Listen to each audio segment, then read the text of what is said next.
One day, a catastrophe of terrifying proportions engulfed the world, driving it towards its end.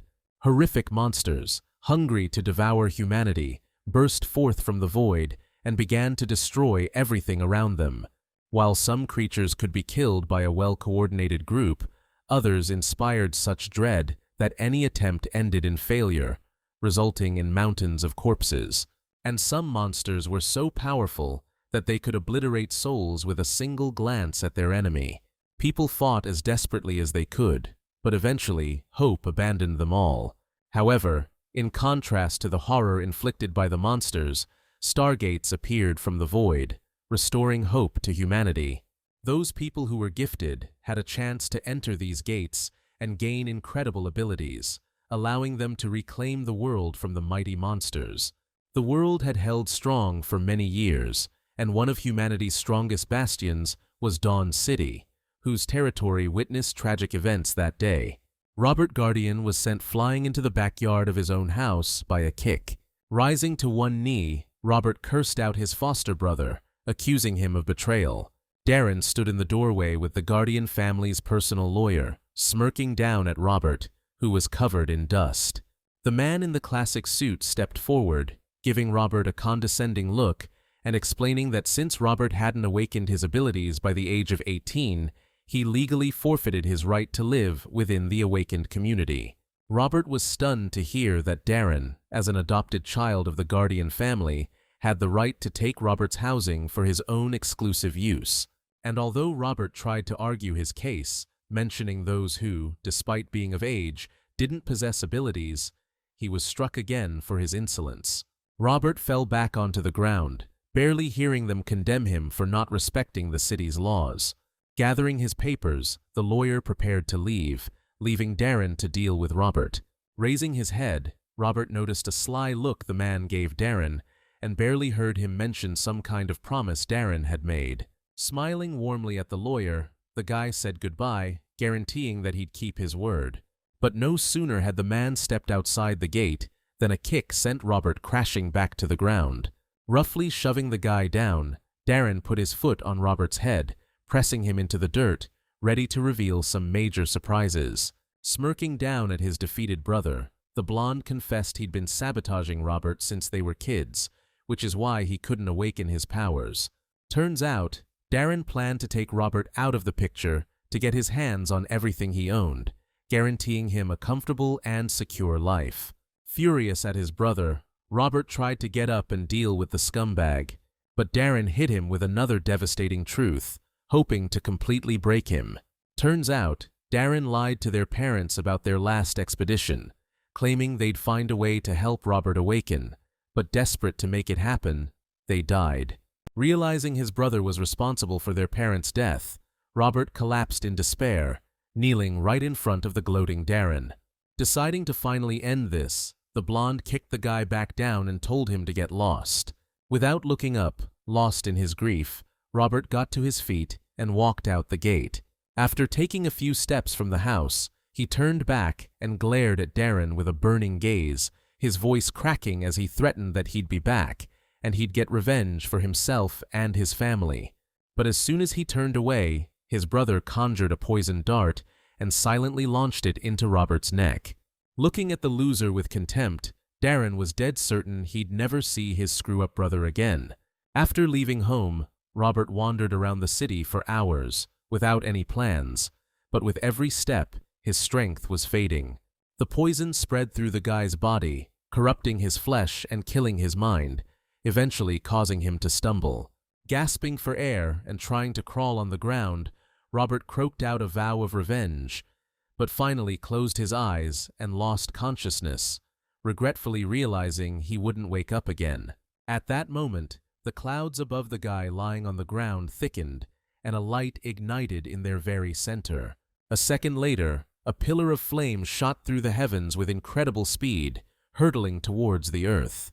And upon reaching the ground, the flame struck Robert right in the head. Surprisingly, the flame didn't burn his body, but enveloped it like a blanket, shimmering on his skin and clothes until it died down. At that very moment, the guy opened his eyes, returning to life. As he got to one knee, The first thing he blurted out was the confirmation that the reincarnation technique had worked. Turns out, at the same time Robert was finding out about Darren's betrayal, up in the heavens, war god Adrian himself was getting double-crossed. Goddess Vormilia stabbed him in the back with a massive sword, forcing the mighty warrior to his knees, wondering why his own allies would do this to him. Astonished by his naivete, his former comrades condemned the god for wanting to stand against the demon god, considering the latter too powerful to even imagine. Enraged by his comrades' lack of faith, screaming that they'd forgotten their own oath to protect humanity, Adrian grabbed the blade sticking out of his chest. The force of his fury was so immense that with one swift movement, Adrian snapped the blade in two, howling about the other god's greed and selfishness. In total shock, they all froze, staring at the unyielding will of the one they'd just accused of ignorance. Turning around, Adrian scorched his former friends with a burning gaze, full of rage and condemnation. If they hadn't been so stunned, they might have been able to finish off the war god. But Adrian, taking advantage of their hesitation, created a runic circle on the ground beneath him, activating the legendary reincarnation technique. Adrian's soul, leaving the body of the great god, became that very pillar of flame that pierced the heavens and struck poor Robert's body. Getting to his feet, Adrian analyzed the situation and realized one very unpleasant fact about his new body. Drawing on his experience as the god of war, Adrian quickly realized his new body was so poisoned, every organ was irreversibly damaged. Stunned that his mighty spirit had been transferred to such a weak body, Adrian began to examine Robert's memories to figure out his next move. Images of all the tragic events that had happened to Robert flashed through his mind, especially the betrayal by his own brother. Adrian understood that his soul had chosen this particular body precisely because of the similar tragic circumstances of their deaths.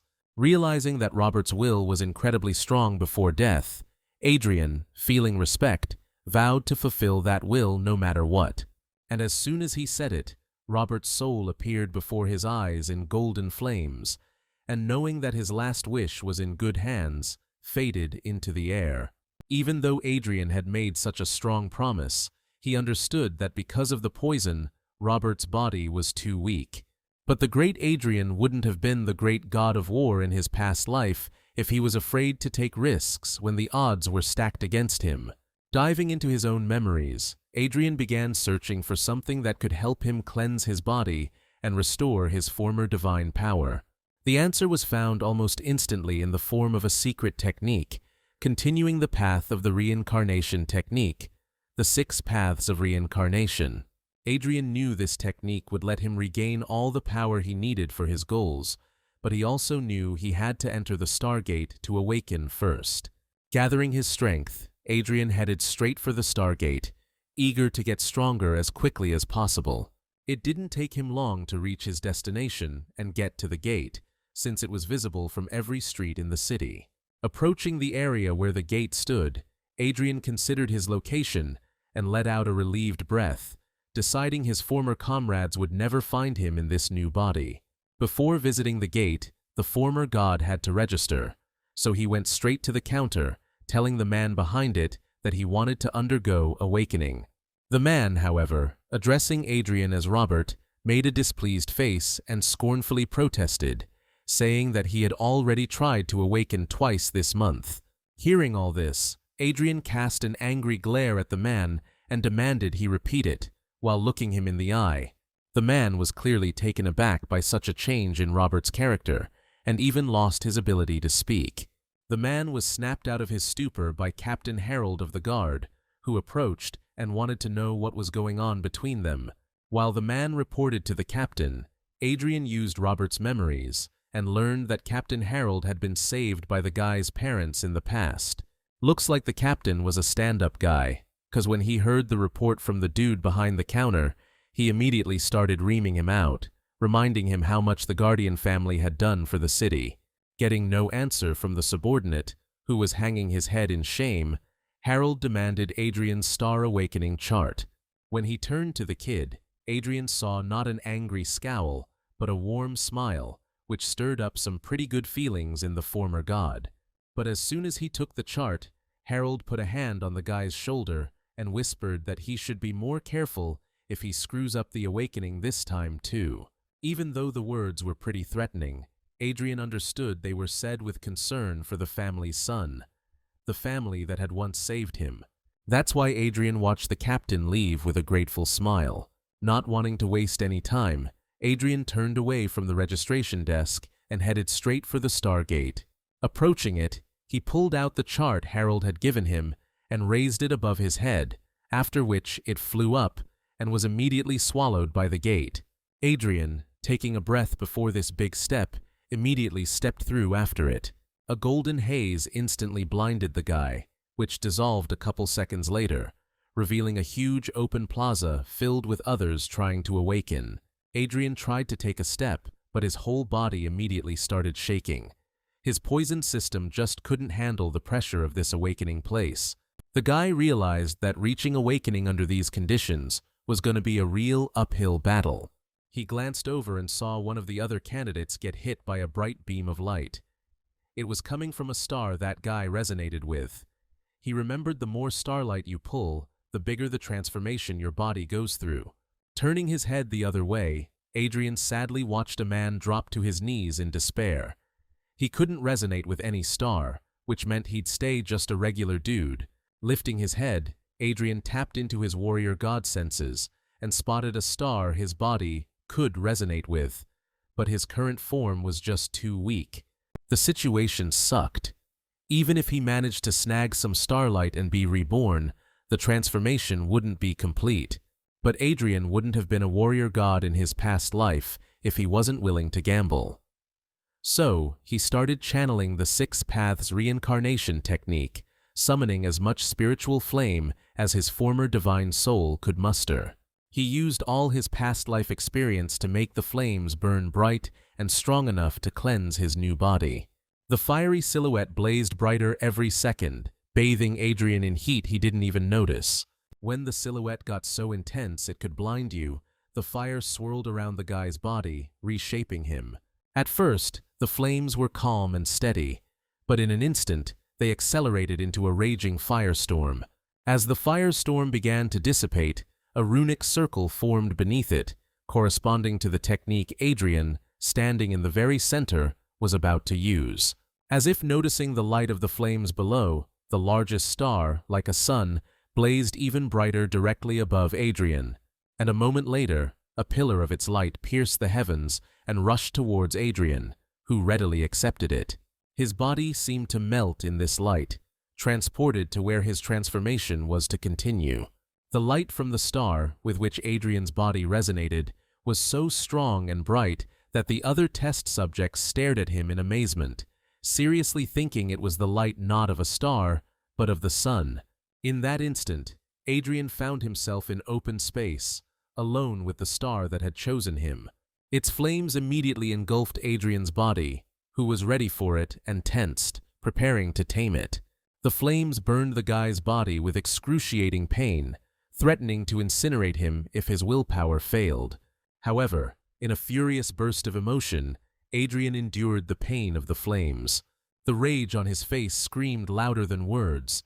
He'd endure any pain to reach his goals. Finally, the star's flame died down on Adrian's body, making it clear he'd mastered its power, which made him feel truly mighty. But it turned out the technique he used had summoned the light of more than one star, and another, darker one, appeared before Adrian. Its flame engulfed him too, but he willingly accepted it and mastered it without much trouble, after which he felt agile and fast. Having dealt with those two, he saw a third, and immediately set about acquiring its power as well. The yellow flame yielded faster, and from it, Adrian felt his will and resolve grow even stronger. Next was the blue star's flame, mastering which seemed to unlock a different perspective for his mind. The green star's flame seemed to remove a veil from his eyes, and Adrian felt that nothing, not even the most microscopic detail, could escape his gaze. And finally, the last star, whose flame was bright violet, was also subdued by Adrian's will, making his perception, according to his own senses, more specialized. In the end, the 6 paths reincarnation technique resulted in the flames of all 6 stars surrounding the guy's body in a bizarre and vibrant whirlwind. This vortex was moving so damn fast, it looked like a sphere from the outside. Inside that sphere, Adrian went into a deep trance, syncing his mind with the power of the stars and letting it do its thing on his body. When Adrian felt like it was done, the sphere exploded into 1,000 shards. Refreshed, powerful, and totally healed, Adrian stepped out, feeling like he could conquer anything. The flame of one of the stars gently touched the guy's outstretched hand, confirming his hunch that his body was completely renewed. At that moment, a new, weird-looking rune circle formed behind Adrian, but he recognized the symbols. Adrian knew that after awakening, the body changes to match the class you get, but right now, he could feel more than just warrior power soaking into his body, making his muscles feel crazy strong. He also noticed his movements were smoother, and he was definitely faster, which fit the thief class. Plus, he was way more aware of everything around him and himself, making him think he now had the insight of a mage. On top of that, his eyesight got so sharp he could see the tiniest air currents, so he knew his vision was on par with an expert archer. Even though the former god of war's will was already unshakable, he could definitely feel it getting sharper, making him ready to throw down right then and there. Classic knight stuff.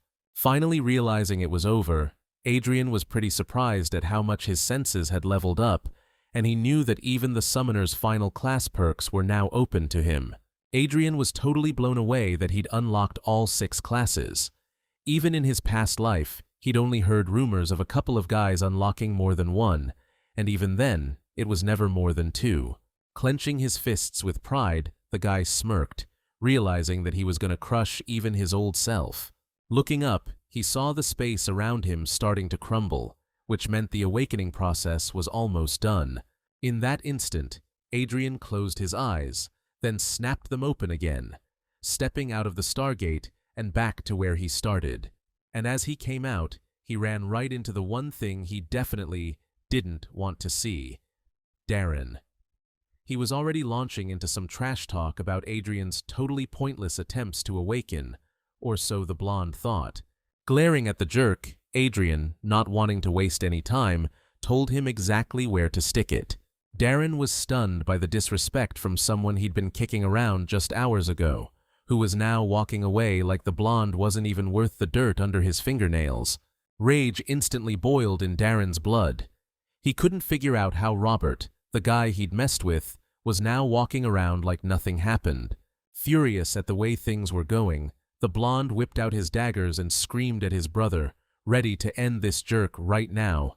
Captain Harold's shout echoed from the gate, warning Darren not to do anything rash, and Adrian, hearing that, turned to face the attacker just in time. Using his rogue class skills, Darren moved blindingly fast, appearing right in front of Adrian, ready to bury his blades in him. But he was no match for the former god of war with his insane combat experience, who instantly saw a ton of openings in his opponent's attack. Dodging the clumsy attack, Adrian lunged forward, throwing a fist right at his opponent. As soon as he was close enough to Darren, his fist connected, smashing the guy right in the jaw. Adrian's punch was so powerful that Darren went flying back several yards. As Darren hurtled towards the wall, everyone around them stared in shock at the fight between the two awakened, amazed that Adrian had knocked his brother off his feet. Flipping in the air, Darren twisted and landed on his feet, not understanding how his poisoned brother could send him flying with a single punch.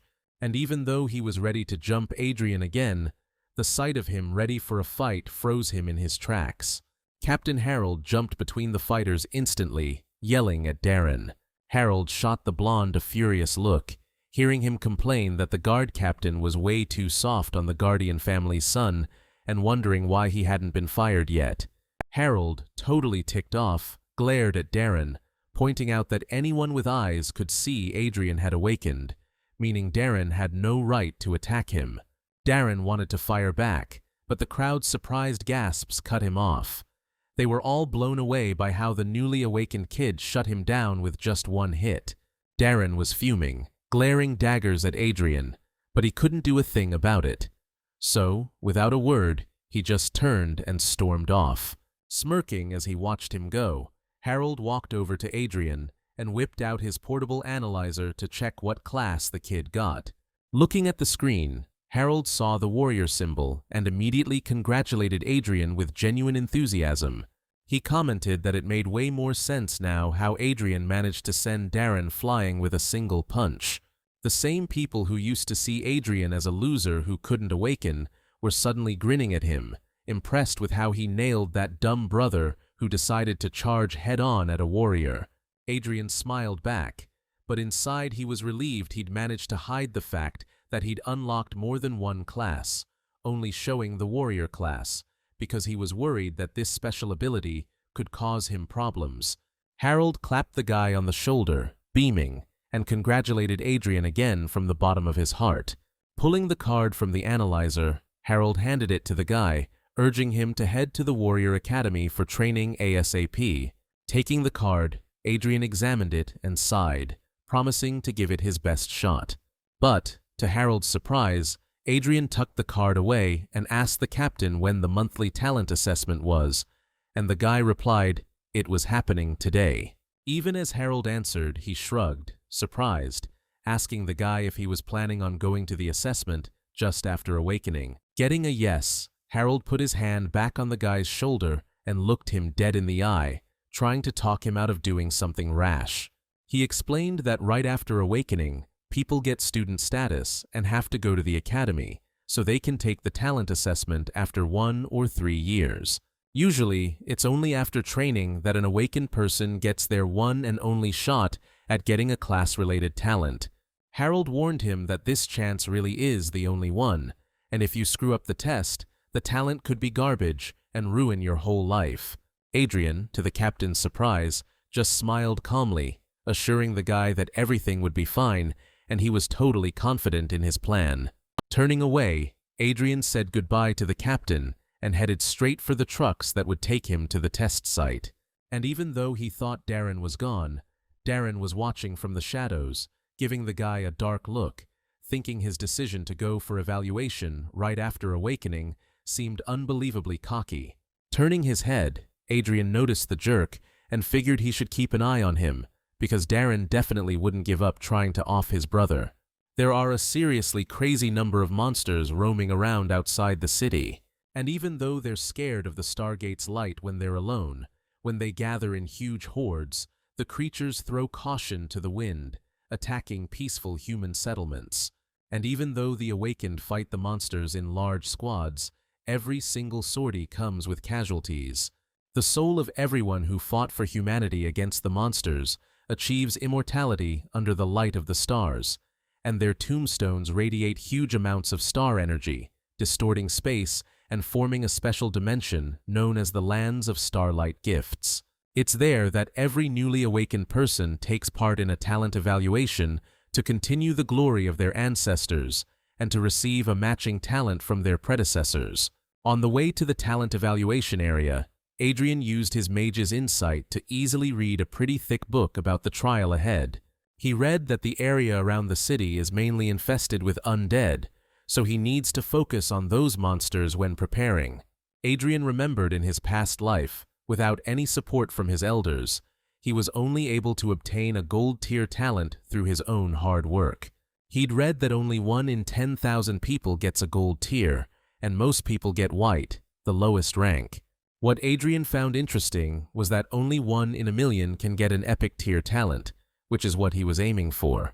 Adrian had to tear himself away from the book when the trucks finally reached their destination, and the guy was able to step right out into the hero's graveyard. Reopening the book, Adrian walked to his spot, trying not to pay attention to the whispers of the young men around him, surprised at his presence. Casting a grim look at the pile of graves, Adrian was surprised that the guys studying at the academy were taking the trial so lightly. The guy's attention was instantly drawn to a girl armed with a bow, who was immediately whispered about by everyone around him. Hearing that her name was Rebecca, and that she'd awakened at just 11 years old, Adrian gave her an appraising look and wasn't surprised at all to see that her aura wasn't any stronger than usual, although her soul concentration was quite dense. At that moment, a group of 6 gravekeepers of the lands of starry light gifts lined up in front of the crowd of awakened students. The stocky warrior and the long-haired archer stood out especially among them. The warrior called his buddy over and whispered congratulations, saying his archer's guild would soon be gaining a gifted fighter like Rebecca. Even though the archer waved off the praise, his face practically screamed how happy he was. Seeing that, the warrior couldn't resist joking about how disappointing it'd be if she only ended up with, like, an iron rank. The guys immediately started arguing, but the other guardians tried to calm them down and suggested they finally start the trial. The guardian knight stepped forward and gave a speech, urging everyone present to pay their respects to the ancestors before the trial. Everyone who came for the trial didn't hesitate to kneel before the tombstones. When they stood again, the knight continued his speech, explaining that these lands were seriously dangerous, and they needed to be careful not to kick the bucket. One by one, each of the guardians offered words of encouragement to the trainees. Suddenly, the largest tombstone lit up, and the energy blasting from it formed a portal to the lands where the trial would take place. Stepping aside, the guardians opened a path to the portal for the students, and they all, including Adrian, moved forward. Adrian had a solid plan, so he consulted the book to make it work as well as possible, even though everyone around him thought he looked like a fool, not an innovator. Suddenly, some tubby dude blocked Adrian's path and straight up called him an idiot, smirking and telling him to crawl back to whatever hole he came from. Adrian didn't respond to the insults, just shot the jerk a look of pure disdain, which only pissed the fat guy off even more. Finally, Adrian sidestepped the guy, telling him he should worry about his own problems. In that instant, the silhouette of an ancestral spirit blazed above the fat guy's head, making him turn around. Turns out the dude had accidentally stepped right into the territory of one of the spirit appraisers, triggering his spirit trial. Suddenly, a whole horde of spiders with creepy, ghostly faces appeared in front of him, and the sight alone made the fat guy scream in terror. The guy started flailing his arms wildly, trying to defend himself from the terrifying monsters. But a split second later, he was already lying defeated on the ground. A white ring shimmered above his head, symbolizing that the arrogant dude had received a talent of the lowest rank. Adrian moved slowly through the trial grounds, passing each of the ancestor spirits, knowing the toughest, and therefore most valuable, trials were deep inside. The guy ignored the students shouting with joy, their spirit power having earned them bronze and iron-level talents. All around him, the sounds of battles and spirit power trials rang out, some succeeding, others tragically failing and screwing up their whole lives. Adrian, for his part, paid no attention to the events around him, consulting his book and plotting his route to the farthest lands. On the way, he was called out by that girl, the one who caused such a stir when she arrived for the trial. She tried to warn Adrian that the trials further ahead would be much scarier and therefore more dangerous, for which Adrian thanked her and warned her that outside forces wouldn't help her pass the assessment. Not understanding what the guy was talking about, Rebecca glanced at the mechanical guards walking beside her, surprised that some students so easily recognized they weren't real. But when she turned back to the guy, he was already gone. Looking into the book again, Adrian began to muse aloud, wondering why he hadn't yet encountered the silver-ranked warrior who, according to the map, should be here. At that very moment, a beam of spiritual flame shot toward Adrian, forcing him to dodge. Standing before the guy was the spirit of a warrior, looking puzzled, because he definitely wasn't expecting to see just a student here, who, at first glance, didn't even seem to be in the academy. Noticing the spirit was getting spooked, Adrian unleashed his own spiritual energy, which took the form of a massive warrior, towering over the appraiser spirit. That definitely caught the little guy off guard. Seeing that, the spirit vanished in a flash, not wanting any part of that kind of power. Adrian figured his soul's energy was going to attract a lot of attention from the spirits of fallen heroes.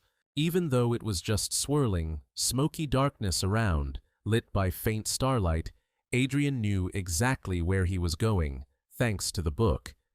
It had coordinates showing the way to the ancestor spirit he needed.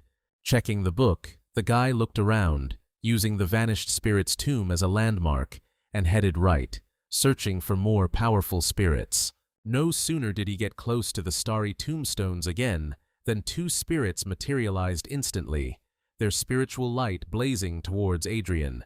The guy dodged and turned to face the two confused spirits who, seeing how radiant his spirit's energy was, turned to look at each other. To Adrian's surprise, the spirits started fighting each other.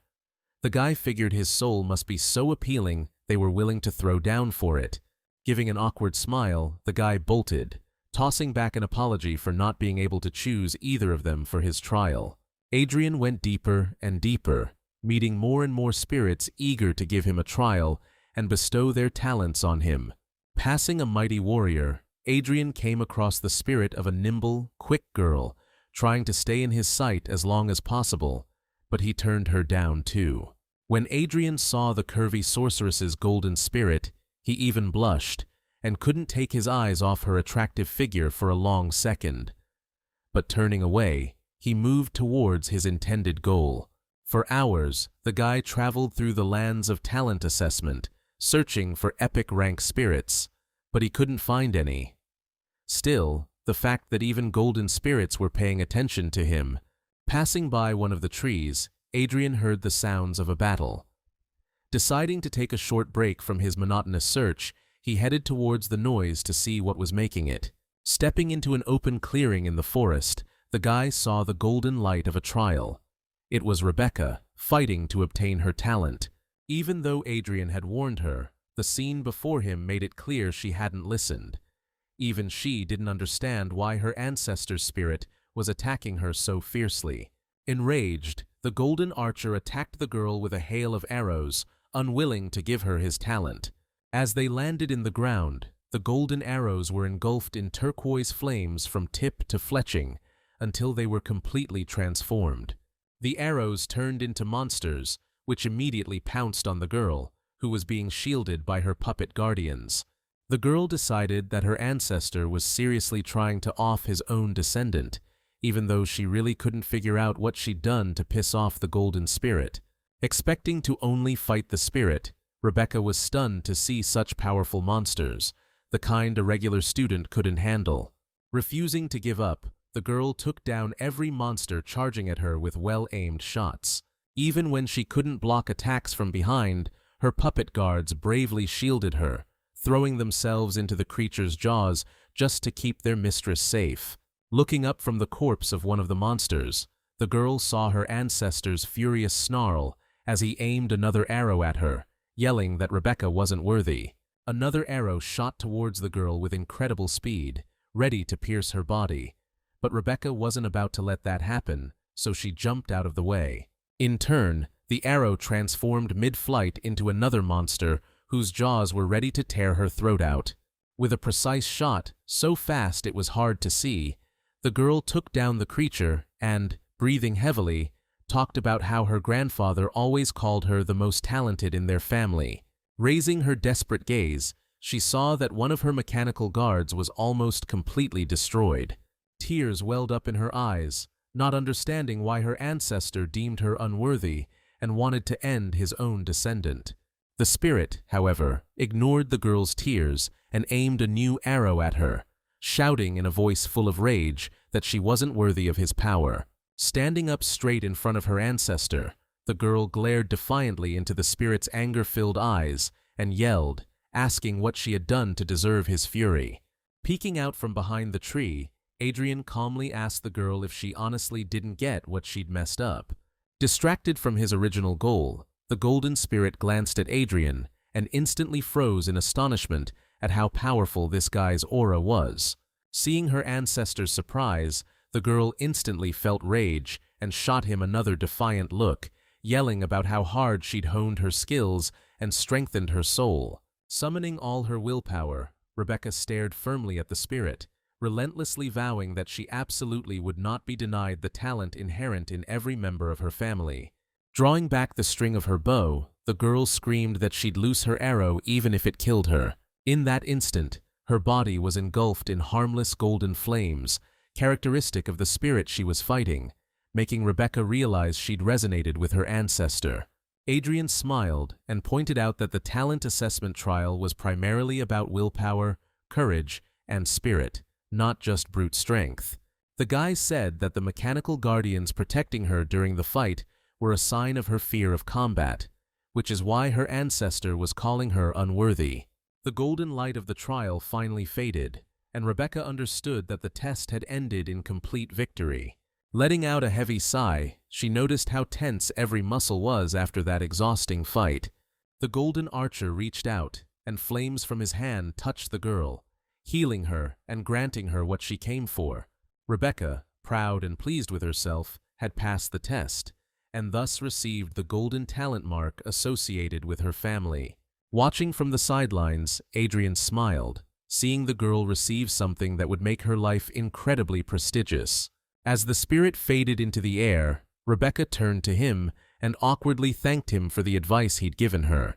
And although the girl asked how he, being just a recently awakened student, had gotten so far into the lands where golden talents resided, Adrian only replied that his goal was the best talent possible, and, turning away, walked off. Noticing that his soul seemed weak, the girl overheard the guy brashly saying that it was none of her business, and asked her to keep his presence here a secret. Seeing the guy head further into the golden ranks, the girl was pretty stunned, realizing his goal was even higher. Eventually, Adrian reached his goal, a huge tombstone bound by a monstrous golden chain. Smiling smugly, the guy remarked that he was on the right track, seeing something so colossal before him. The instant Adrian took another step, his body tensed from the terrifying pressure, indicating how difficult the trial ahead would be, since even being here was hard for him. This massive, monstrous dog looked like it was a seriously high-level beast, and Adrian could feel it was a crazy number of times stronger than him. But the dude wasn't scared at all. He was actually stoked. He realized the spiritual energy here was so concentrated he could soak up as much as he wanted and seriously power up. Dropping into a lotus position, the guy started opening up his spirit to connect with the endless, powerful energy all around him. Clasping his hands together, he focused all his power into them, causing the energy in the air to materialize and form a sphere made of flowing strands.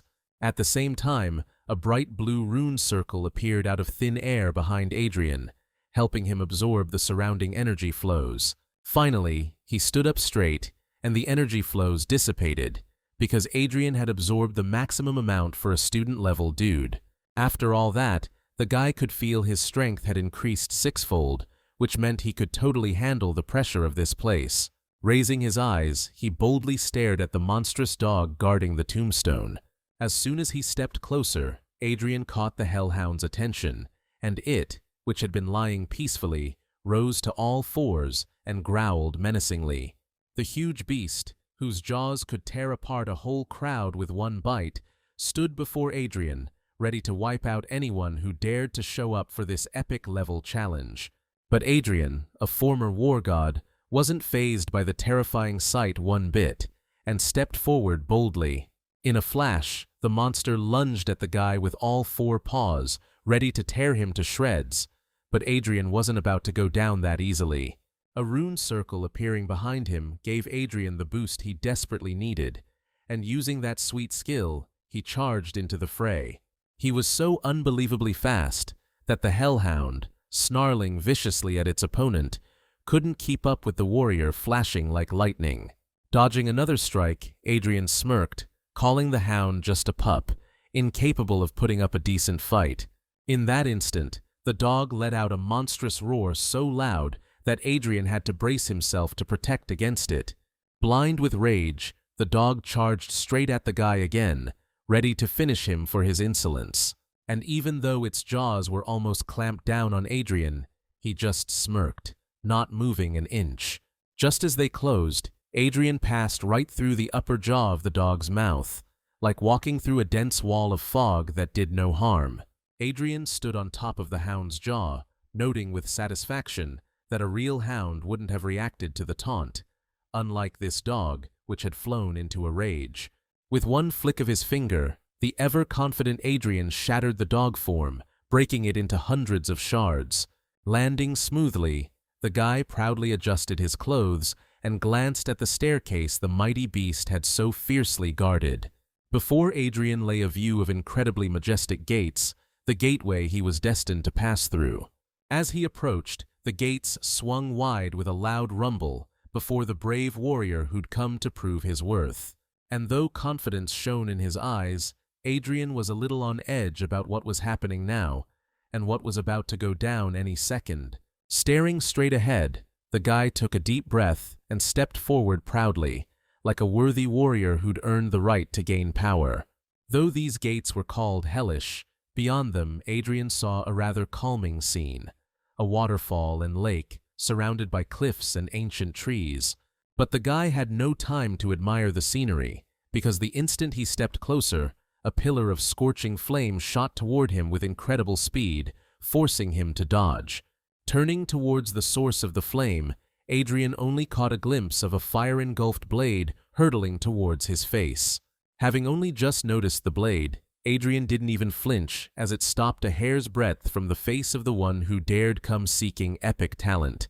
A heroic spirit of epic rank hung in the air before the kid, blade raised, looking surprised at the newcomer, just some student.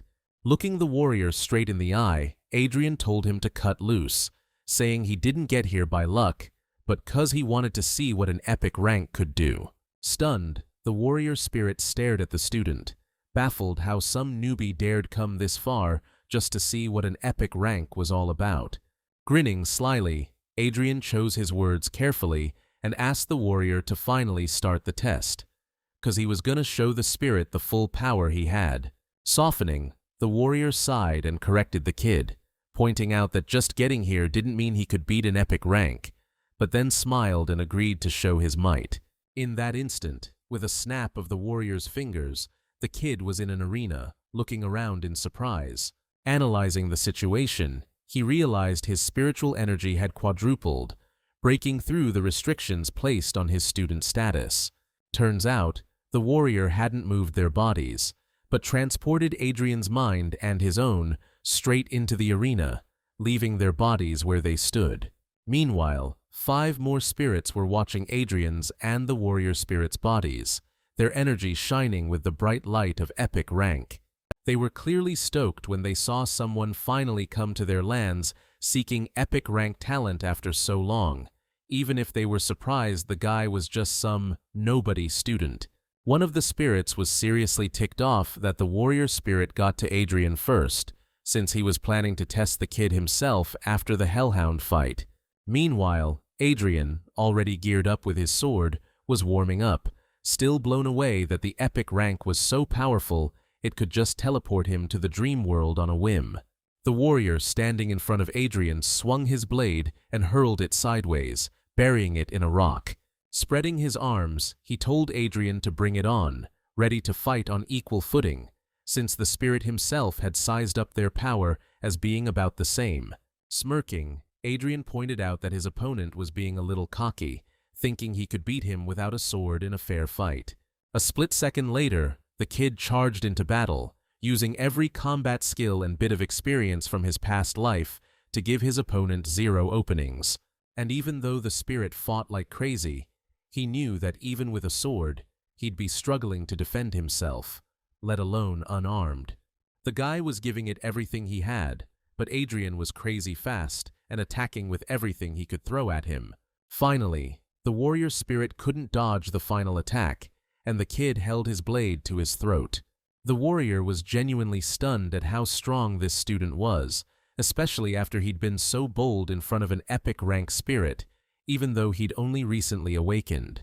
Giving the stunned spirit a friendly smile, the guy challenged him to go all out and show him what an epic rank was really capable of.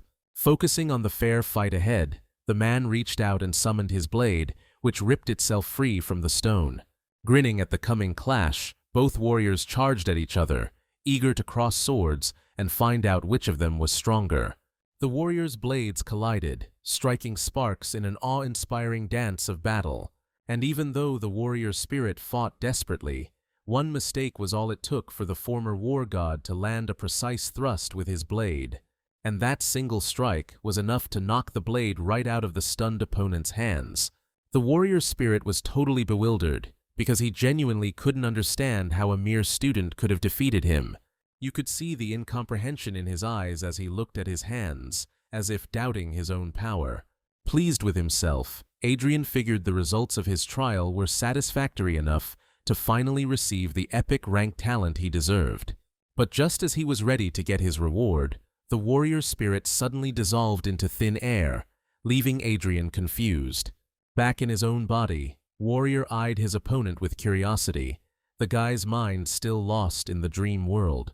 Seeing their buddy back in the flesh, the other epic spirits were thrown for a loop. They figured the trial was over quick, and since there was no talent transfer ritual, they assumed the kid lost. But they got even more confused when they saw Adrian himself wasn't back from the dream world yet, so they asked their friend what the heck went down in there. Head held high, not breaking eye contact, Warrior straight up admitted he lost the fight. The other spirits were floored to hear that their comrade, whose power is off the charts, got beat by a regular student, even if they were equals in the dream world. They figured Warrior must have thrown the fight, but he shook his head, saying it was a fair fight, and he lost fair and square, and that's why he's got an idea. After hearing him out, the epic spirits were split, trying to decide whether to go along with his plan or not. But after hashing it out, they decided to agree. And in that instant, all 6 of them warped into the dream world and appeared before Adrian. Adrian, who was already thinking his opponent had ditched him in this world, chilled out a bit, only to see that he was back with backup in the form of 5 epic hero spirits. The second they appeared in this world, the first thing each of the 6 spirits did was give the guy they were about to test the once-over. With a kindly smile, the spirit mage noticed the kid didn't even flinch, seeing 6 epic spirits right in front of him. Scratching his beard, the old man opened his eyes and spoke with a rasp that fit his look perfectly. Putting one hand behind his back and nodding proudly towards his buddies, the mage offered Adrian a fight against all 6 epic spirits at once.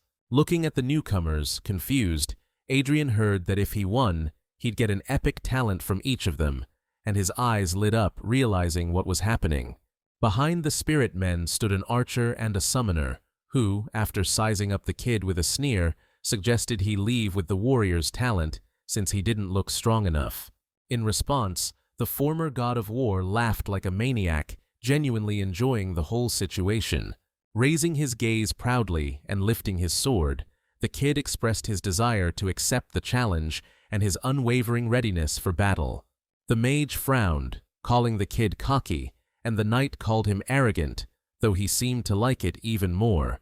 Getting into a fighting stance, Adrian kept his eyes glued to his opponents, ready for any attack they might throw at him. The spirits already drew their weapons and got ready for the brawl, warning the kid that what was about to go down could get seriously rough. The second the mage finished talking, the thief spirit vanished, launching an attack with unbelievable speed. In a heartbeat, the thief was right behind Adrian, ready to stab him in the back with a deadly strike. But he didn't expect Adrian to use his archer reflexes, instantly spinning around and swinging his sword. One powerful blow against the defending opponent was enough to send the thief spirit flying. Even though he blocked, the force of the impact was so great that the spirit crashed into the wall and immediately lost consciousness, knocked out of the fight. Realizing they couldn't win alone, the epic heroes charged into battle together, determined to wipe that smug grin off his face. The mage's fireballs were obviously incredibly powerful, but using the thief's speed and archer's reaction time, the guy easily dodged every one. Thanks to the mage's foresight, he could predict every sword swing in order to defend against the archer's shots.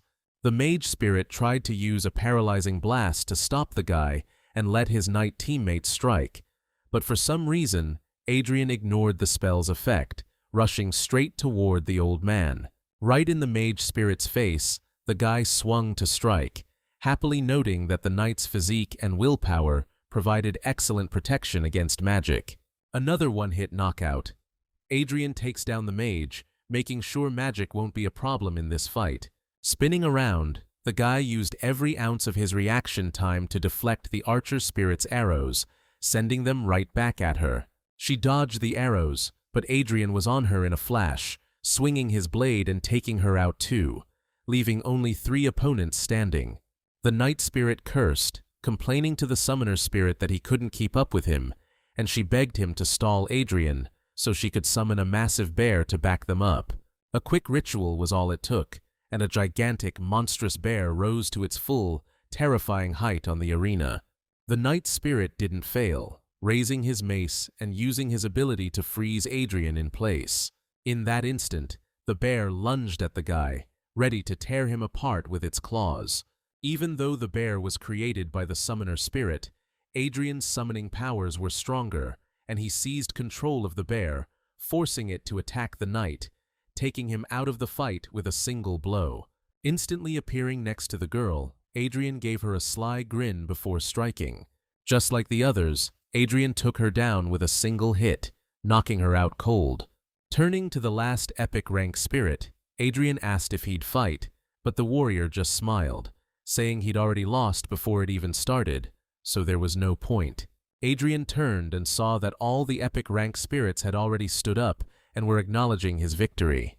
After congratulating him, they returned to the real world and stood in a circle around the guy's body, ready to perform the ritual that would give Adrian his talent. True to their word, the spirits gave him not just one talent, but one talent from each of them, even though no one knew if they could all exist in one body. The energy released by each of the spirits flowed into Adrian's body and began to mix with the 5 others. The aura coming from the mixing of talents was so bright that even the mighty epic spirits were amazed by the power of its light. Stunned, the spirit mage whispered reverently that the resulting rank would be far higher than epic. Concentrating the spirit's energy within himself, Adrian strained, trying to contain it, and realizing that this final stage of fusion was way harder. Unleashing the full force of his fighting spirit, Adrian used it to tackle this incredibly difficult task. The guy's spirit finally managed to contain all that mighty energy permeating his body, and it transformed into a crystal heart in the guy's hands. So, Adrian was checking out his new powers, thinking about the whole talent level thing everyone knows about. Gold rank's already crazy hard to get, and epic's almost impossible, so nobody even dreams there's anything above epic. His heart morphed back into this insane energy flow, instantly sucked into Adrian's body, and he knew right then, his new talent was mythical. The dude's mind just clicked, understanding the new talent and why the spirit energy took the shape of a heart. Turns out, it's called Heart of the Brave, and it can amp up a hero's power tenfold. Adrian opened his eyes, and the epic spirits were bathed in this warm glow, faces all happy and proud. They didn't just see a talent stronger than epic, they gave it to a worthy warrior. Smiling at the heroes fading into the light, Adrian chilled out, feeling good that he didn't just reach his goal, he totally crushed it. Turning towards the exit from the epic lands, he paused to leave the fading spirits a little something. The book that got him there, and a bottle of top-shelf sake he'd been saving. He promised he'd protect the city from anything that came its way. Meanwhile, Rebecca, riding high, strolled back from the trials, glowing with the symbol and light of gold rank. The guardian archer was stoked, instantly calling her a total prodigy. Rebecca looked away, kinda flustered, and mumbled that she only got the talent because of her awesome mentor, and she's no prodigy. The guardian archer, super proud, wasn't buying it. He said gold rank only shows up once a decade, while giving the guardian warrior a jab, since none of his students ever got higher than silver. The guardian warrior, ticked off by that gesture, griped that the guardian archer's students just relied on dumb luck, not deserving the crazy talent they got.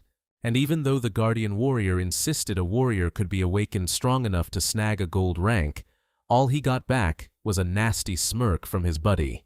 Distracted from the guardian's bickering, Rebecca scanned the area, trying to spot Adrian and finally figure out what rank he got, since he just strolled past the gold rank zones like it was nothing. Realizing he wasn't around, she stared at the portal, anxiously waiting for him to come back out. Just as the Guardian Archer was about to call it quits, Rebecca told him to hold up and wait, 'cause one trainee hadn't come back from the trial grounds yet. Right then, Adrian popped out of the portal, cracking his neck, and was met not with cheers, but with the usual dismissiveness, 'cause the Guardian Archer was sure he'd bombed the test. Rebecca, blushing when she saw him, didn't even hear her mentor's snide remarks, only registering, with a hint of embarrassment, that her new acquaintance's name was Adrian. Glancing around, the guy immediately spotted the tubby dude who'd blocked his path at the start of the trial, and who was now mocking Adrian, figuring he'd been hiding from the test, scared to fail. Ignoring the sarcastic comments, the Guardian Warrior stepped up to the guy, asking with a smile what rank one of his warrior trainees had managed to get. Grinning, Adrian relaxed for a sec, and the aura of his talent flickered faintly, covering his whole body. Even though he officially ranked Mythic, everyone saw what he wanted them to see: a gold rank aura and symbol blazing on his body. All hell broke loose. People were losing their minds, buzzing about how two guys got gold rank this time, when even one was a super rare deal. Adrian smirked, pretty pleased with himself, realizing how lucky he was that his new power let him flaunt whatever rank he felt like.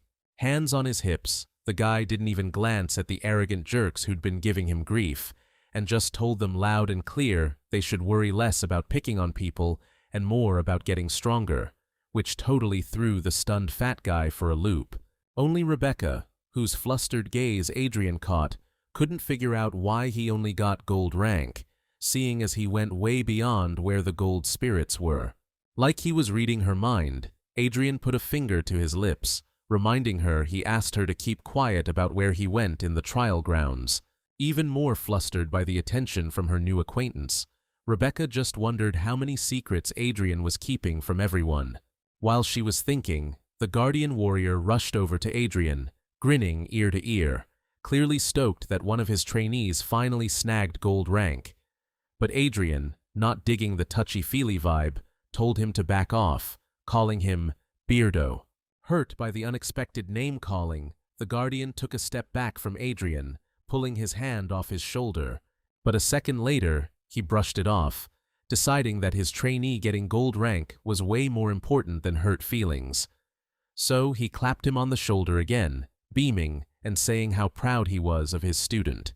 But the other warrior instructors, looking at him with disapproval, grumbled that they'd never seen Adrian before, so they couldn't take any credit for his victory in the trial. Even the Guardian Archer, who'd been needling his buddy just a second ago, now stood with a serious look, noting that getting 2 gold talents was a truly historic event. The news that 2 whole participants had achieved gold rank spread through the streets of Dawn City with unbelievable speed. So fast that almost the same day, Darren, who wanted to take Adrian out more and more with each passing second, learned about this truly alarming event for him. He instantly flew into a rage the moment he found out Adrian got a gold rank, because the guy had done everything to make sure it didn't happen. Adrian himself didn't want to waste any time after the trial, and knowing he couldn't do without the academy, he headed straight there after the test. His mere appearance at the academy became the #1 news item for everyone there, because a gold rank among warriors is incredibly rare. Standing near the Guardian Warrior at the counter, who, as it turned out, was named Frank, Adrian heard all the comments directed at him with slight annoyance. Comments that had gone from snide and arrogant to interested and flirty. Frowning, Adrian was already starting to regret showing people the gold rank, because he was getting way more unwanted attention than he wanted. Finally, the man behind the counter, smiling warmly, handed Adrian an envelope, a token with the warrior symbol, and a card indicating his status. Frank, still beaming with pride for his protégé, planted his hands on his hips and heartily congratulated Adrian on officially joining the Warriors Guild. Adrian was about to tear open the envelope, but Frank, who had stepped aside, waved him over, telling him to follow so he could help the kid get the reward he deserved for his hard work. For the first time since the trial, Adrian smiled at Frank and followed, noting to himself that he was surprised the guild treated its members so well. After navigating the academy's long corridors, the men arrived at a training hall filled with dummies and equipment. In the center stood a stocky guy whose bright green hair looked like a Granny Smith apple. Greeting Adrian and Frank, the man introduced himself as Roosevelt Walter and added that he was the Warriors Guild treasurer, so he'd be the one offering Adrian a reward befitting his gold rank. Peeking into the box that Roosevelt offered him with a nod, Adrian saw a book. The title on the cover indicated it contained a special warrior class skill. Taking the box from Adrian, Frank looked inside himself and grinned. He looked up at Roosevelt and remarked that the treasurer was very generous because this skill was seriously powerful. Roosevelt replied, not without pleasure, that they had to invest everything in developing a gold rank hero. Besides the skill, Adrian also received a whole 10 beginner rank starstones, which was a substantial reward, considering Frank only got one back in the day. Opening the book, Adrian read a couple of lines, but almost immediately became confused by their content. Roosevelt smiled again, seeing the guy's reaction, and said that studying skills was incredibly important for every awakened individual, so Adrian was advised to start learning right away. Grinning, the guy agreed with the treasurer, promising to start training ASAP, but to himself, he was thinking things were getting real interesting. As soon as Adrian and Frank were gone, Roosevelt dropped the smile and headed to his office, where Darren was already waiting, immediately grilling him on whether he'd taken care of business. Quietly closing the door behind him, Roosevelt gave Darren a slightly annoyed look and calmly pointed out that he handles any job way better than Darren ever could. Turns out, Roosevelt had deliberately messed with Adrian's skill book, and because of it, the guy could soon lose his marbles. Relishing how wickedly brilliant his plan was, Roosevelt finished his thought, telling Darren that he should issue a duel request as soon as Adrian goes bonkers, so he can get rid of his rival without any fuss. Letting out a relaxed breath, Darren smiled at Roosevelt, noting with some pleasure that he always gets the job done perfectly. And so, as thanks for his work, he'll definitely reward his buddy when Adrian bites the dust. Looking away, Roosevelt said he's just following orders from above, so he's not expecting a reward, but he'd certainly appreciate it. He chose to turn away when Darren, with a crazed look in his eyes and a cruel smile on his face, promised he'd take out his adopted brother, no matter what it takes. And while the plan was solid and would have worked on someone else, Adrian's true mythical rank was screaming at him that the skill was actually altered, which spells big trouble for someone. Adrian was deep in thought, putting all the pieces together and seriously suspecting that this skill screw-up is directly connected to Darren. Figuring out Roosevelt's scheme in a heartbeat, Adrian put down his book, deciding he'd gladly play along, pretending he was actually affected by such a weak spell the book was supposed to cast on him. Adrian chuckled, picturing Roosevelt's face when he realized his plan had backfired, especially with Frank around. And those 10 star stones he got for achieving gold rank would definitely help him pull it off. Opening the box, Adrian remembered that the star stones were actually concentrated energy, crystallized from real star stones. Awakened beings could use them to quickly boost their power and become stronger. Knowing that, thanks to his warrior god experience, he understood all skills, even god-level ones. He realized if he wanted to gain real power, he needed to start from scratch. Settling into a lotus position in his private room, Adrian closed his eyes and used his spirit to start absorbing the energy, all the while thinking about how rare the unpredictable fist blade skill was and how he absolutely had to master it. Drawing on his experience, he deciphered the entire technique needed to develop the skill, figuring out exactly which nuances had been corrupted and correcting them without much trouble. In focused meditation, the guy concentrated on learning, hoping that 10 star stones would be enough to help him master the skill. The moment Adrian focused and closed his eyes, his spirit burst from his body, grabbing a stone in a faint swirl of blue flame. As soon as he started, a searing pain shot through his hand, almost breaking his concentration. The flame engulfed his fist, changing color and forming a blade, but Adrian felt like someone was scraping his bones raw. The guy was fighting tooth and nail to keep his fist clenched, trying to lock in the skill. But damn, he couldn't hold it. His hand opened and the flame started to die out.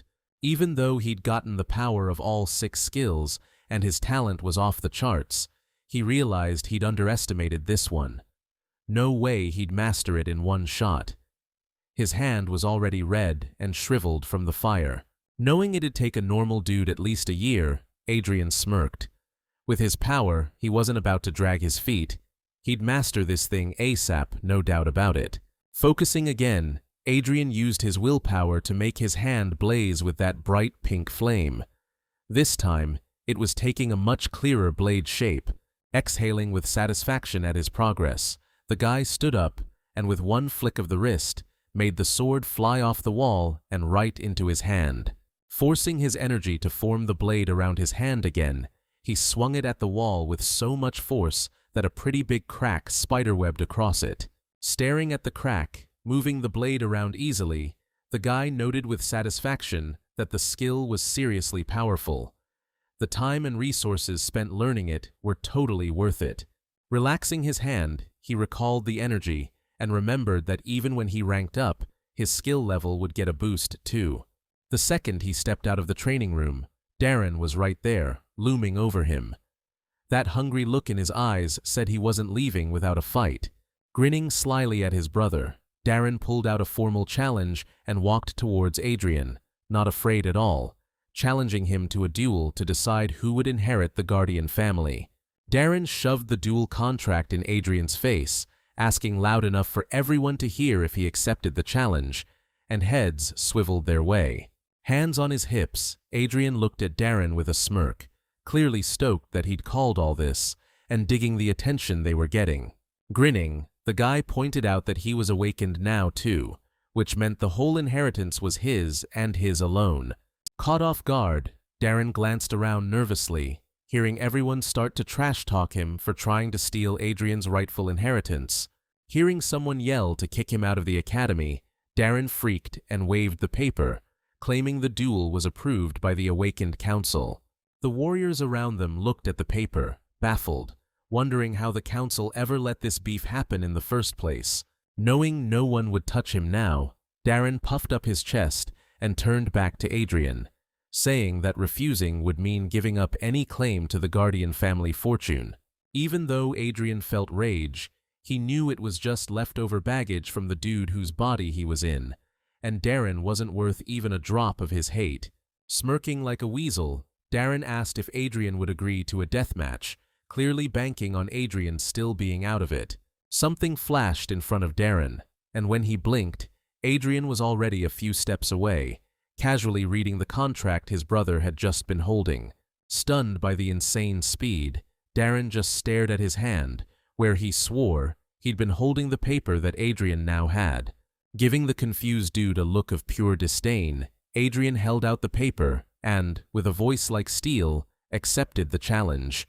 Looking back up at his brother, Darren was still reeling, trying to figure out how the hell he'd snatched the document so fast.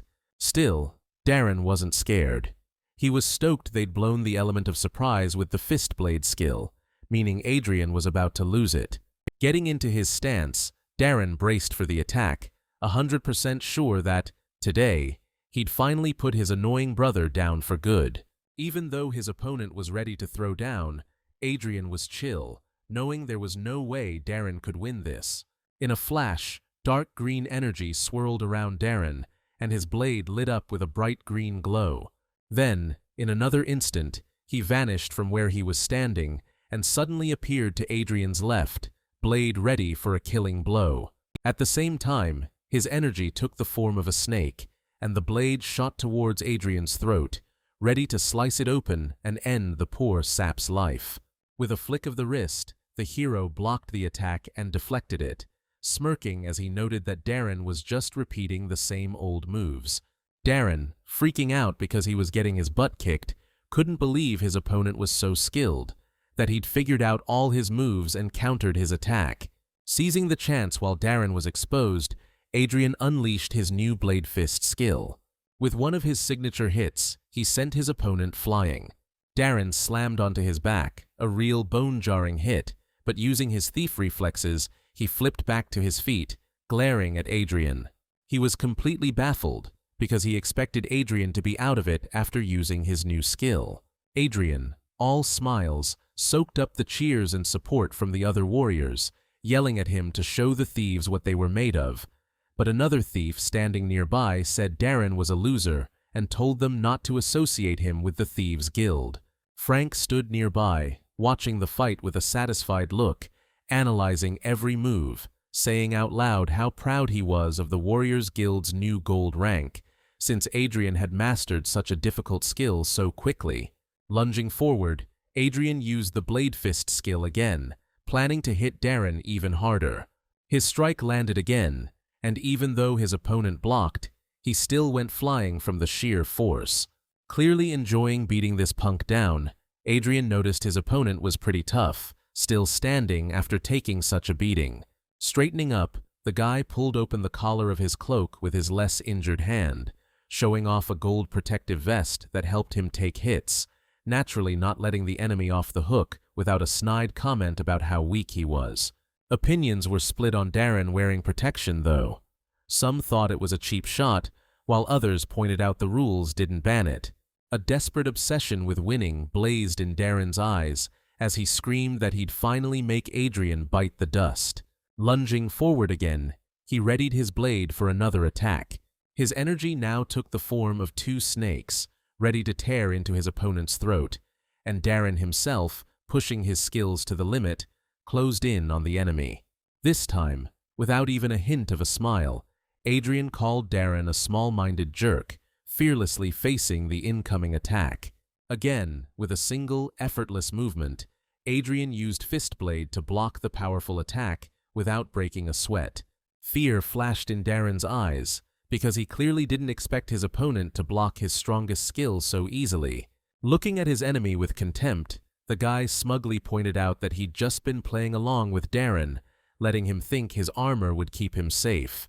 With those words, Adrian used Fistblade on his other hand, aiming it straight at his opponent's face. Darren didn't have time to block, so he ate the full force of that crazy powerful skill.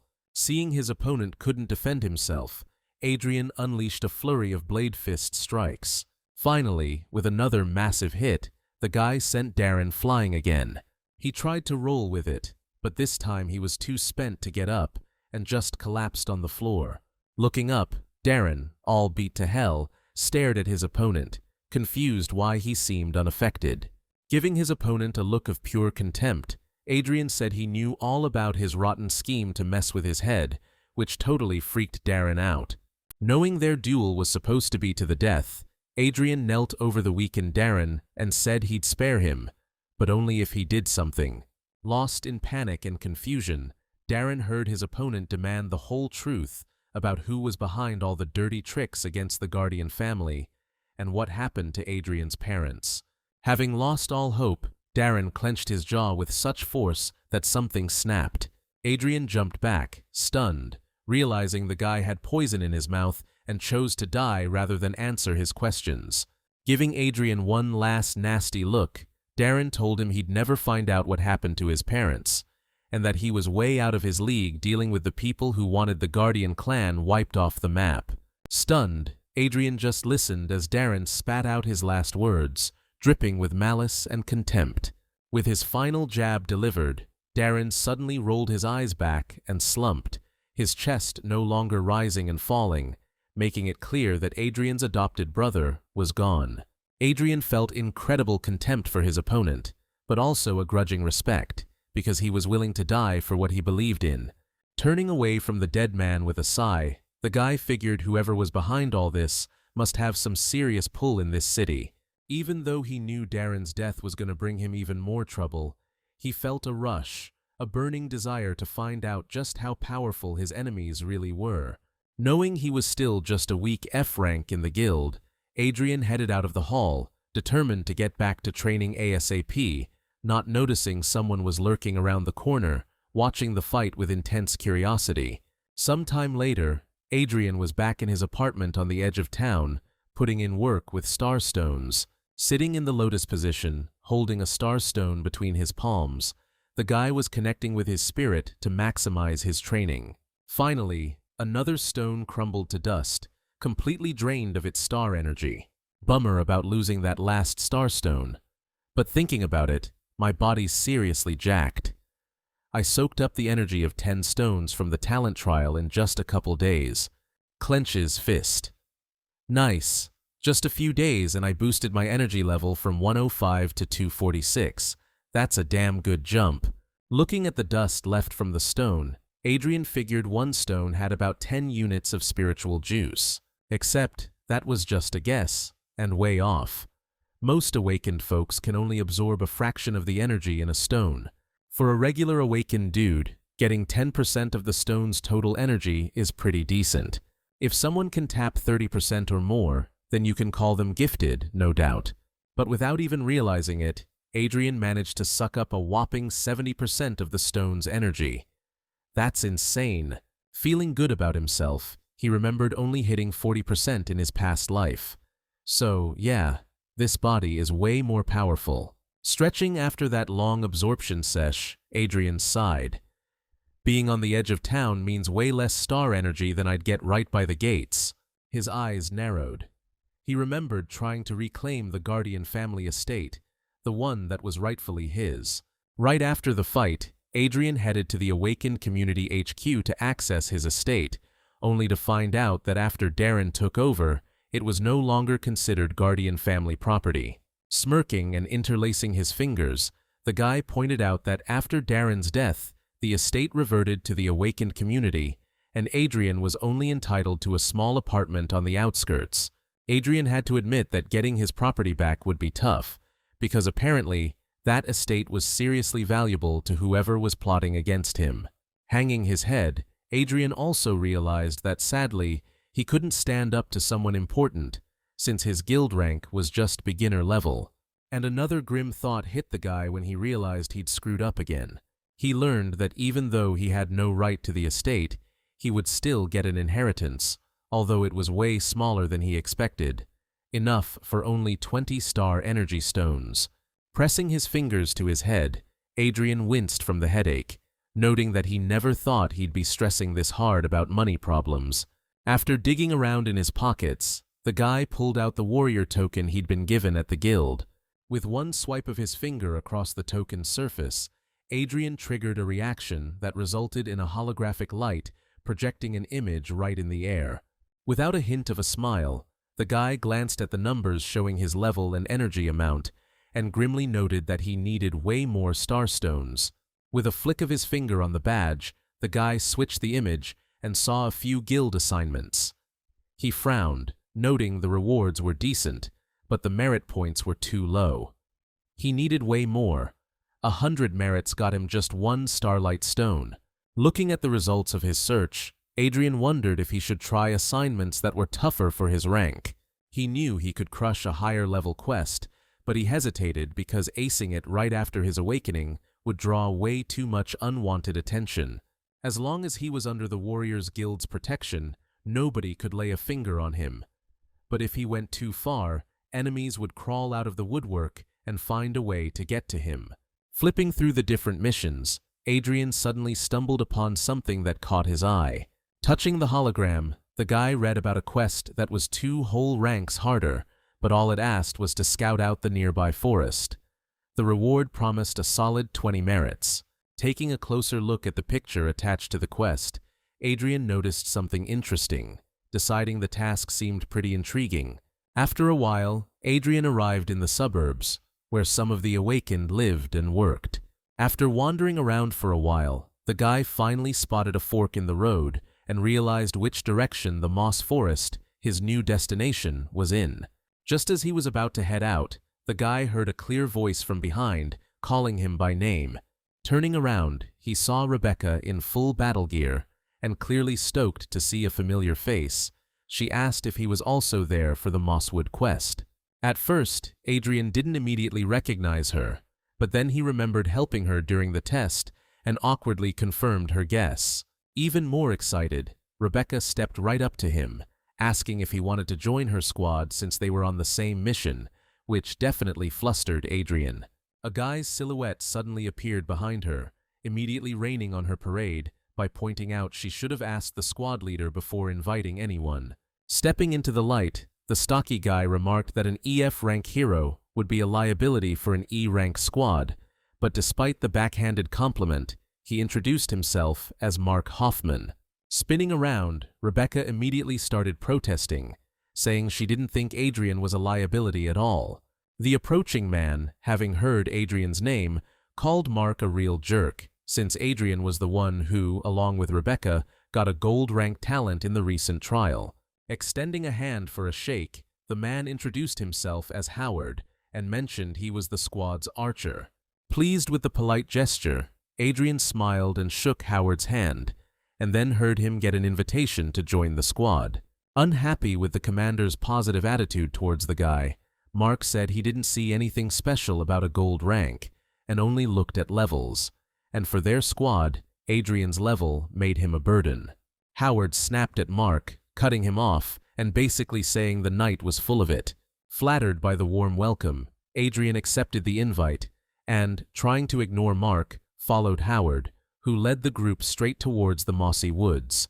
Once the team entered the forest, the sky vanished beneath a canopy of massive trees, their trunks twisted together in weird ways. They hadn't gone far when these freaky tree creatures started crawling out of the bushes, forcing the heroes to fight. Trying to cover her teammates, Rebecca drew back her bowstring, aiming a flaming arrow at the snarling monsters. With a clean shot, she nailed one of the monsters, and flames instantly erupted, engulfing its wooden body.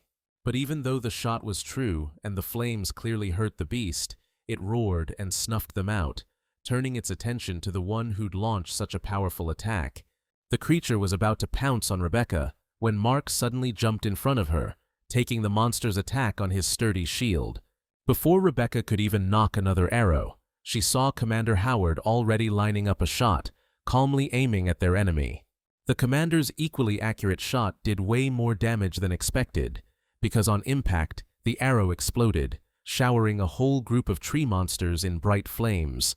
Thinking the monsters were toast, Mark turned to the commander, ready to point out how easily he'd handled things. Figuring it was time for another smartass remark, Mark faced Adrian, saying again how this job was way too tough for some F rank, which really ticked off Rebecca standing nearby.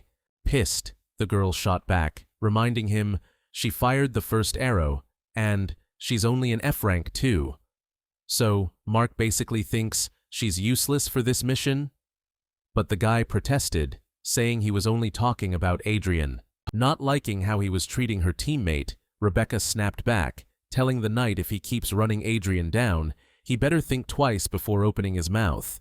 Just then, the commander, who hadn't said a word until now, suddenly spun around at a rustling in the bushes. Sizing up the situation in a heartbeat, he yelled at his teammates, warning them about a surprise ambush. Too slow to dodge, Rebecca barely saw the sharp projectile flying at her face and squeezed her eyes shut in panic. Without even breaking a sweat, Adrian snagged the arrow with one smooth move, crushed it in his fist, snapping it in two, which totally surprised Rebecca. Flicking away the broken pieces, the guy pointed towards the bushes the projectile came from, yelling, "That's where the attacker was hiding." The team's thief, Gerald, instantly leaped into a tree and took off through the branches in that direction, promising to take care of the monster. With a couple of leaps, he caught up to the tree monster with the bow, already trying to bolt, and raised his blades to strike.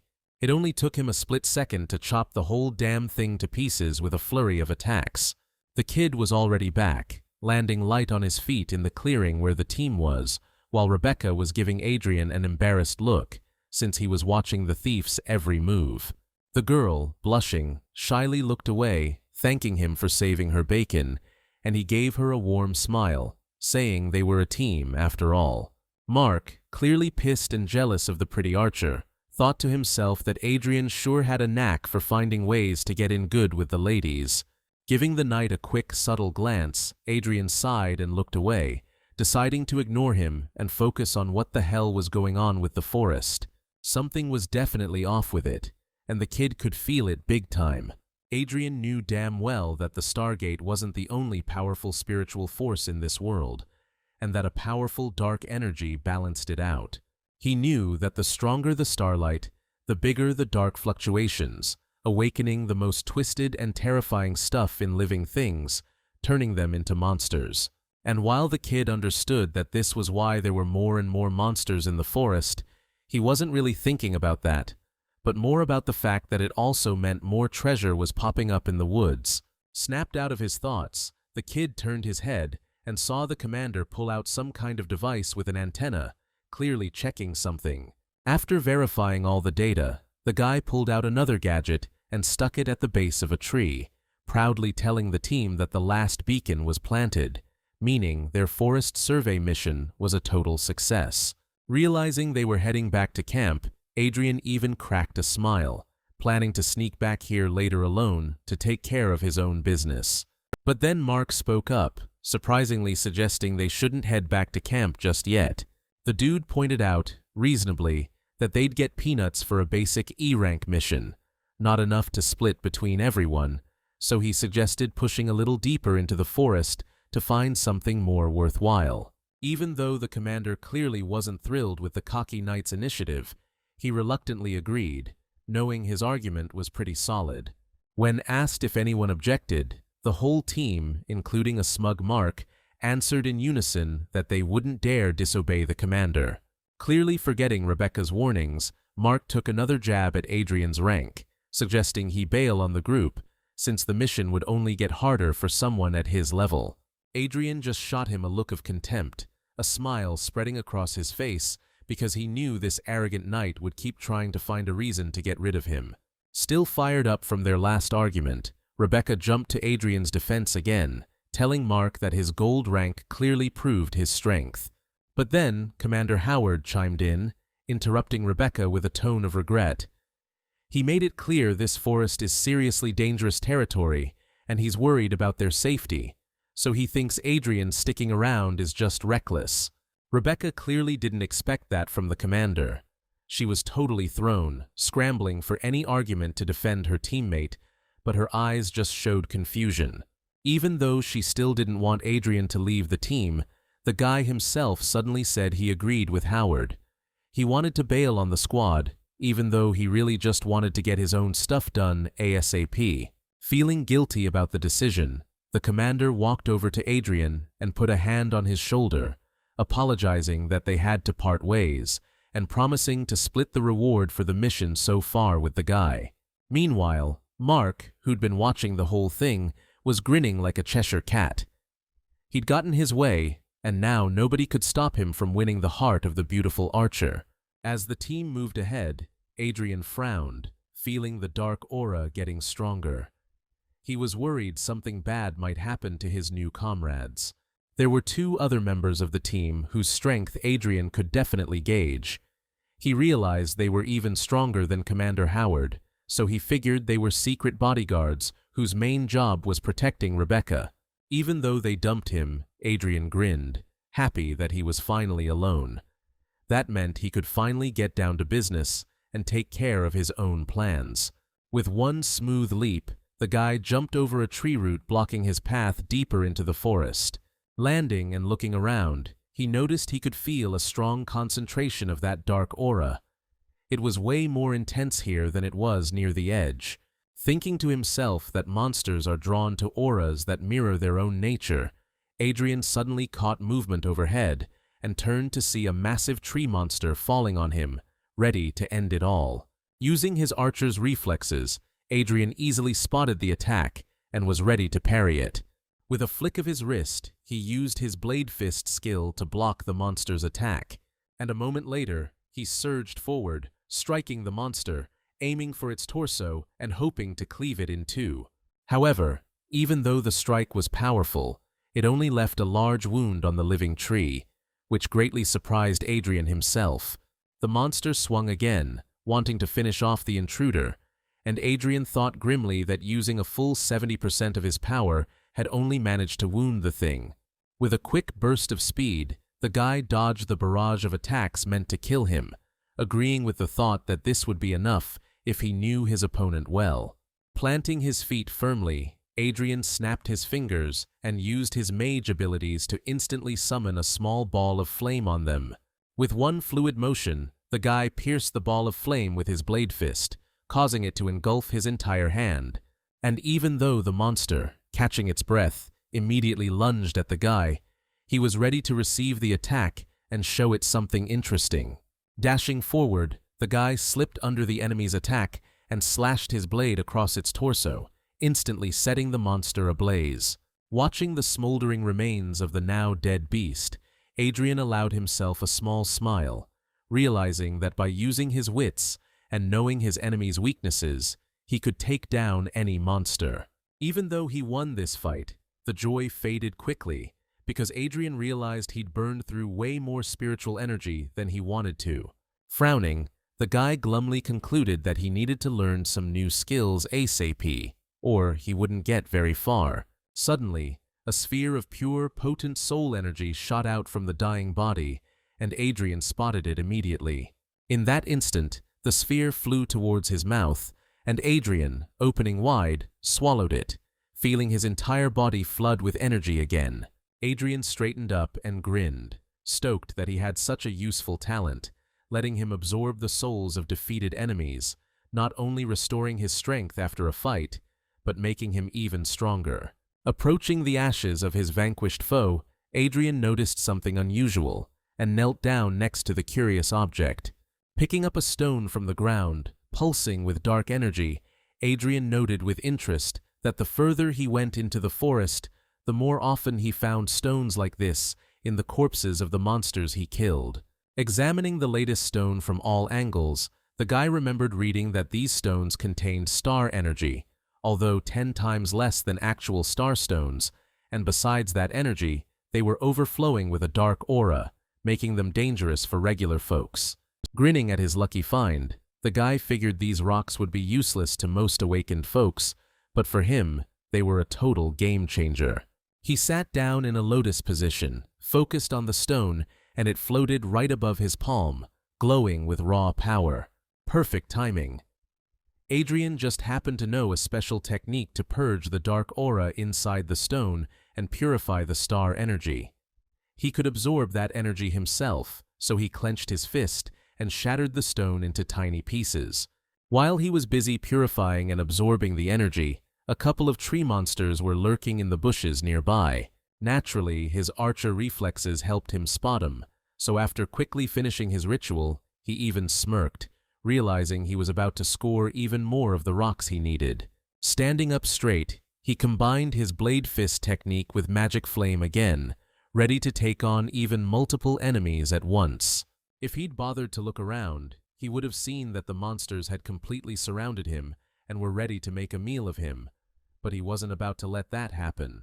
Overcome with the thrill of a good fight, the guy charged into the attack himself, showering his enemies with a barrage of fiery blows that left gruesome wounds on the tree monsters. Anyone who survived Adrian's attacks was out of the fight, but most were instantly engulfed in flames, which devoured the monsters' wooden bodies in a flash. Adrian felt unstoppable, remembering those epic days when, as a war god, he'd single-handedly crushed entire armies. The thought almost cost him his life when, in a flash, he realized claws were inches from his face. Using every reflex he had, Adrian managed to twist away, barely dodging the attack.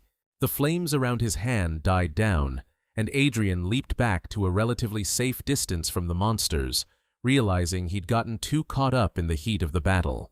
Even though he was handling them well, he couldn't ignore the fact that more and more of these things kept showing up.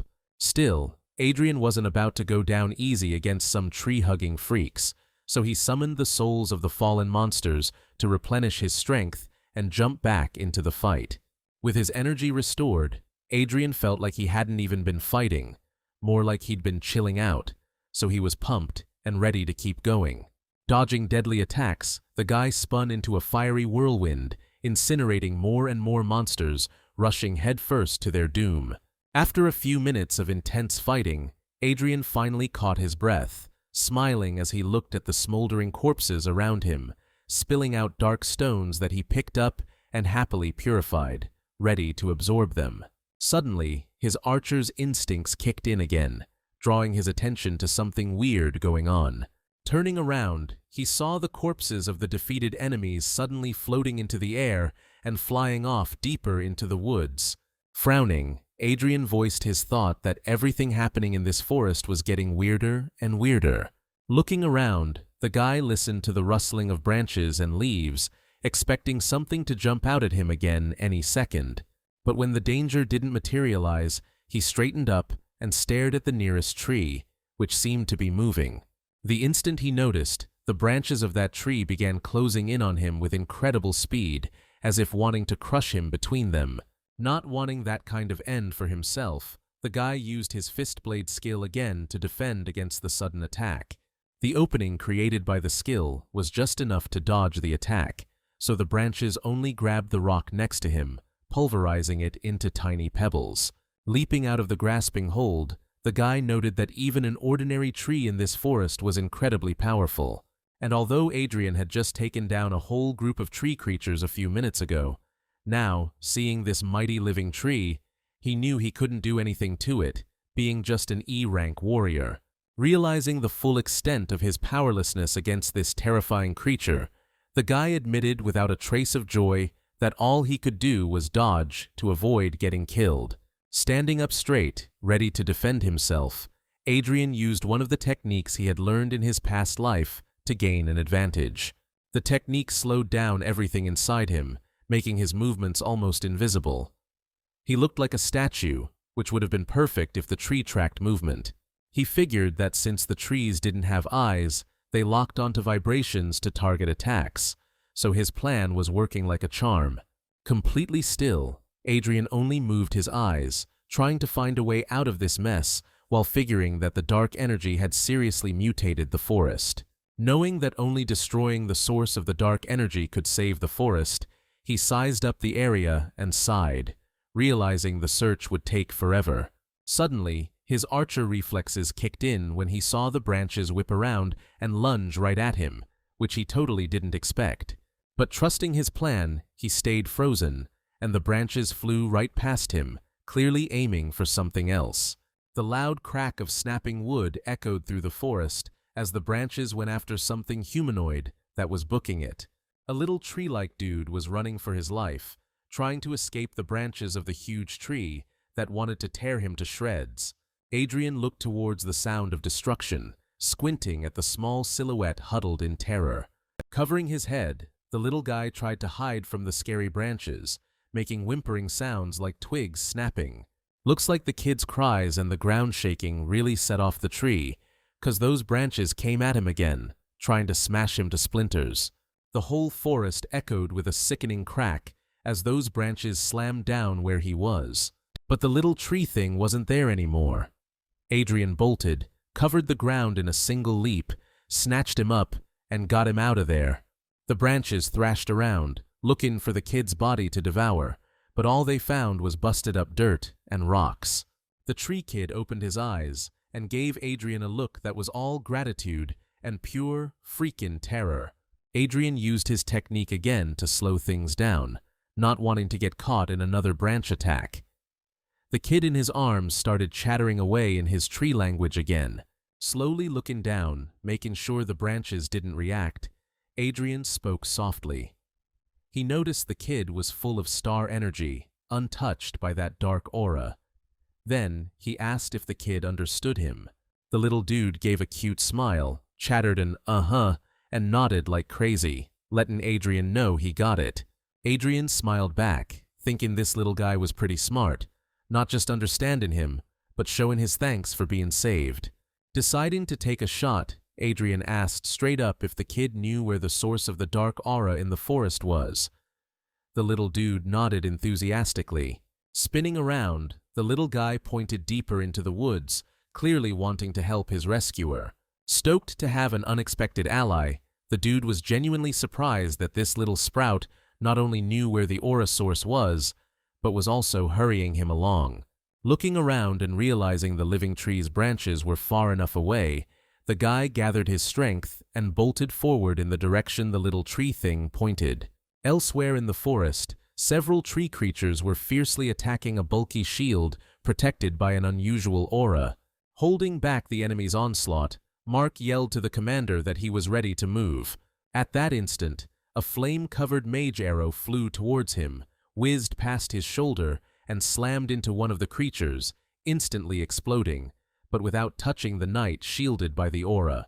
Nevertheless, one of the creatures suddenly leaped out of the pillar of flame, unscathed, and charged at the mage. But in that same instant, a well-aimed shot of a fiery arrow, fired from Commander Gordon's bow, took it down mid-air. Turning to the team, Mark noticed the commander's face, tense from the sudden danger, having just saved an ally's life. Relaxing, the knight approached Rebecca, who had been carefully watching the battle unfold, and told her to make sure she remembered how to deal with monsters like that, also noting that without Adrian slowing them down, they were making much better progress. Rebecca frowned, still pissed about Adrian getting the boot because of her. She shot the guy a look, wondering how he could be so damn cocky. And even though she was trying to focus on the mission and the enemy, her mind kept drifting back to Adrian. She thought, a little flustered, that his powers were definitely way stronger than he'd shown during the team exercise. Suddenly, Gerald, staring off towards the trees, called the commander over, saying he had a bad feeling about something. Turning to Howard, the thief pointed to the battlefield, where all the monster corpses had completely vanished. With a slight but noticeable tremor in his voice, the guy, on high alert, pointed out this fact to the commander. Catching a glimpse of movement, Gerald guessed that the forest was swallowing the monster bodies. Then he looked up and saw the branches of the huge trees around them seem to come alive. Looking up in surprise, a stunned Mark saw some branches darting towards him with incredible speed. In a flash, thick, strong branches wrapped around the knight's body as he screamed for the commander to help. But before anyone could react, the branches squeezed tight, crushing the arrogant knight. Blood spurted from his mouth, and Mark let out an inhuman scream of pure agony. Commander Howard was about to rush to his friend's aid, but realized he was too late. He took a step back, moving closer to his allies, his jaw clenched tight. Gripping his bow tight, he tried to figure out what the hell was going on while his team formed a defensive circle. Casting a mournful glance at the slain Mark, Howard suddenly noticed smaller branches wrapping around his body from head to toe. The knight's body twisted, his skin turned gray, and his eyeballs went black as night. Then the corpse spoke in a raspy voice, threatening his former comrades with death for trespassing on the Dark Force's territory. With pain in his eyes, Howard watched what his friend had become, regretting he couldn't save him, realizing the demonic tree had devoured Mark's soul and stolen his body. Rebecca asked in a panic how it was possible for a rank E tree to so easily kill an awakened one of the same level. But the demonic knight had already charged at his former teammates. Knowing it wasn't Mark anymore, Commander Howard drew back his bowstring and aimed a flaming arrow at the monster, ready to end its life for good this time. The arrow flew straight at the monster with incredible speed, ready to burn it to a crisp. But the monster, using the wooden branches intertwined with it, managed to intercept the arrow and laughed with a demonic grin at the commander's pathetic attempt to finish off his former friend. Stunned, Howard froze in place, not understanding how his most powerful attack, which usually wiped out wooden monsters, had done absolutely no damage. And the demon, taking advantage of the squad leader's confusion, rushed to attack, ready to kill not only Howard, but the entire squad. For the first time in ages, Commander Howard felt true fear, the kind that steals your breath and freezes you solid. He didn't even hear Rebecca screaming at him to dodge. Frozen in place, all the guy could think was that he should move, but he couldn't twitch a single muscle. Just when Howard was totally defenseless, the monster got blasted away from him by a razor-sharp gust of wind summoned out of nowhere by Rebecca. Shielding itself with its mangled hands, The freak stumbled back a few steps, its razor-sharp claws missing the commander by a hair. The instant the wind hit the monster, Gerald, who suddenly appeared, scooped up the commander in one leap and carried him even further away. After getting the commander to safety, the guy stood up straight and approached the one who'd unleashed that crazy wind blast. Howard, realizing the wind spell was rank D, asked if their buddies were that rank too. Matthew, the mage who'd only been helping with low-level spells, threw back his hood and sighed, admitting he didn't want him and Gerald to be exposed so easily. Rebecca, starting to figure things out, looked at the thief and the mage, wanting to ask the question that had just popped into her head, but Matthew cut her off. Casting a quick glance with his golden eyes at the girl, the man confirmed her unspoken suspicion, saying that Rebecca's family had sent them to protect her. The archer's eyes clearly showed the pain of realizing that even her own family didn't believe in her abilities. Knowing there wasn't time to chat, Gerald charged into the fight, reassuring his charge that everything would be all right, and trusting his loyal mage buddy to cover him while he cooked up a new spell. The instant the thief's blades clashed with the monster's impossibly powerful hands, the mage finished chanting, and another wind attack slammed into the enemy, the blast echoing across the whole forest. Even with the mage and D-rank thief's awesome teamwork, backed up by 2 archers, the monster was holding its own against all 4 of them, which really started to frustrate the winded Gerald. The exhausted archers were breathing hard. Matthew clutched his wounded side, and Gerald gripped his aching blades, refusing to give up. Turns out, the tree that killed Mark and merged with his body was twisting him into something worse every second, turning him into not just a monster, but a real tree demon, its bloodlust clear in every move and even in its eyes.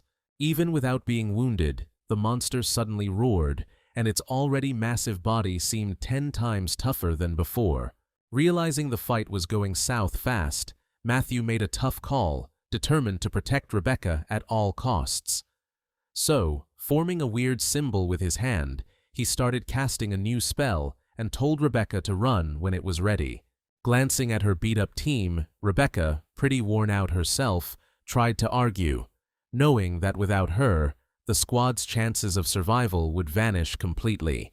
The instant she tried to explain why she wouldn't leave, Matthew unleashed the spell, summoning 2 gusts of wind with insane power, slicing through massive roots and hurtling towards the girl. As soon as the magic wind reached the archer, it suddenly swirled around her, gently scooping her up and lifting her into the air, carrying her deep into the forest, far from the fight. Kneeling far from the battlefield, the girl snapped her head up, shocked at the way things had gone down. And just as she wished she could get back out there, a sudden crack of branches made her whip her head towards the bushes, where more monsters were charging at her. Knowing she couldn't handle them alone, Rebecca cast one last sad look at the battlefield, whirled around, and bolted as fast as she could away from the attacking monsters. But even though she was far from the biggest, baddest monster, her strength started to fail, and the archer began to panic, realizing she was about to collapse. Realizing there was no way she could escape, the girl turned to make one last desperate attempt to defend herself, but before her eyes, another monster lunged, bearing sharp claws, ready to tear the fragile archer to shreds. Frozen with fear, tears streamed down the girl's cheeks, and in a trembling voice, she mumbled apologies to those who had given their last ounce of strength to save her. Trying to shield herself from the attacking monster, the girl squeezed her eyes shut, knowing she was about to die. But at that very moment, something attacked the monsters, engulfing each of them in raging flames, making the creatures scream bloody murder. Hearing the screams, the girl opened her eyes and looked to see what had happened. But when she saw who had protected her, her eyes widened in stunned disbelief. Standing tall, Adrian turned his head to Rebecca, wanting to see if she was hurt, though the girl herself was looking at him with even greater curiosity because his hand was blazing with both fire and a strange pink energy. Turning his head back towards the enemies, Adrian, focused, asked the girl what had happened to them, that she was alone against 3 monsters. The girl, stunned by the sight, stared at Adrian, her eyes locked on him. Instead of answering, her voice trembling, she just asked how he took down 3 E-rank monsters so easily, all by himself. Sighing, the guy glanced at the new creatures closing in, growling at the pair, wanting them both dead. Realizing it'd be way harder to fight and protect Rebecca at the same time, Adrian decided a different strategy was best. With a smooth move, he put his hand on the archer's waist, pulling her close, which made the girl blush like crazy. She tried to protest this sudden closeness, but Adrian cut her off, giving her a hard look and warning that if she didn't shut up, he'd just toss her to those things as monster chow. Looking around, Rebecca panicked again, whispering that the monsters were coming right for them. Then, Adrian unleashed that familiar blue aura, the one that always slowed things down in this forest. Right after that, the monsters, who were charging straight at them, suddenly ran right past, then stopped, looking around all confused, searching for prey that had vanished into thin air. Rebecca was blown away, realizing the monsters couldn't see them at all. Flustered again, Rebecca looked back at the guy, figuring this was the skill he got for completing the gold rank trial. Even though Adrian was trying to focus on the enemies, he couldn't help but notice the girl was pressed even closer to him for some reason, which totally threw him off. Finally, when the monsters wandered off, Adrian led Rebecca deeper into the woods, to a spot safe enough for them to catch their breath. Settling down under the roots of a big, dead tree, Adrian sighed, leaning back against the roots, and asked again what the heck happened to her squad. Giving her a hard stare, he cut right to the chase, asking how she managed to get lost alone in the woods when they had 2 whole D-rank awakened on their team. Rebecca, who'd been flustered until then, opened her eyes wide in surprise. She hadn't expected Adrian to be strong enough to figure out their power levels so easily, something she hadn't even noticed herself. Shaking her head to clear the embarrassment she felt in front of her rescuer, the girl asked indignantly how he knew their teammates were higher ranked. Unfazed by her intensity, the guy just said he had eyes, and there was no way he could miss it. Keeping his intense gaze locked on Rebecca, he pointed out that they weren't even trying to hide it. They were boldly using their abilities before he even left, and she just completely missed it. He laid into her, saying that as a gold rank archer, she should have noticed it herself. But Rebecca was so clueless, she missed simple information that was right in front of her face. Hugging her knees and squeezing her eyes shut, the girl sobbed, agreeing with him in a trembling voice and admitting she was weak. If she were stronger, she wouldn't be a burden to her teammates. Even seeing how upset she was, Adrian didn't let himself show pity. Still staring at her with those piercing green eyes, he said coldly that tears wouldn't solve anything. She'd be better off finally telling him what happened. For a few more seconds, the archer couldn't get her tears under control. But when she finally calmed down a little, she started talking, telling Adrian everything that had happened to them. Listening to her without interrupting, the guy nodded, lost in thought about everything he'd heard, gathering his thoughts. Wiping her tears, the girl told Adrian that his slow-motion skills were incredibly useful against these monsters, and that they should head to the camp ASAP so he could help their stronger teammates bail out their squad. The guy looked up at her like she'd just said the dumbest thing ever, then asked point-blank if she seriously thought the commander and the others would need help if they left to get backup. And even though he said that even an awakened E-rank could handle it if they played their cards right, he had to admit to himself that an unprepared team with only 2 awakened D-ranks wasn't likely to survive a head-on fight with the Black Tree. Rebecca sadly admitted that after the tree killed Mark and took over his body, even a well-coordinated team of 2 awakened D-ranks was useless. Finally getting all the info he needed, the guy planted his hands on the ground and stood up, ready to finally get to work. Turning to Rebecca, who was still sitting on the ground, Adrian called her to follow him, asking her to take him to where the fight was so they could give the squad some support.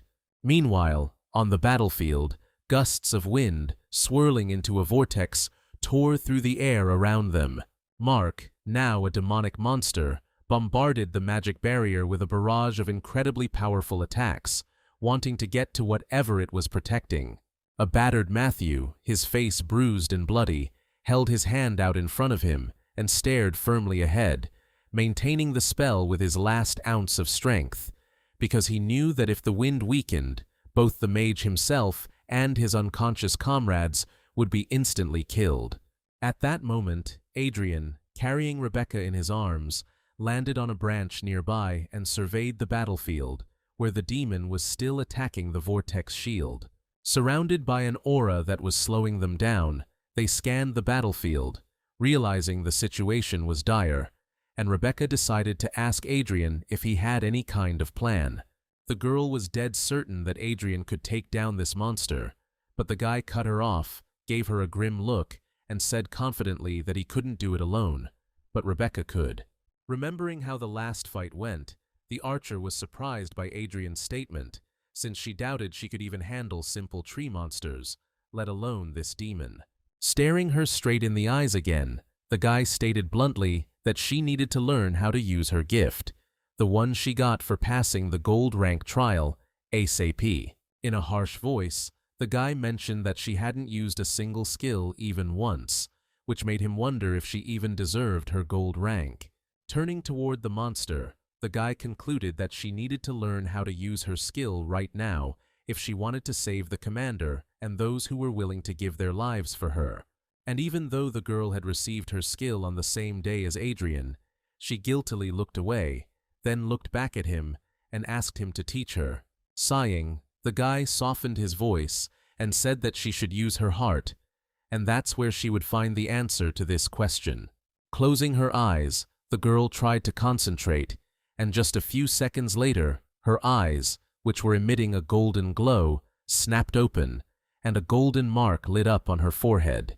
Looking into the archer's eyes, the guy immediately realized that she had gotten the Eagle Eye skill, which is considered very powerful among all the gold rank skills.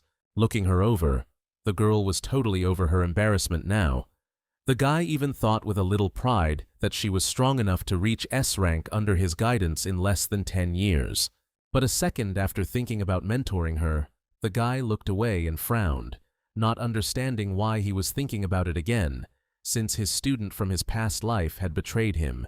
Rebecca, meanwhile, didn't notice the guy's expression and hadn't heard a word from him in response to her skill awakening. She turned her gaze to the monster below and said excitedly that she'd finally seen what she wanted. The Eagle Eye skill let her clearly see the monstrous aura of a whole 10 black trees that had consumed Mark's body. Adrian gently guided her, pointing out that she needed to push herself and see way more than she was seeing right now.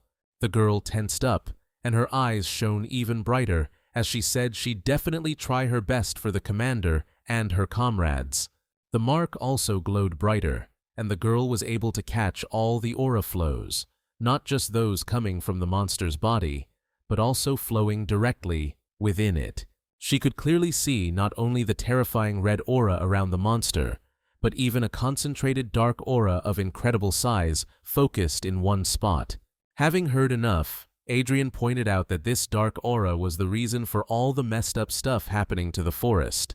The guy examined the monster himself, telling the girl that the power of 10 black trees in one knight's body was way too colossal to fight fairly, but it could be attacked at its weak point. Reacting instantly to the guy's words, Rebecca whipped out her bow, knocked a flaming arrow, aimed for the weak spot, and declared she was going to get the job done. But Adrian stopped her impulsive move, telling her not to get cute and flicking her forehead. He chewed her out, saying she was just an F-rank archer, and her arrow wouldn't even scratch that thing, just get its attention. Rubbing her forehead, she looked down, feeling guilty, and apologized for acting rashly, asking him to teach her the right way to handle it. The guy sighed, closing his eyes in disappointment, saying that their recklessness and inattention were exactly why they were in this mess, then asked if she saw any other way to solve the problem. Finally, Rebecca smiled, saying she understood what Adrian meant. Grabbing an ice arrow from her quiver, she activated her skill again for better aim and lined up the tip on the monster. A moment later, seeing that Adrian wasn't stopping her, she released the string, and the arrow instantly shot off, flying straight at the monster at breakneck speed. The monster, caught off guard, let out a loud scream of pain as the ice arrow hit its weak spot, immediately covering its body in ice, making its woody shell brittle. Right after the first arrow, a second one came flying, dealing even more damage and not giving the monster a chance to recover. Finally, the last of the 3 arrows hit its mark, encasing almost the entire demon's torso in ice, and you could see the unbelievable pain in its eyes. As soon as that last arrow landed, Adrian tensed up, covering the hand holding his blade in flames and making sure to use his blade fist skill. The girl cheered, stoked that her attack on the demon actually worked, and Adrian grinned, feeding off her enthusiasm. Turning to him and seeing his smile, Rebecca instantly blushed, then thanked Adrian, calling him Big Bro for the first time. Even though she was pumped that it worked, she knew the ice arrow wouldn't hold the monster for long, and she told him that right away. Getting ready to attack, Adrian suddenly jumped off the branch and charged straight at the beast to obliterate it and all the dark energy built up inside it. Watching him launch his attack, Rebecca said what she was thinking. Even though he tries to act all tough and aloof, he's actually a really good guy. In a flash, Adrian was right on the battlefield, but to the archer's surprise, instead of rescuing the wounded, he charged straight at the monster, clearly looking to throw down. Panicked, Rebecca yelled, trying to stop him from doing something so reckless, because his defense is crazy strong and an F rank can't break through it. She knew that if he couldn't pierce the monster's thick wooden armor, he'd be the one taking the hit. But the look in Adrian's eyes made it clear. He wasn't backing down. The guy knew the archer was right. Mark, now a monster, might not be super strong on his own, but that wood armor, powered by dark energy, made him practically invincible. But Adrian had factored all that in. He had a plan to take this thing down, and his hand flared up again. Knowing the ice arrows had weakened the monster's shell, the guy ignited his other hand, even hotter than before. With both fists, Adrian slammed right into the monster's exposed weak spot, covered in ice just enough that he could punch through that tough defense. The sudden temperature change amplified the impact, and the monster howled in unbelievable pain. When Adrian ripped his fists out of the monster's gut, the 2 elements reacted so violently that a massive pillar of flame erupted from the demon's body. Even though Rebecca had watched the whole fight, she admired Adrian for breaking through the monster's defense, but she couldn't figure out how he did it. Taking a closer look with her skill, Rebecca saw a dark purple core suddenly appear in the monster's stomach, which she figured was the source of the dark energy. Without missing a beat, Adrian drew his blade and surrounded it with flames along with the fist blade energy, ready to deliver the final, devastating strike. Lunging at the enemy, the guy unleashed a flurry of powerful blows, slicing through its body right where the dark energy core was exposed. Looking at where he'd hit, the guy noted with satisfaction that the core had shattered into pieces.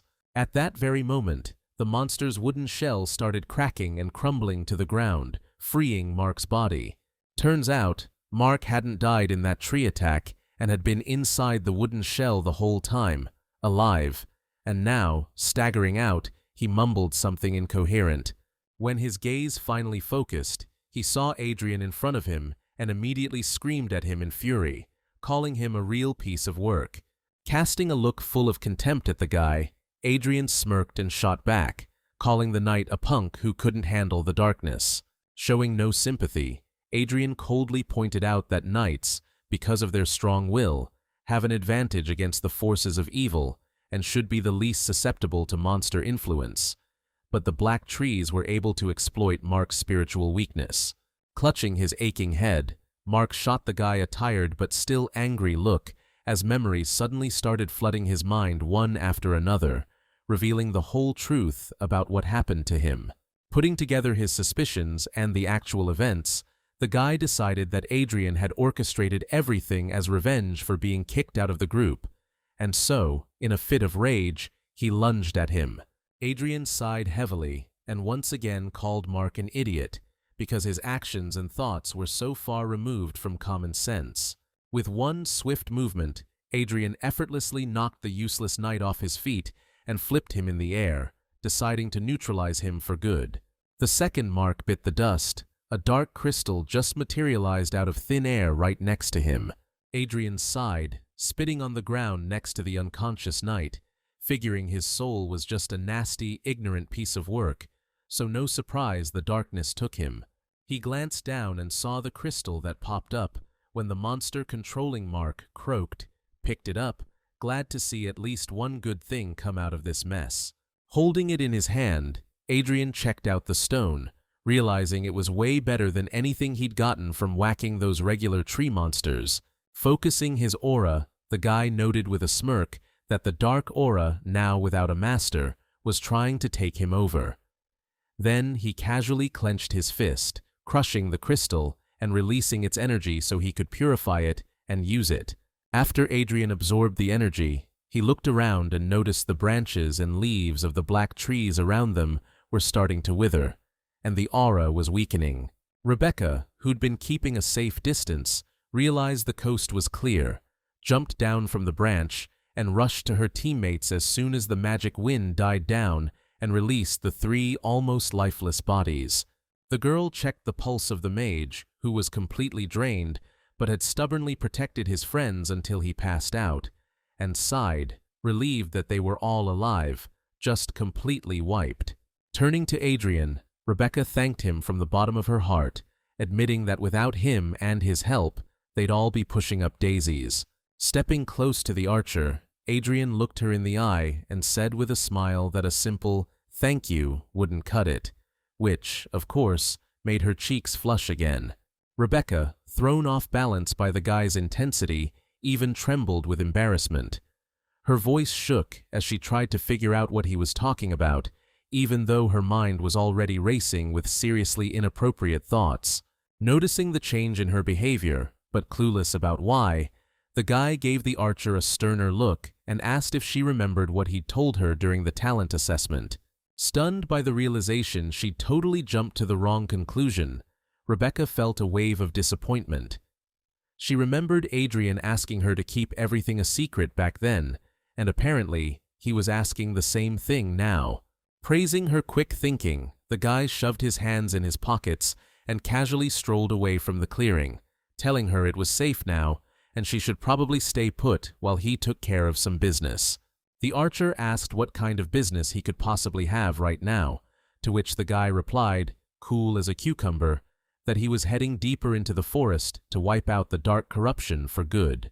Rebecca, floored because she thought the core inside Mark's body was the source of the dark aura, wanted to double-check, but Adrian was already gone. Just to be safe, Adrian used his slow-motion technique again, moving through the forest and relying on his gut feeling. Scanning the trees around him, the guy noticed that all the trees touched by the darkness were starting to wither, which only confirmed his hunch that destroying that core had significantly reduced the darkness in the forest. Suddenly, that little kid he'd recently saved from the black trees popped out from under Adrian's suit. Up until now, Adrian had been heading straight where the kid was pointing until he heard the sounds of that fight, which made him change course. But now, after patting the little guy on the head, the guy asked him to show him where to go again. Safe and getting some love, the little guy happily helped the dude again, pointing him towards the main source of that dark energy. After covering a lot of ground in the direction the little tree thing pointed, the guy finally reached a truly massive tree. Its top was bare, not a single leaf, and its branches were blacker than night. Looking around, Adrian mentioned out loud that it reeked of rot, and the dark energy was way stronger. But he also felt something different. Reaching a little paw towards the tree, the little guy summoned a stream of green energy, which immediately picked up a few leaves from the ground. Smoothly, like riding waves, the energy flowed towards the tree, touched it, and soaked into the massive trunk, making all the leaves softly fall to the ground. As if alive, the tree's roots suddenly stirred, but without the threat of the other trees, opening a path for the awakened dude to the tree's heart. Stoked to have such a useful little ally, Adrian smiled and headed inside the tree, figuring he never would have made it here without him. Once the guy was inside, the roots stirred again, now closing the path, and Adrian asked the little fella if this was where he came from. The guy backed up his question with some pets, and the little dude just chattered back in his own language, which Adrian sadly couldn't understand. Adrian, figuring it was a yes, wondered how such a cute and kind creature could come from a place corrupted by dark energy like this. After wandering through this tree for what felt like forever, Adrian suddenly realized he hadn't sensed a single monster the whole time. Finally, the guy spotted something that looked like the exit of this never-ending tree tunnel and hurried towards it, eager to get this over with. But as Adrian got closer to the tunnel's end, what he saw completely caught him off guard. Inside the tree was something that looked a lot like a human settlement, but this village was deserted, with no signs of life anywhere. And even though it was clearly man-made, Adrian noticed it looked pretty weird for a human village. Plus, he doubted it was the source of the erosion, since he didn't feel any dark energy around the place. Still, heading deeper into the settlement, the guy suddenly picked up on a strange aura, the kind that just screamed danger. Deciding to check out what he'd found, the guy used one of his techniques to really scan the area for anything out of the ordinary. Waves of energy spread out from him along the walls and ground, then bounced back, giving the guy clearer and clearer intel on the energy surrounding this place. Suddenly, Adrian spun around towards the direction where one of the waves brought back a sense of intense dark energy, the kind that would scare the living daylights out of anyone else. Glaring at the bushes, where glowing red eyes full of rage were staring back, the guy admitted that this aura was way too powerful, and he couldn't handle it at just E rank. The guy was bummed, thinking he was just a hair away from ranking up. Then he remembered that supercharged dark energy crystal he'd been saving. Figured he'd pop it and hope it was enough to push him over the edge. Only thing bugging him was whether he could handle absorbing that much juice at once. But then, out of nowhere, this little wood sprite pops out from under his suit, grabbing Adrian's attention. Adrian looked at the little dude, who was jabbering away in his own language, pointing off to the side. He asked, "You want us to head over there, little guy?" The sprite nodded like crazy, and he looked kinda worried. Made the guy wonder if his little buddy was picking up on that seriously messed up vibe he was getting. Shaking off those thoughts, and still locked on that horrifying aura, Adrian agreed with the sprite, deciding, yet again, to go where he was pointing. They skirted around the source of that nasty aura, deeper into the village. Suddenly, Adrian was back outside the cave where the settlement started, and saw a little tree right up against a rickety fence. The sprite, bold as brass, hopped off the guy's arm, went over to the little tree, looking all caring and attached, and touched the trunk. Again, smooth waves of green energy flowed, merging with the tree's inner power. The energy flowed through the tree, up to the branches, then split into streams. These burst out and turned into floating spheres with images inside, memories of the Ents. Staring into the spheres, the guy saw how this village used to be buzzing with life. Adrian saw a peaceful Ent colony, faces beaming with smiles, and realized they were the ones who built this little settlement. The dude saw how these creatures cared for nature and lived in peace with it, so he couldn't figure out what could have happened to make the forest such a wreck. He was scanning from one orb to another, searching for answers, but finding nothing. Then, they started breaking apart, and Adrian lost any chance of figuring out what went down. Hearing the kid call to him, the guy snapped out of it and knelt down to see what he wanted. The little dude was waving his hands like crazy, making it clear he wanted Adrian to find out what happened to the villagers. When the kid realized his big buddy understood the request, he clasped his hands together and made a pitiful face, showing just how much he needed Adrian's help. Of course, after such invaluable help from the little guy, Adrian couldn't refuse, but he immediately added that no one alive had been here for a long time, so there wasn't much to hope for. The kid looked super bummed and desperate, so Adrian picked him up and hugged him close to his shoulder, trying to calm him down. Making sure the little dude was holding on tight, Adrian hopped over the fence, voicing his hope that the villagers were still alive. But what he saw robbed him of his voice, because any hope for the best possible outcome vanished instantly. Dead ant bodies were everywhere, each killed with varying degrees of brutality, but most had been torn to pieces, scattering splinters all over the ground. The second the kid saw the horrifying scene, tears and a full-blown meltdown exploded out of him. The little dude had lost his entire family on this death-wreaking land. Adrian shielded the little guy's eyes from the sight of his dead family, sadly telling him not to look. Knowing he couldn't just leave the little ant's family like that, Adrian spent a good while burying each of them, then patiently and sadly waited for the little one to say goodbye. Looking at the kid with sorrow, the guy figured it'd be a long time before he calmed down. He was just a baby, and this kind of trauma was way too much for him right now. Finally, the guy sighed and turned away, deciding it was best to leave the little guy alone for now, while he went to wipe out whatever caused this tragedy. But as soon as he turned, the little dude jumped onto his shoulder, looking absolutely furious, which totally surprised the guy. Looking at the little guy, Adrian saw a warrior's resolve in his eyes and a powerful thirst for revenge for his people.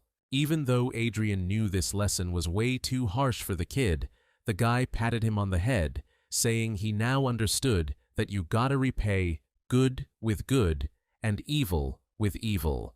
Turning back, Adrian stopped when he felt that dark aura of death again, and suggested to the little guy that they take a look around for anything unusual.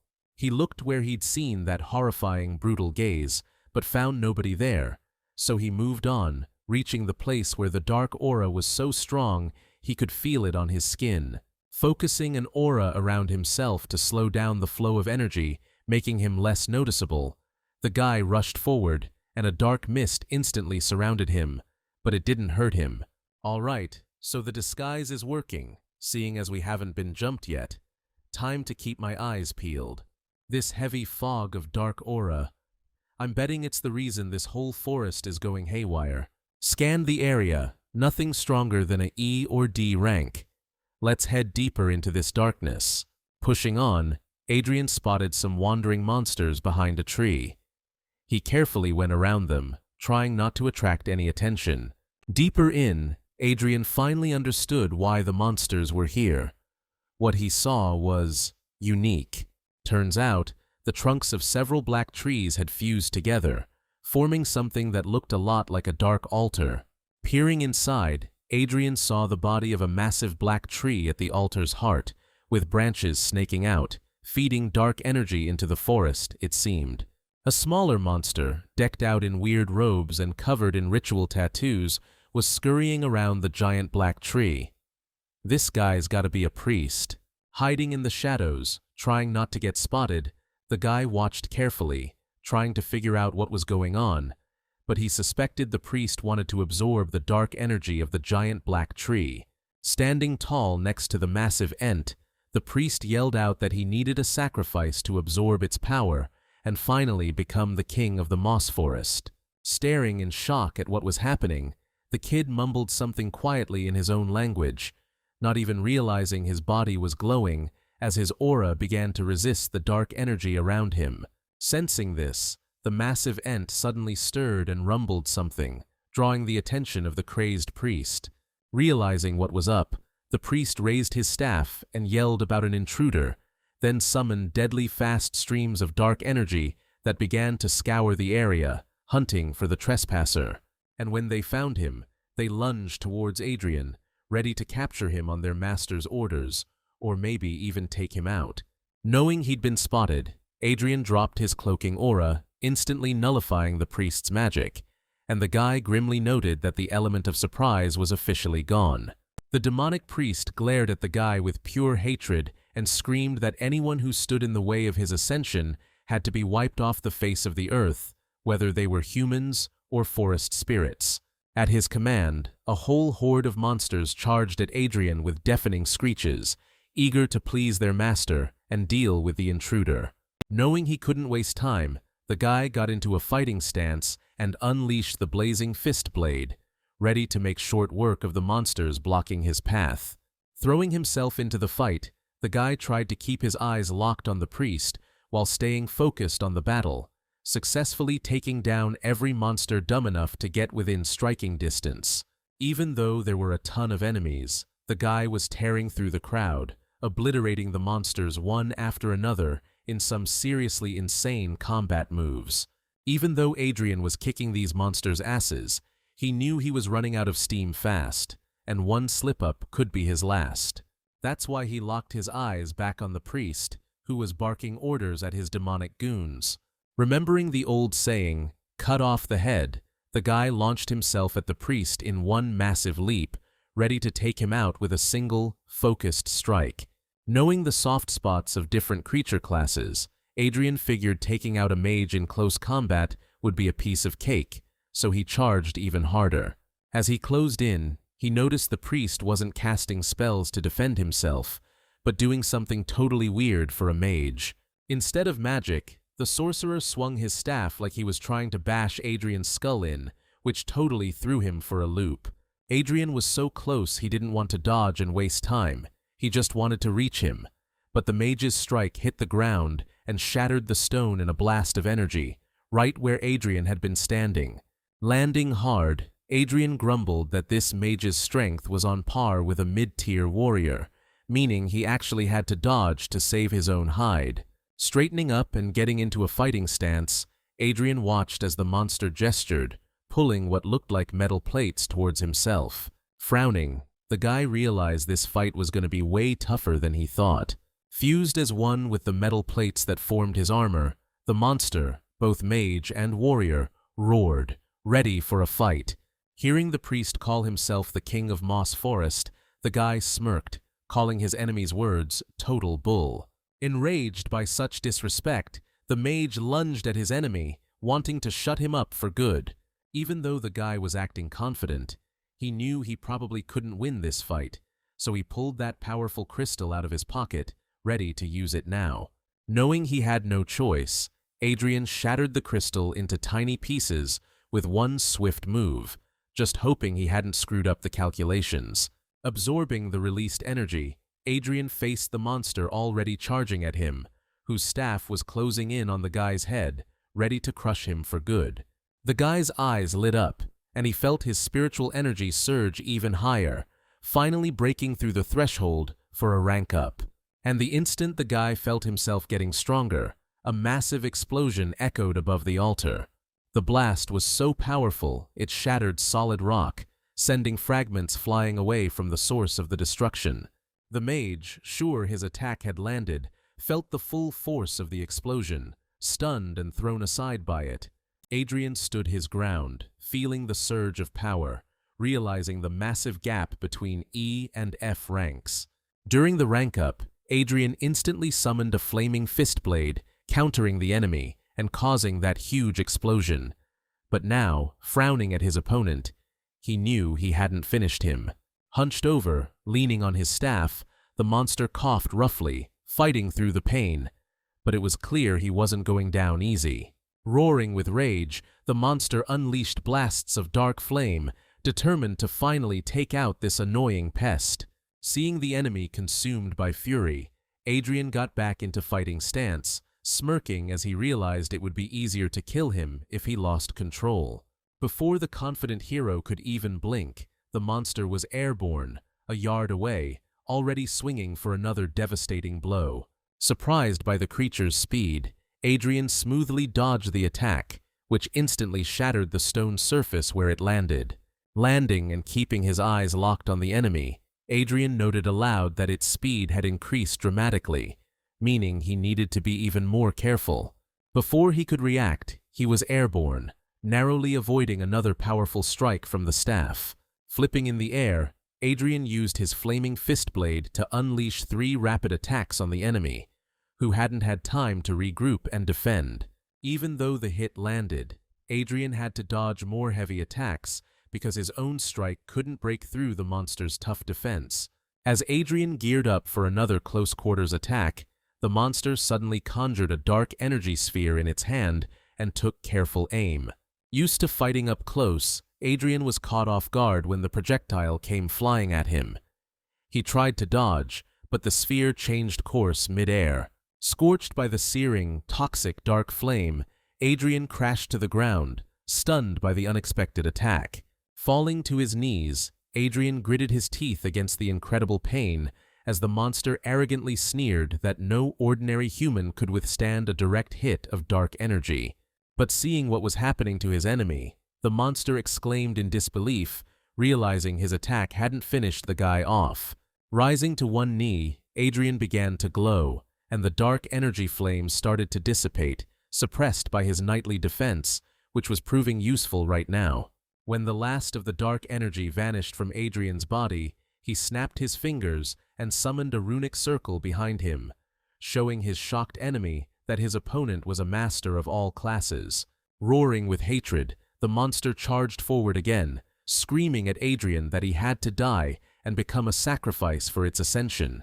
Thanks to his thief's agility and knight's resilience, Adrian successfully defended against all the enemy's attacks, but because of the monster's crazy strong defense, the guy couldn't deal any damage either.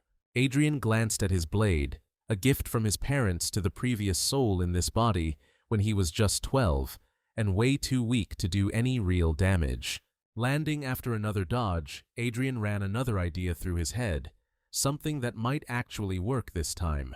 Using his magic again, the kid channeled freezing cold to make the blade tougher, stronger.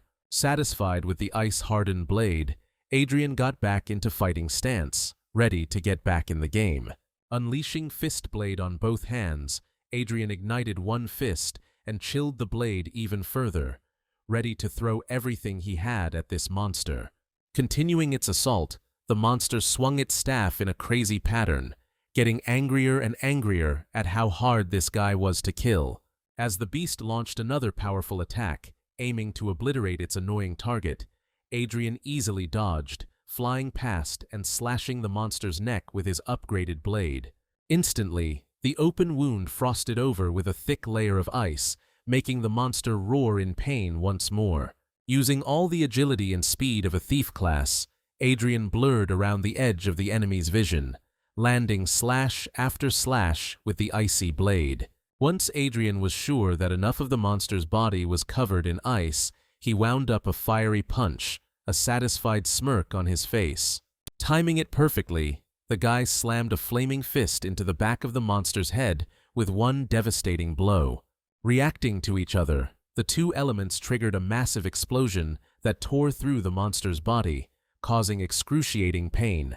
Even though the attack wasn't fatal, the beast was shocked to realize its defenses had been breached, and the wound wasn't healing. Gripping his blade tighter and smirking wickedly, Adrian confidently declared that the fight would be much easier now, and it was only a matter of time before he finished off the hapless Forest King.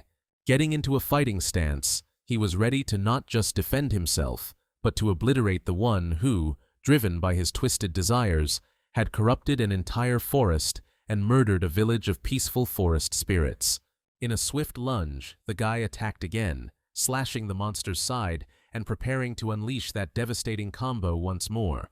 Realizing he was at a disadvantage and the battle could soon end in his own demise, the monster felt true fear for the first time in the fight. Instead of retaliating, the beast used its immense strength to leap as far away from Adrian as possible, who initially thought the enemy was fleeing. But it turned out the jump had a specific purpose.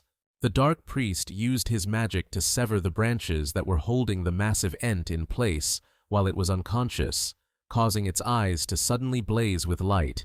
Awakened and colossal in size, the beast roared, jolted awake, and feeling an unquenchable bloodlust. Seeing the kid wasn't going to let his enemy live, the priest smirked as the massive beast strained, breaking free of its bonds, and declared with confidence that if he was going to die, they were going down together. Adrian looked at the monster, not exactly surprised, but he knew the situation was dire. This giant monster was definitely a D rank, if not stronger. Focusing, Adrian felt all the dark aura of the forest concentrating into this one terrifying giant, leaving him with zero chance of a successful fight. The enemy he'd just sweated bullets fighting was now standing at the feet of a true behemoth whose monstrous aura alone inspired terror, let alone its appearance, and Adrian felt like he was in deep trouble. This was a desperate situation, and even though he was still trying to figure out a way to escape this truly messed up predicament, in his heart, he was ready to throw down. It was at that moment that Adrian felt a previously dormant effect of his mythical skill, which made its user 10 times stronger, but only if they were willing to bravely charge into battle, even in the most hopeless situation. At the same time, in another part of the forest, Rebecca sat near the makeshift bed for her wounded comrades, looking around to spot any attack and protect them, when she felt her token vibrate. Taking the token out of her pocket, the girl touched it with her finger, and a voice came from the token, announcing that the rescue team would reach them very soon. Elated that help was close, but still worried, Rebecca asked them to move faster, because her comrades urgently needed medical attention. The voice from the token started to reply, but it was interrupted by static, after which the sound completely died out. Rebecca was seriously surprised. She'd never heard of the token link malfunctioning before. Hearing a sound so loud and booming, it reminded her of thunder. The girl looked up and saw a huge pillar of dark energy, so powerful it was tearing through the sky, coming from deep within the forest. Stunned by what she saw, the girl fearfully thought that's where Adrian went, meaning he could be in serious trouble. Meanwhile, Adrian stood in a fighting stance before a real titan, whose body was practically burning with the insane amounts of dark energy coursing through him. The guy was trying to keep his footing, but the powerful gusts of wind and flying debris were forcing him to move. Adrian was trying to gauge its power and realized the monster was still only a D rank, but all the dark aura of the forest was flowing into it endlessly, making it way stronger than it was inside the tree. And even though Adrian knew he probably wouldn't survive a long battle of attrition, his spirit was fired up with the anticipation of a great fight, and his heart, surrounded by the shell of mythical talent, beat faster. Adrian felt the flame of his mighty spirit engulfing his body, not hurting him, but amplifying all his senses tenfold. Finally, the giant moved, and with his legs spread wide, he swung both fists for his most devastating blow. In turn, the flame of spirit searing Adrian's body had already consumed the guy completely, leaving him with one last shot at victory. While that demon priest was cackling, standing back and watching the awakened one get pounded by the titan, Adrian was channeling every ounce of his spirit, ready to end this thing with one shot. Adrian was going all in, because if this attack failed, he was never getting out of this forest. But things didn't go down the way he expected at all, and his face showed a surprise he almost never felt. A massive root shot out with crazy speed, nailing the demon priest and breaking bones with a brutal hit. The impact was so huge, the monster went flying into solid rock, sending chunks of stone everywhere. From where the demon priest landed, a weak groan came, full of pain and disbelief. With his back broken, the priest couldn't stand, forced to support himself on his hands, shaking in pain, trying to ask in a voice full of suffering how the giant could attack its own kind. But instead of an answer, the priest looked up and saw a bunch of colossal roots coming down on him with unnatural speed, pounding the monster with a series of blows so powerful nothing could have survived. Adrian was honestly blown away that a situation that seemed totally hopeless a second ago had flipped to unbelievably optimistic. When the roots stopped hammering the demon priest, his pulverized body was embedded a full yard into the rock. The giant let out a scream full of fury and pain when he saw that the very monster who had enslaved him was finally dead. The colossal roots kept thrashing around. The creature's rage hadn't faded. Glaring at the mass of dark trees, the monster commanded the roots to obliterate them. Just moments ago, Adrian was running for his life from those living roots. Now, he watched with fascination as they destroyed the corruption that had plagued this great forest. Seeing the carnage inflicted on the creatures, the guy was stunned, realizing he'd seriously underestimated the one he was ready to fight to the death just minutes before. Turning to the giant, Adrian saw him take a step forward and tensed up, getting back into a fighting stance, ready for battle.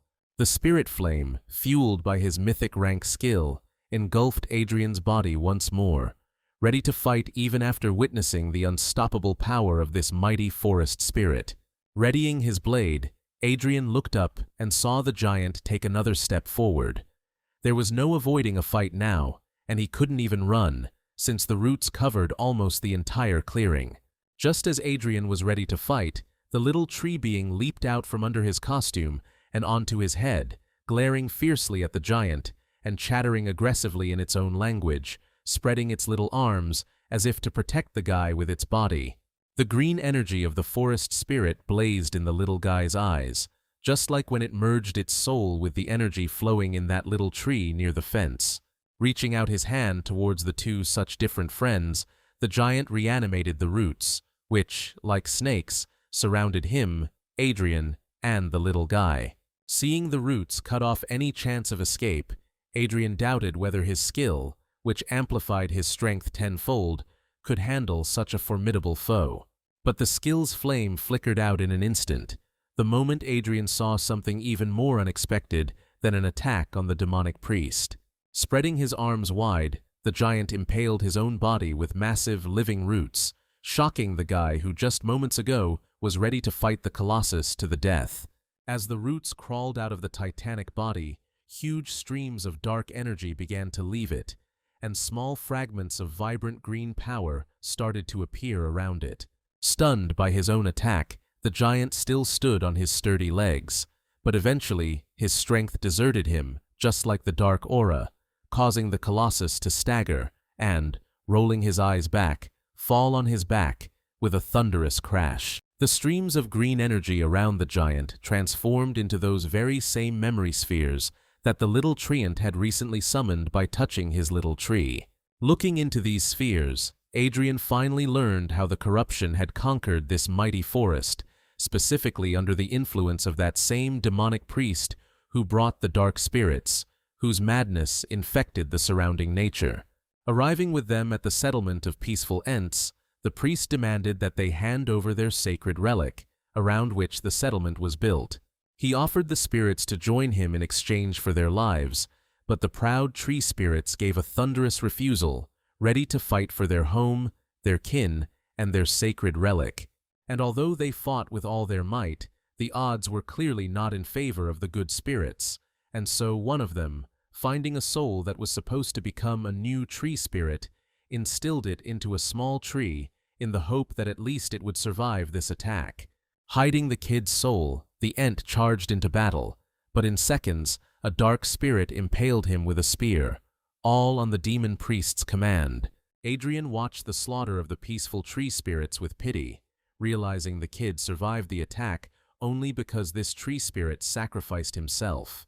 Seeing what happened, the little tree spirit, who just a minute ago was determined to protect his human buddy, broke down, sobbing. But then, from the energy of the memory sphere, the spirit of that same Ent materialized, and patting the kid on the head, asked him with a warm smile not to cry and to look forward to the future with a smile. Turning to Adrian, the spirit smiled, but the guy saw sadness in his eyes when he asked him not to abandon the kid and to treat him kindly. In response to the forest spirit's last wish, Adrian bowed to him, saying aloud that even though they weren't human, he respected their selflessness and the courage with which they fought for their forest. While the kid cried on his head, Adrian straightened up and said with all his pride that he would definitely take care of the little tree spirit. Hearing what he so desperately wanted to hear before dying, the spirit smiled happily, and in a moment, his soul faded into the air. Realizing the dark aura no longer affected the forest, Adrian helped the little tree spirit bury the last and bravest forest spirit. From the moment they saw the death of his family, the little forest spirit hadn't stopped crying, and now he stood before the grave, wiping tears from his cheeks. Adrian, trying to shake off the regret, turned his gaze to the cleansed shrine, which now seemed to pulse with the very life force of the mosswood forest. Approaching the spot where the demonic priest had been impaled by a bunch of massive roots, Adrian remarked that he wasn't surprised this was where the dark energy had corrupted the whole forest. Hauling out the priest's totally wrecked body, Adrian noticed something pretty interesting. Adrian managed to salvage the demonic priest's helmet, gauntlets, and armor, all in perfect condition and definitely reusable. Glancing at the staff the mage had wielded so skillfully, Adrian figured he didn't need it himself, but he could definitely flip it on the black market. The only snag was, there was just no way he could carry all this stuff at once. Giving the priest another once-over to make sure he hadn't missed anything, Adrian realized he totally overlooked one last, incredibly useful item. Pleased to see it would solve his problem perfectly, Adrian grabbed the priest's headband, which conveniently contained a dimensional pocket. Grinning and mentally cataloging everything he'd taken from the priest, Adrian stashed it all in the pocket, thinking that the 10 dark stones were incredibly useful and would help him get even stronger. But without a doubt, the dimensional pocket itself was the most valuable thing. He could keep it and use it to store a ton of useful stuff. The only thing bugging Adrian was that spatial pockets were super rare artifacts, stuff even C-rank heroes couldn't usually afford. So, finding one on some D-rank demon priest? Seriously sus. Shaking off those heavy thoughts, the guy loosened up a bit. I mean, a minute ago he thought he was a goner.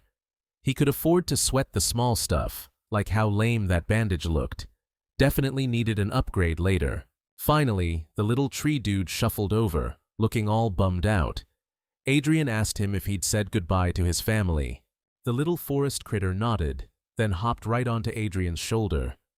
Adrian grinned, liking the little guy's eagerness to move on. Giving the little guy a pat on the head, Adrian told him, all gentle-like, that he'd take care of him and teach him everything he knew. Just then, Rebecca got a signal. A voice crackled over her comm, saying they'd detected D-rank energy somewhere in the forest, which could spell trouble.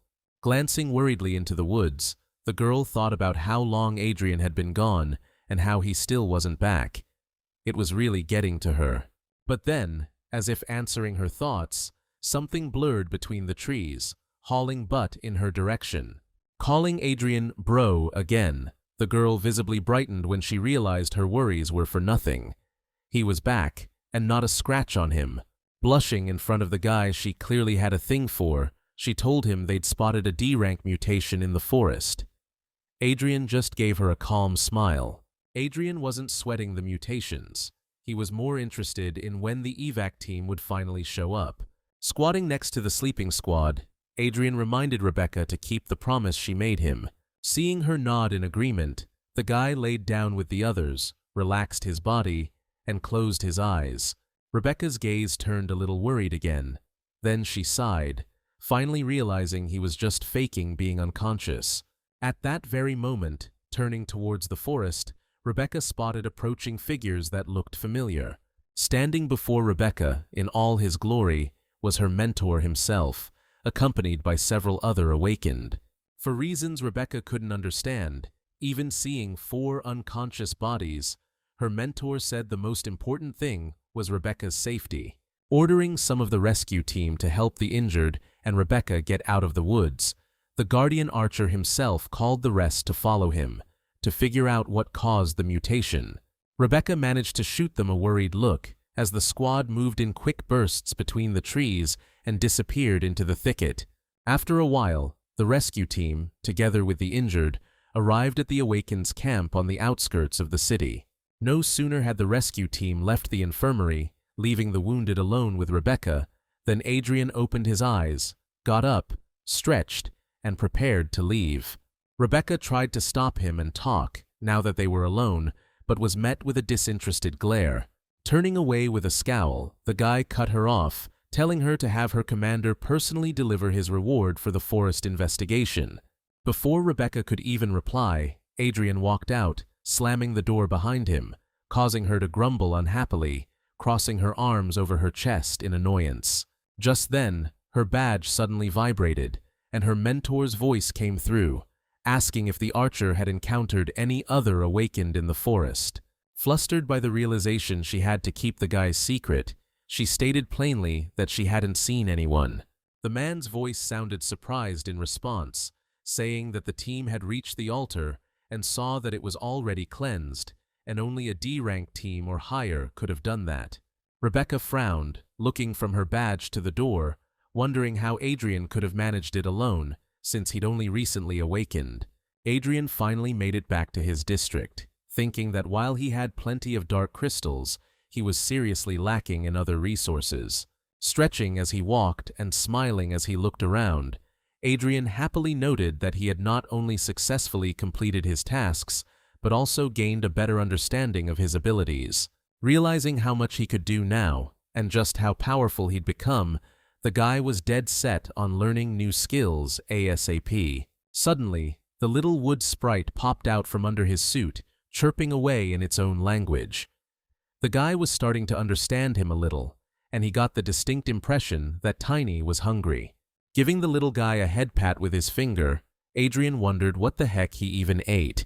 But then, in a flash, the guy spotted something that could totally change his plans for the day. It was the familiar face of that dude who helped Darren kick the guy whose body Adrian was now in, right out of his own house. At the administration office, Adrian found out that this scumbag wasn't just a lawyer, but the manager of the Awakened Society, and that the guy's mansion had been transferred to his control after Darren's death. Spotting Adrian, the man, whose name turned out to be Michael, turned to him with a cocky grin, saying that he was exactly who he'd been waiting for. Michael snidely remarked that the Guardian family home was truly amazing, and how sad it was that Adrian lost it. The guy just smiled, telling him to enjoy it while he could. Though he looked friendly enough on the outside, inside, the guy despised Michael, remembering that it had been a long time since anyone had acted so high and mighty towards him. Not wanting to deal with the jerk any longer, the guy headed to the black market, which was where he'd been planning to go in the first place. First things first, the guy figured he needed to appraise and sell what he scored on the mission. Then he could go shopping.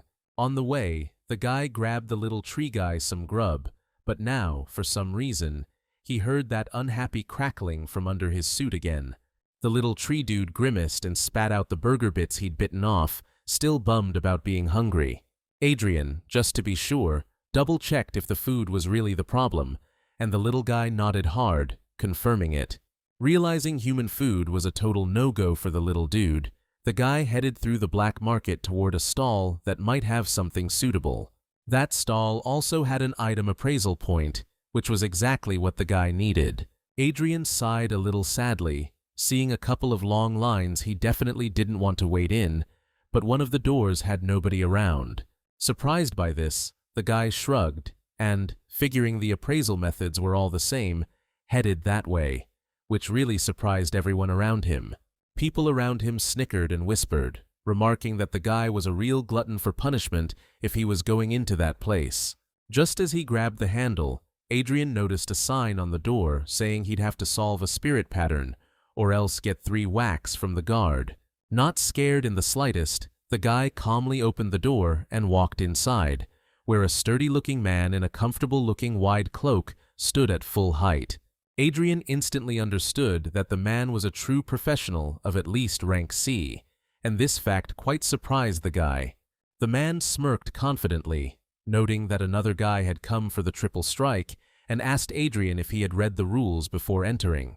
Stretching out his hand, the man pointed to the wall where the guy could see the star diagram itself, after which he offered Adrian to solve the diagram to receive the appraiser's services for free. Noting that if the guy undertook the solving, he better finish the job, or else the guard would beat him up, the man demonstratively struck his fist into his palm.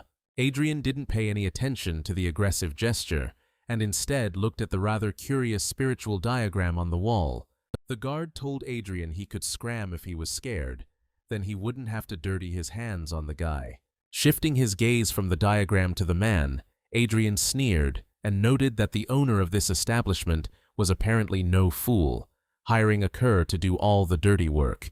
Instantly grabbing the guy by the collar, the guard aggressively shouted, ready to beat the guy right now for his audacious words, but Adrian looked calm. Meanwhile, a blonde girl behind the wall, who had been bored without work until now, listened to the men's conversation with great surprise, interestingly noting curious details. Adrian casually mentioned this blueprint was pretty rare, a real shortcut for gifted awakeners to rank up easier, but it's got some quirks that are tough to figure out. With a quick move, the kid slipped free and shoved the guy's hand away, pointing out that cracking the code on that blueprint was worth way more than appraising his weapon.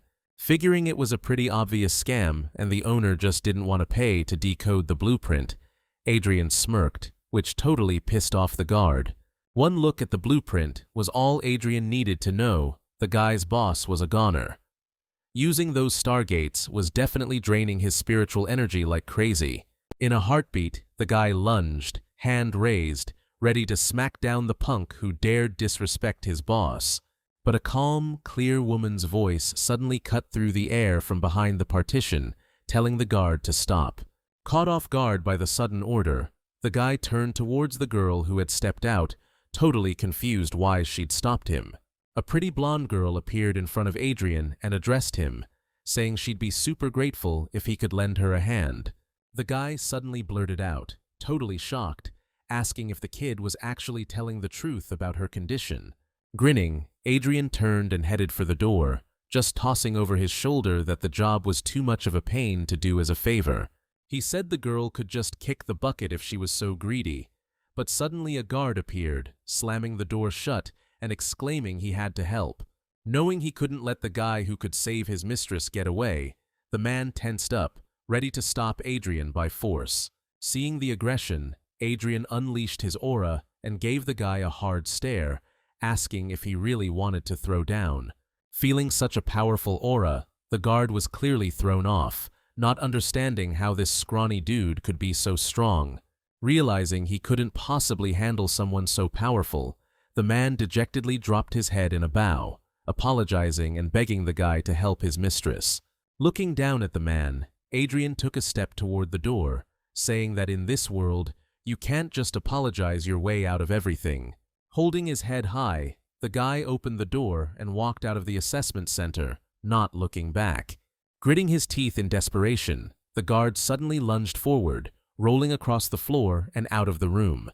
Seeing the man suddenly stop on his knees in front of him, Adrian just stuck his hands in his pockets, looking down at him the same way. The stunned crowd, who had seen this man throw people out of the office countless times, whispered in disbelief, watching him now, face to the floor, begging for forgiveness at the top of his lungs. Everyone was completely stunned.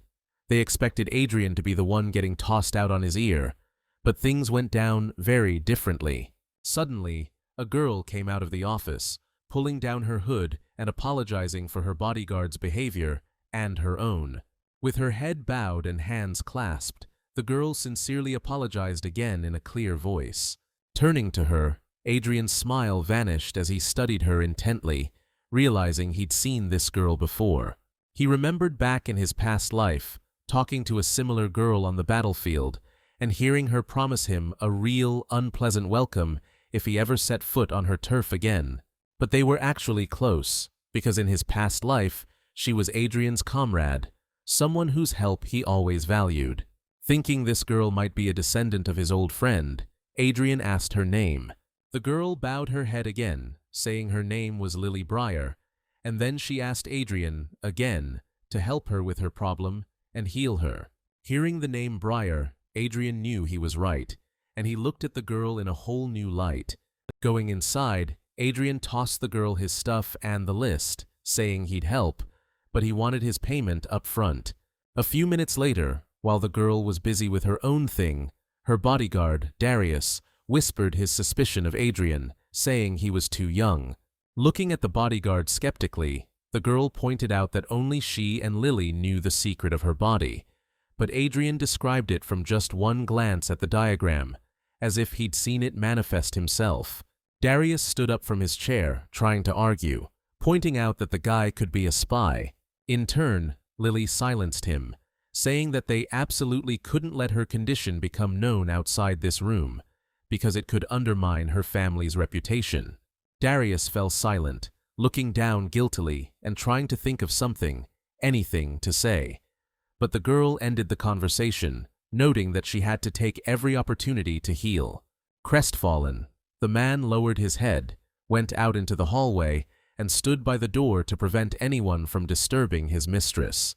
Meanwhile, Adrian, not wanting to waste any time, sat down on the floor opposite the girl, who was also sitting, and held out his hand to her, urging her to begin the process. Sighing, the girl pulled down the top of her cloak, exposing her shoulders and collarbones.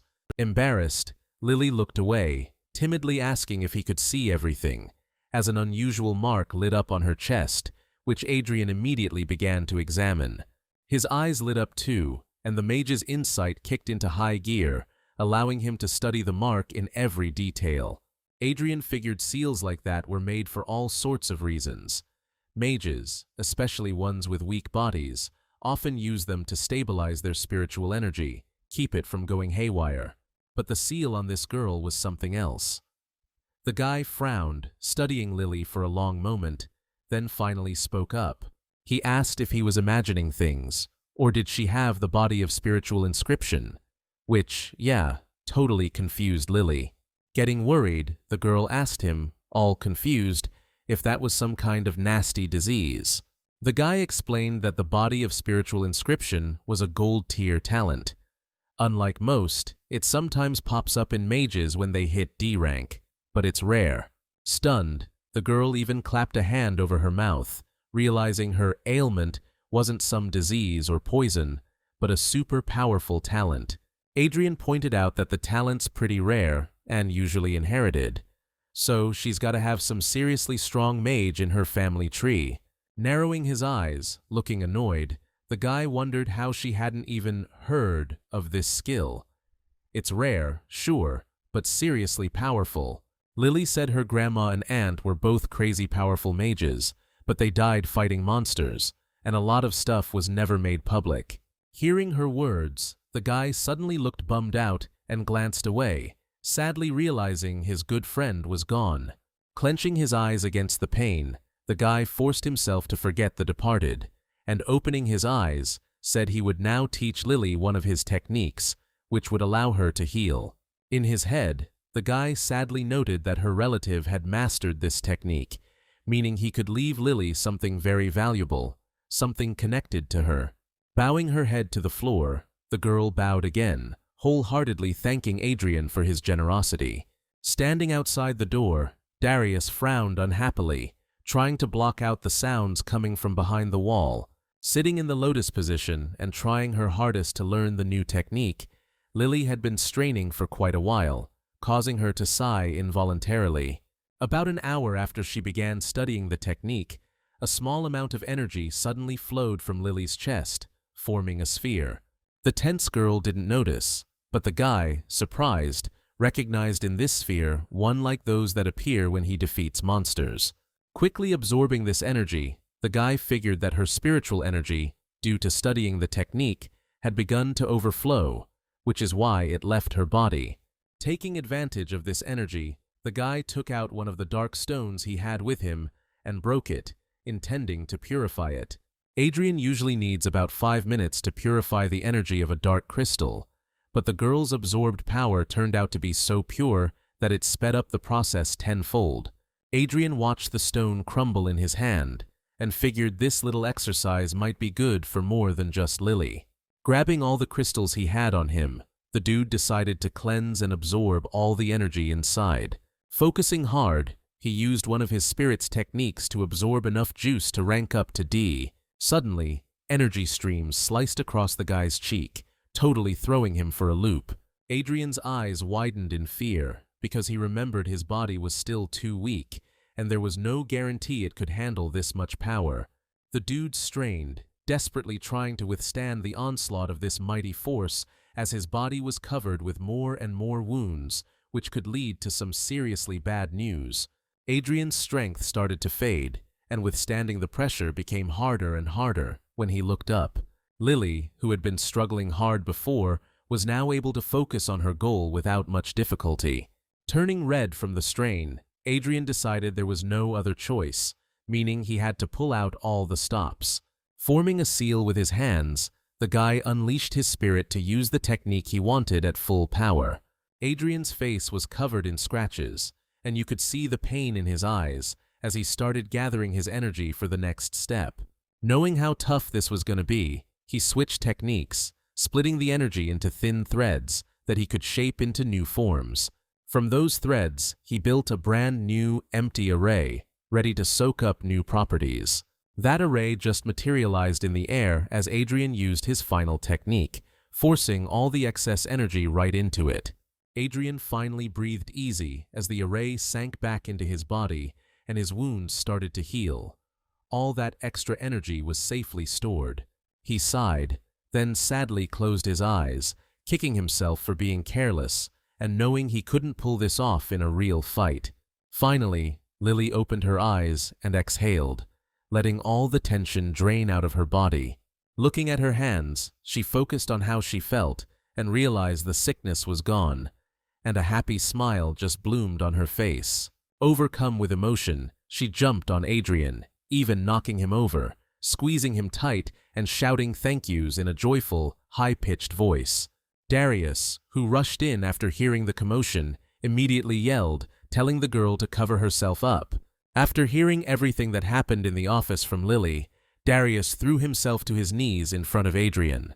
Overcome with emotion, the guy slammed his forehead on the floor, shouting thanks to Adrian for healing his mistress and apologizing for his own suspicion.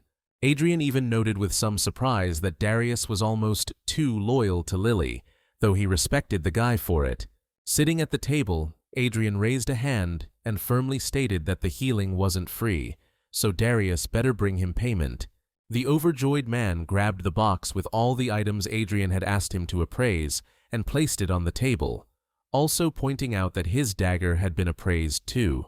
The guy noted with surprise and approval that Darius, as a thank you, had even included a separate set of armor repair tools for him.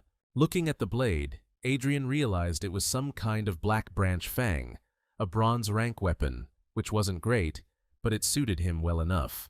Trying the blade in his hand, Adrian wistfully remembered how in his past life he possessed and wielded epic rank gear.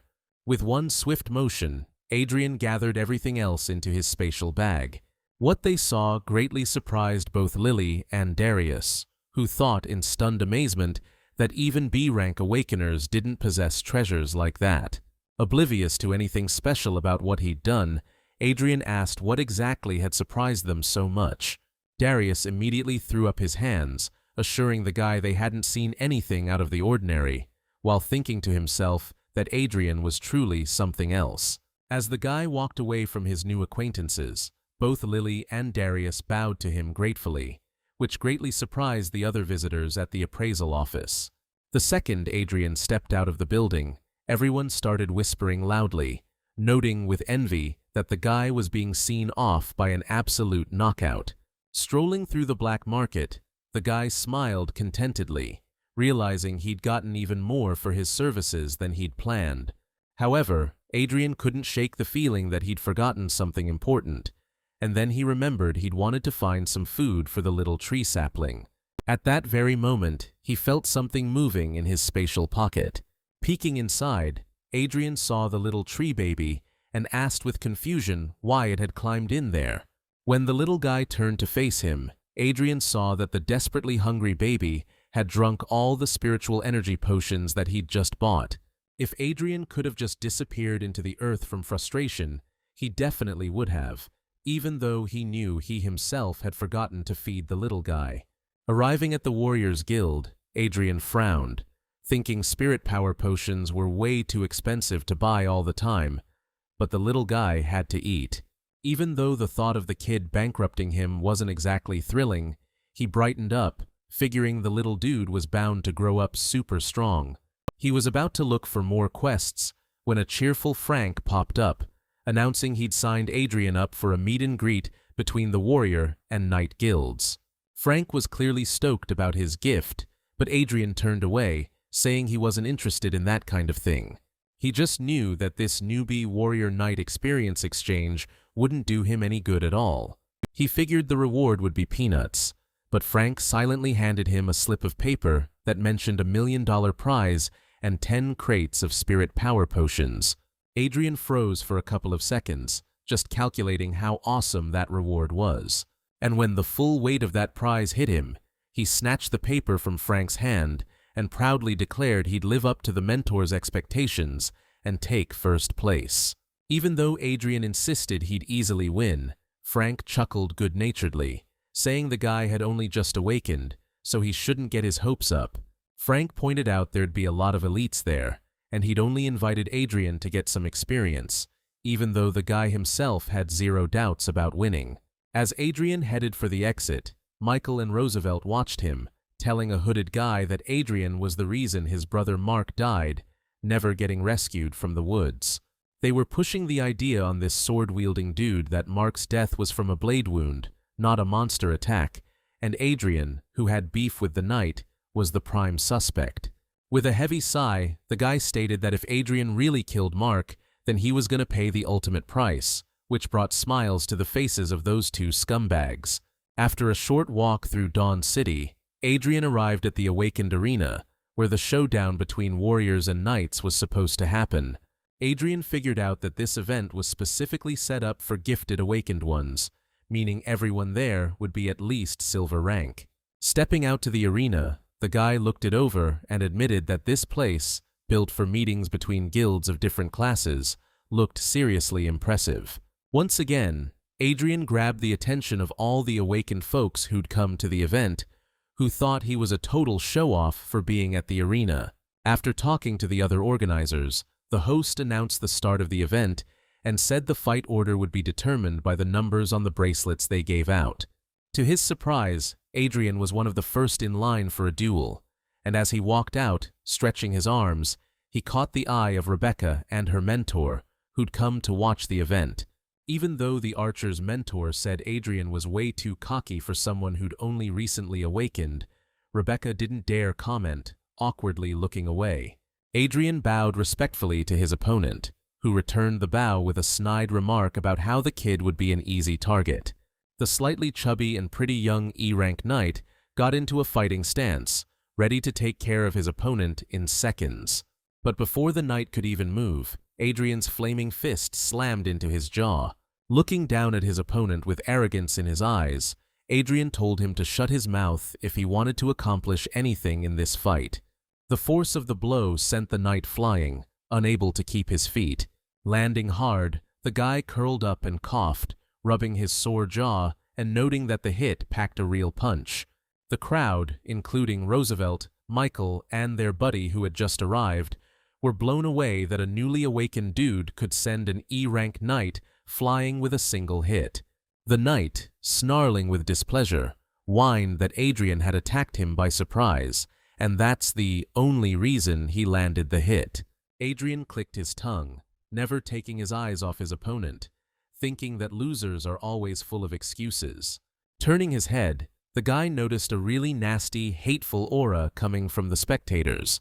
Tuning into his senses, the guy realized one of the powerhouses was Michael, but he had no clue who the other one was. Right then, the knight charged forward, gripping his sword tight, yelling that he was going to take his opponent down. Raising his sword high, the knight grabbed it with both hands, channeling his spiritual energy into the blade as he attacked Adrian. Without breaking a sweat, Adrian ignited his own blade and got into a stance, ready to meet the attack head-on. With one slick move, the guy connected with the blade and deflected it away. Spinning around fast, the guy swung again and hammered the opponent, who didn't even have time to block, sending him flying a second time. This time the hit was even harder, so the knight went soaring out of the arena for good, with no chance to even brace himself for a landing. Even the announcer's voice, usually so monotone, sounded shocked as he declared Adrian the winner. Watching the guy, the knight's guild members got all worked up, whispering to each other about how he's a total prodigy to get so strong so fast. Rebecca even blushed, watching Adrian confidently walk off the arena, thinking he was just as awesome as the day he saved her life. After realizing Adrian had a gold-tier body-enhancing talent, the girl's mentor sternly pointed out that she needed to work hard to catch up. Rebecca, however, smiled shyly, thinking to herself that she could never catch up to him, but she'd be happy just to see his back.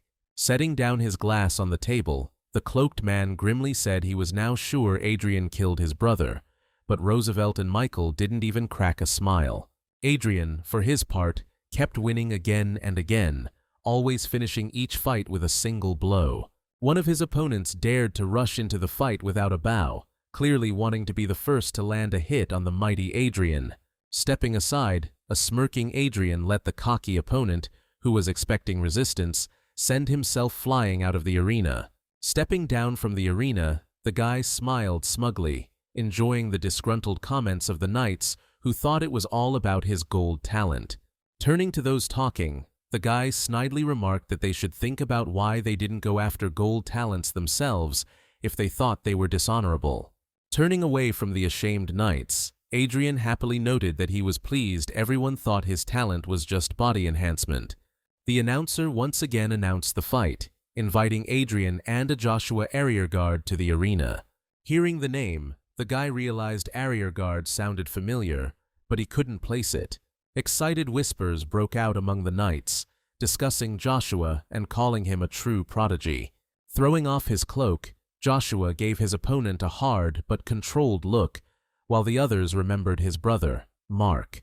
Everyone around was clearly stoked for the upcoming fight, hoping Adrian would finally get knocked down a peg.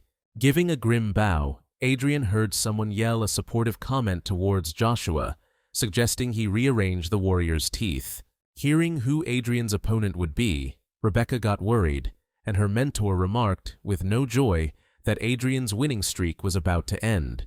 For the first time during the event, Adrian looked serious and focused, because he understood perfectly that this murderous aura he felt was coming from Joshua. Joshua calmly addressed his opponent, asking if he happened to know his older brother Mark, who he'd been in the same squad with recently. For a second, Adrian pretended he had absolutely no idea who his opponent was talking about, and then, smiling cheerfully, he exclaimed that he remembered that idiot who let a monster devour him and get killed.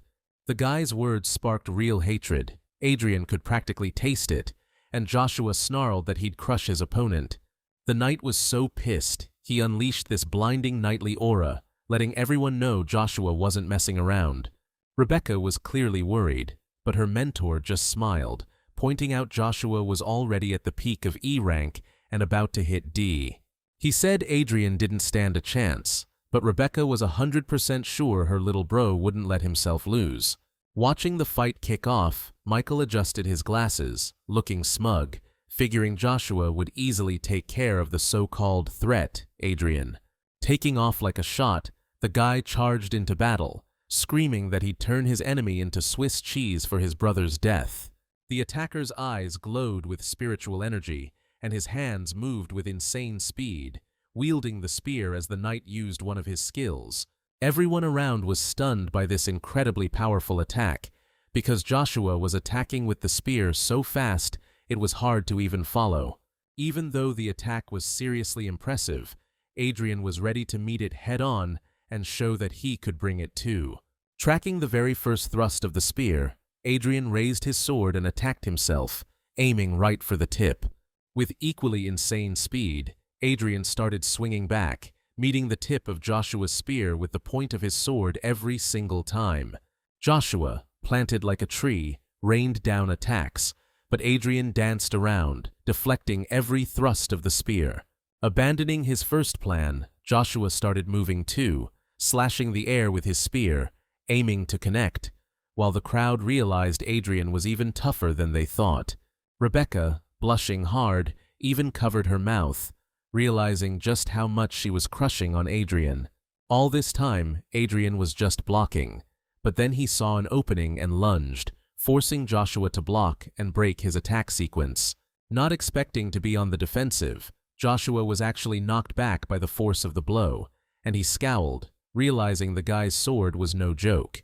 Moving like he was dancing, Adrian spun after the powerful attack and pointed his blade forward, tauntingly asking if his opponent needed a breather.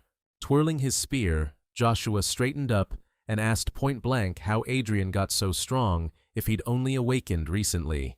But Joshua wasn't about to lose, so he was ready to pull out all the stops to win. Pulling something small from his pocket, the guy tossed it in his mouth, ready to chew. The instant he did that, his eyes blazed with spiritual energy, suddenly flooding his body. In a flash, his mighty spiritual aura exploded outwards, so intense that the air around Joshua shimmered with heat. Adrian calmly observed his opponent, who had suddenly become far stronger than he was at the start of the fight.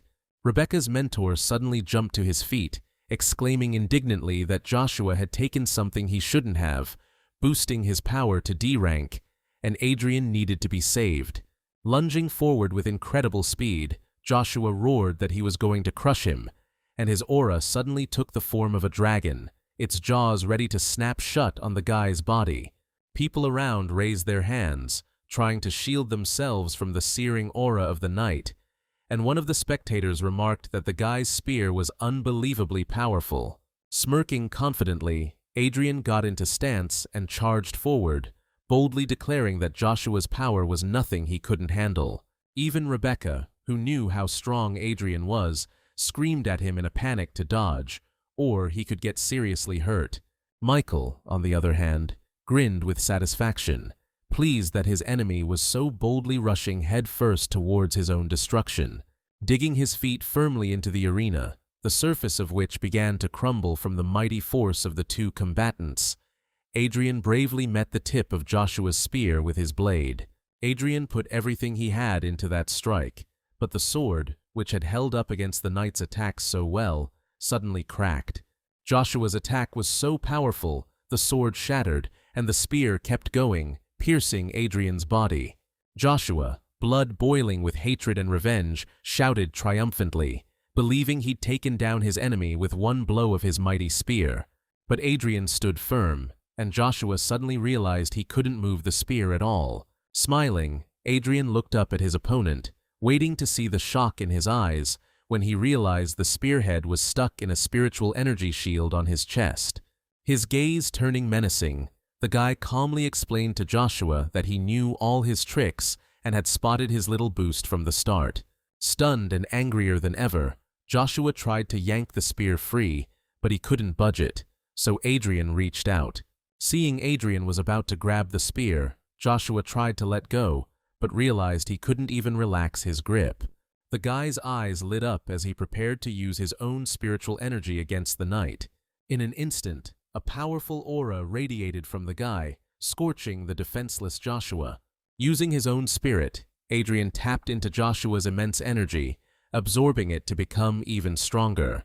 The crowd was clueless, wondering why Joshua, clearly in pain, wasn't moving. Suddenly, Adrian released the guy's spear, deciding he'd absorbed enough, and lunged at his opponent, who was totally unprepared. Winding up, Adrian ignited his fists and charged at Joshua, who tried to jump back, but it was completely useless. Focusing all his power into the strike, the guy attacked Joshua, sending his opponent flying out of the arena again. The combined force of Joshua and Adrian's attacks was so intense that the knight genius couldn't brace himself and slammed back first into the platform, shattering it. Joshua immediately went limp, losing consciousness as everyone, including the host and the referee guy, rushed over to check if the knight was still breathing. Michael froze, not understanding how Joshua, being such a powerful knight, could lose to Adrian, who had only recently awakened. Relaxing and extinguishing his spirit's fire, Adrian shoved his hands in his pockets and yawned, saying the ref should hurry up and make the announcement.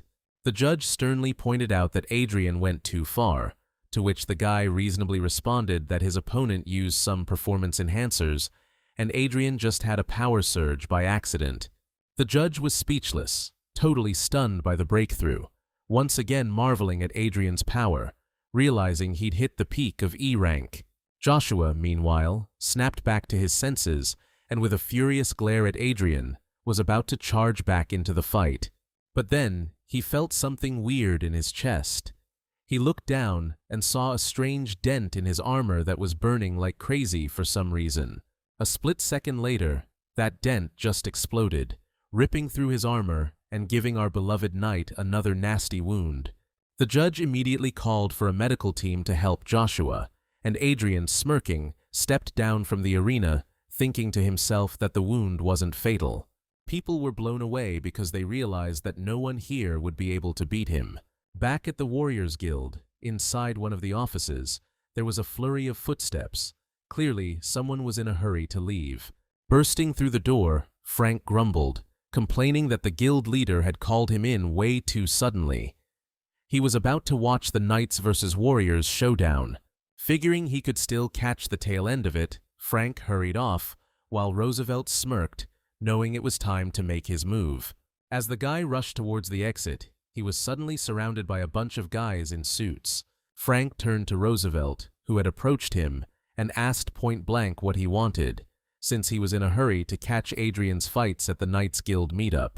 Roosevelt went off on Adrian's mentor, chewing him out for sending a weakling like Adrian to fight experienced knights, and because of his dumb move, the Warrior Guild's prodigy is now dead.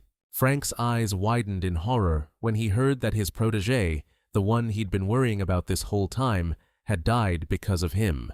Pointing at Frank, Roosevelt straightened his tie and ordered the men surrounding him to arrest him, saying that Frank might have sent Adrian to the event with his own agenda. Meanwhile, a perfectly healthy Adrian stood next to the judge, who was happily announcing to everyone that Adrian was the winner of the exchange event. People still couldn't wrap their heads around the fact that Adrian was so gifted that just a month after awakening, he was able to win such an event.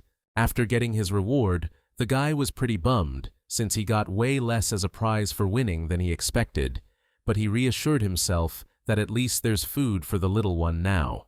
Rebecca's mentor, who was ready to jump in and help Adrian earlier, now calmed down and said the guy was just amazing, and Rebecca should follow his example.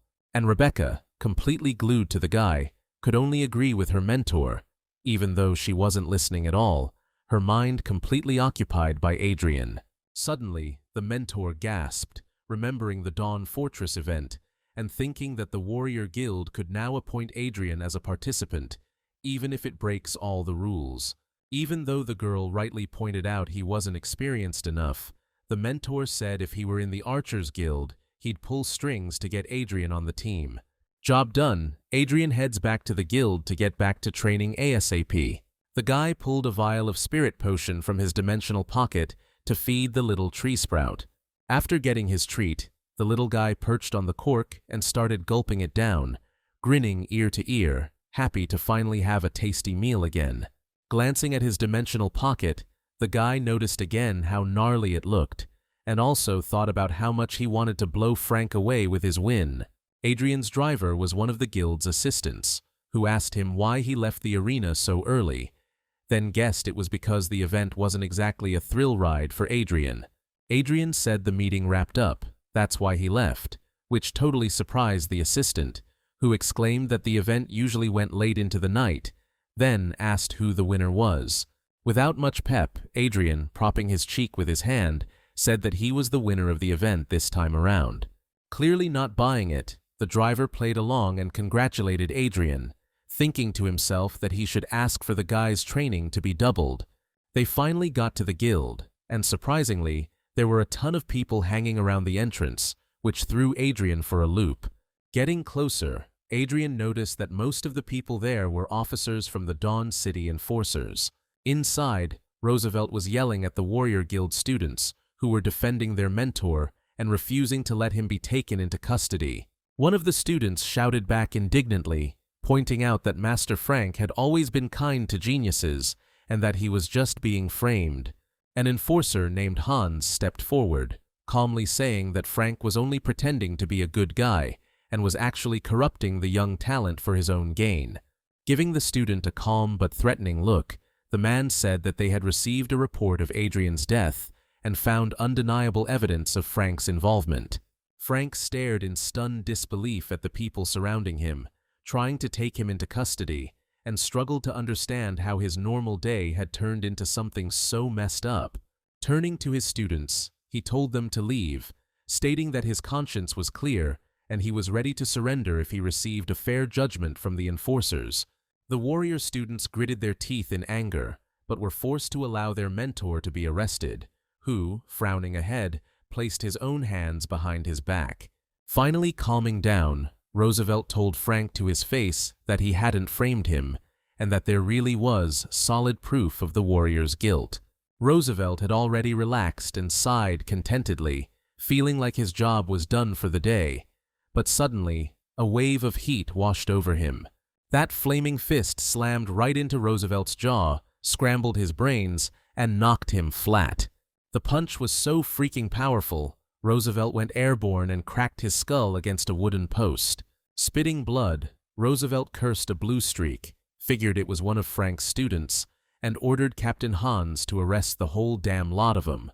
When Frank and his students saw who decked Roosevelt, their jaws dropped. They were completely stunned, like, how the hell was this even possible? Captain Hans kept his cool, but you could tell he was just as surprised as everyone else to see who threw the punch. Adrian smirked, reminding Roosevelt that they weren't done settling scores from last time, and asked him straight up why he should suddenly be pushing up daisies. Frank was stoked to see his favorite student alive, and asked if he'd ducked out of the event early.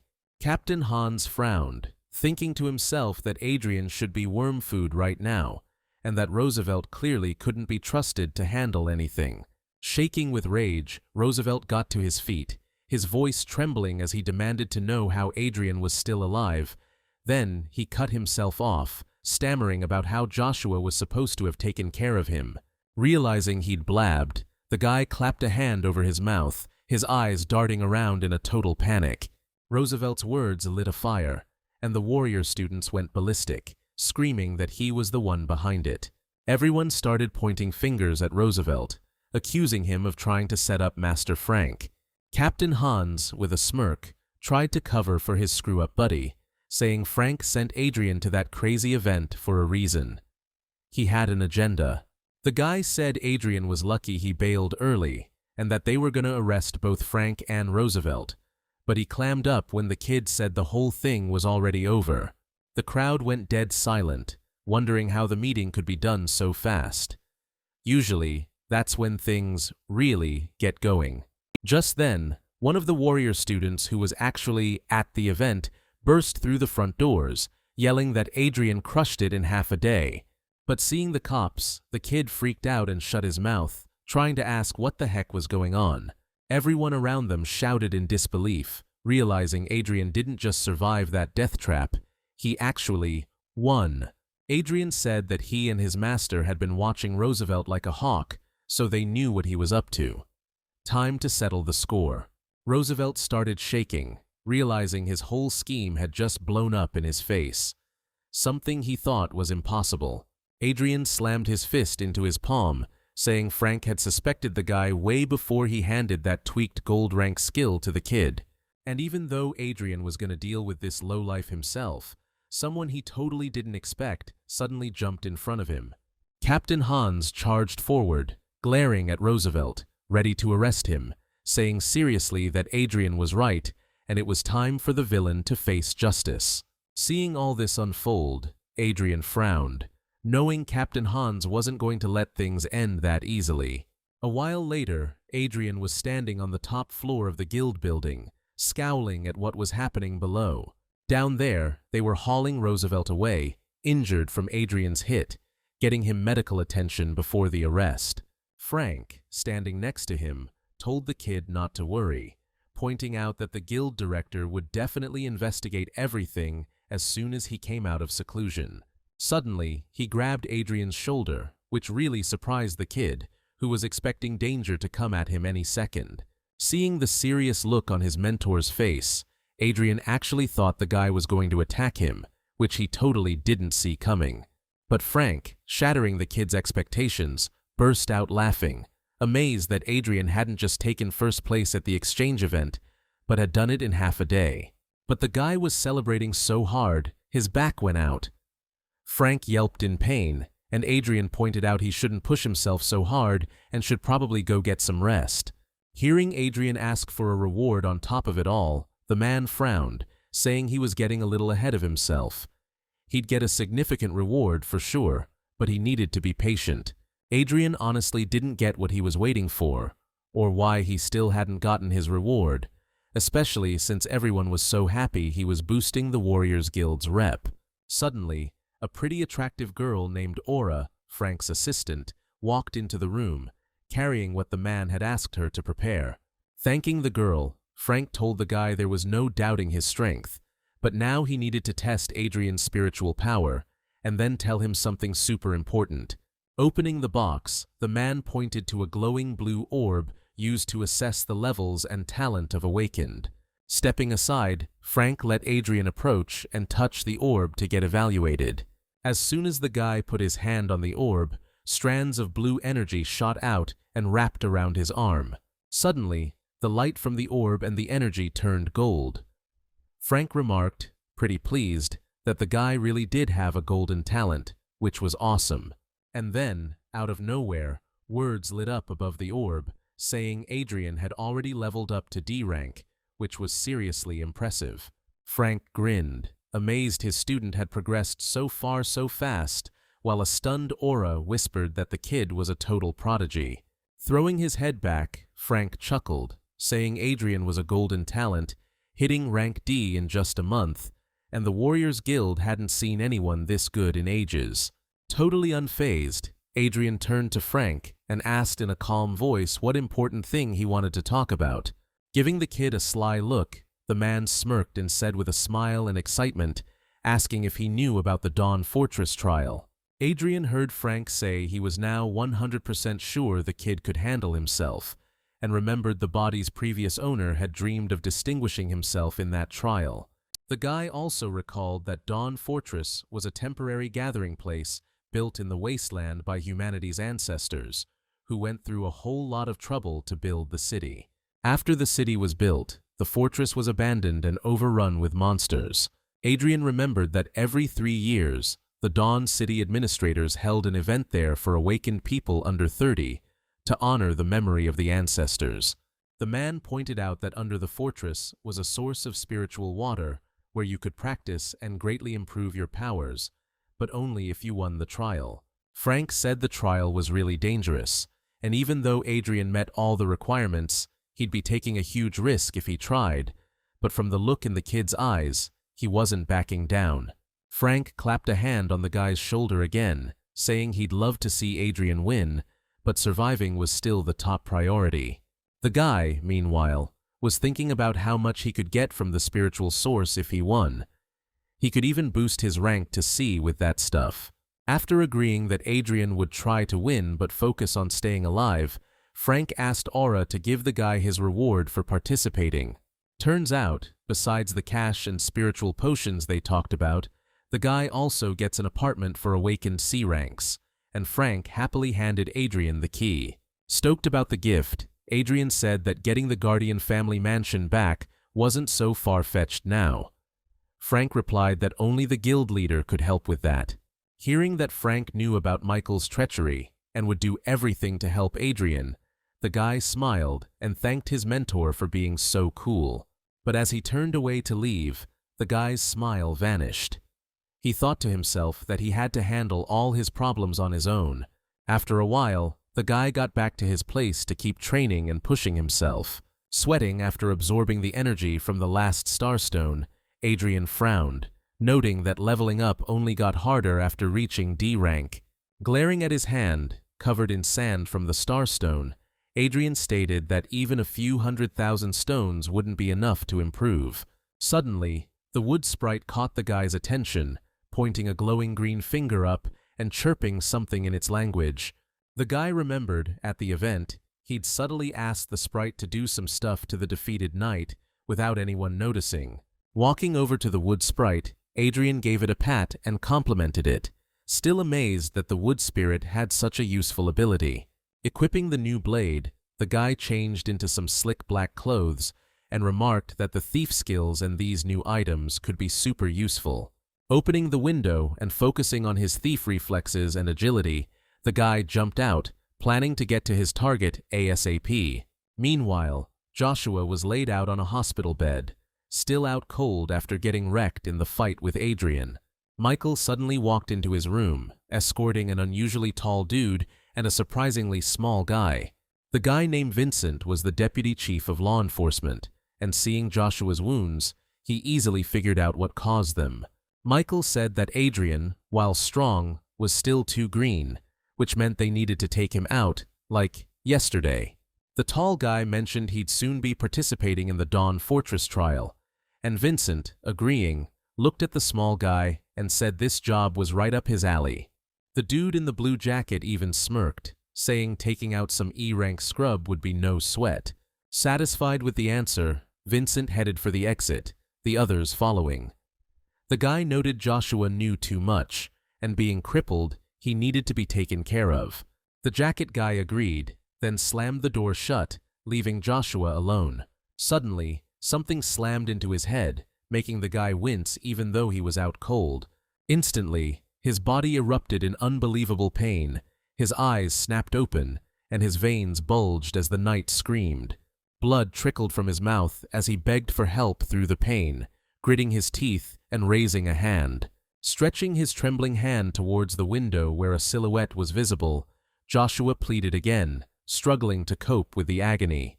Adrian, perched on the windowsill, grinned, watching his former enemy suffer, and asked him point-blank if he wanted to live. Thinking the silhouette was just a hallucination, Joshua lifted his pain-filled gaze to the ceiling, wondering in disbelief how he, a genius knight, could die like this. But deep down, a fierce will to fight for his life blazed, and he resolved to endure as long as he possibly could. He turned his head and saw Adrian standing next to his bunk, asking him point-blank if he wanted to live, which totally threw the knight for a loop. With a sly grin, Adrian told Joshua to spill everything he knew, and maybe he'd take pity on him, but the knight just figured it was a hallucination. Joshua thought, even if it was the real Adrian, no way could a warrior handle a rank C poison that was killing him, though Adrian claimed he could neutralize it without breaking a sweat. Turning his head toward the little wood sprite, who was chugging another vial of spirit potion, Adrian held up a rag to him. The little dude grumbled something as Adrian wiped his mouth with the rag, leaving a tiny stain on it. Turning back, the guy folded the rag and put it on Joshua's forehead, which majorly confused him, and he just stared at Adrian like, huh? Adrian didn't bother explaining that wood sprites' saliva is packed with life energy that can neutralize poison, even though Joshua wasn't buying that miracle cure. But then he lifted his hand and saw the shaking and pain had eased up a bit, and a flicker of hope for survival sparked in his mind. Adrian could see the remedy was working, and fast, which meant all those potions he'd chugged were finally paying off. With his strength kinda returning, Joshua asked how Adrian knew a way to beat such a potent poison. To sell it, Adrian unleashed his spirit energy, then menacingly told the guy he could only temporarily relieve the poison, so he better start talking if he wanted to live. Joshua thought Adrian's aura was even scarier than Deputy Chief Vincent's. Swallowing his pride, the guy promised to tell Adrian everything, calling him Sir if he just saved the knight's life. Not exactly rushing to save the knight, Adrian calmly listened to everything he said, even though Joshua was getting worse by the second. After hearing all the details, Adrian hummed and touched his chin, weighing the situation and remarking that it all sounded pretty interesting. Joshua told him everything he knew, then begged Adrian to save him again, to which the warrior smiled and said he'd definitely keep his promise. Touching the sick knight's forehead, Adrian smirked, saying that before he could be saved, Joshua would have to pass on. A while later, a nurse was wheeling the knight, wrapped in a body bag, down the facility's corridors. Watching where they were taking Joshua, Adrian pondered everything he'd heard, especially about the Dark Star organization. Frowning, the guy noted that these people, one of whose bosses was a certain Vincent, had done everything to get rid of the past owner of this body's parents. Even though Joshua didn't know why the Guardian family was treated that way, Adriana was hooked, already looking forward to the day of reckoning. Hiding behind a wall, the kid figured in 4 days was the Dawn Fortress test, meaning he could break through to C rank, which would seriously help him out. Meanwhile, something pretty interesting was going down not far from the Dawn Fortress itself. Pierre, the Thieves Guild's star talent, was racing towards the Dawn Fortress with his mentor, who kept saying Pierre was their real treasure. The kid turned to his master, saying he was totally confident about winning the trial and that he was keeping his C-rank promotion and new skill a secret. To show off, the kid summoned a pattern of beautiful pink designs on his hand, showing how hard he'd been working on shaping his spiritual energy. Clearly buttering up his student, the mentor remarked that his spiritual energy shaping was truly rare, and with it, he could achieve incredible things. The man also pointed out the last one to do that kind of shaping was the warrior guild's leader, to which Pierre replied he'd show them all just how much stronger he was. Suddenly, a massive explosion rocked the woods ahead of the two thieves, the flash so intense it reached the sky. The mentor said it sounded like someone was fighting monsters there, so Pierre had to be careful, because the monsters around here were at least C rank. Before the guy could even suggest checking if the fighter needed help, Pierre had already bolted ahead. As the thieves got closer, they saw a whole pack of dead red firewolves, including the alpha, which was super weird since the alpha was definitely a rank C monster. Suddenly, the kid spotted a figure running away and called out to the master, drawing his attention. Squinting at the silhouette, the mentor said it definitely belonged to a young guy, so he was probably just another one of the trial participants. Looking at the monster corpses, the kid pointed out they were killed with pinpoint accuracy, something neither he nor anyone else in the Thieves' Guild could pull off solo. Seeing the kid feeling left out, the mentor calmly reined him in, saying that in their line of work, caution is key, so he needs to focus on himself. He remarked that too many geniuses have kicked the bucket because they rushed things, to which the student bowed his head and thanked the master for the lesson, promising to be careful around this stranger. A few minutes later, Adrian, in his black robes, reached Dawn Fortress, cursing about having to ditch those valuable firewolf corpses because he got spotted. Shaking off his annoyance, the guy pulled back his hood and stared at the huge, majestic building before him, which turned out to be Dawn Fortress. Frank greeted his student, stepping forward and asking if everything was all right, then offered the kid the option of joining their squad instead of going it alone. You could tell Frank was sweating bullets before the kid showed up, and when Adrian asked what was up, Frank just smiled and said he was worried the kid would miss the start of the test. Adrian said, all nice and polite, that the old man shouldn't have worried. He just got held up by a few D-rank monsters on the way. Frank took a closer look at the kid and said, all interested, that his power had definitely jumped up a notch since they last saw each other.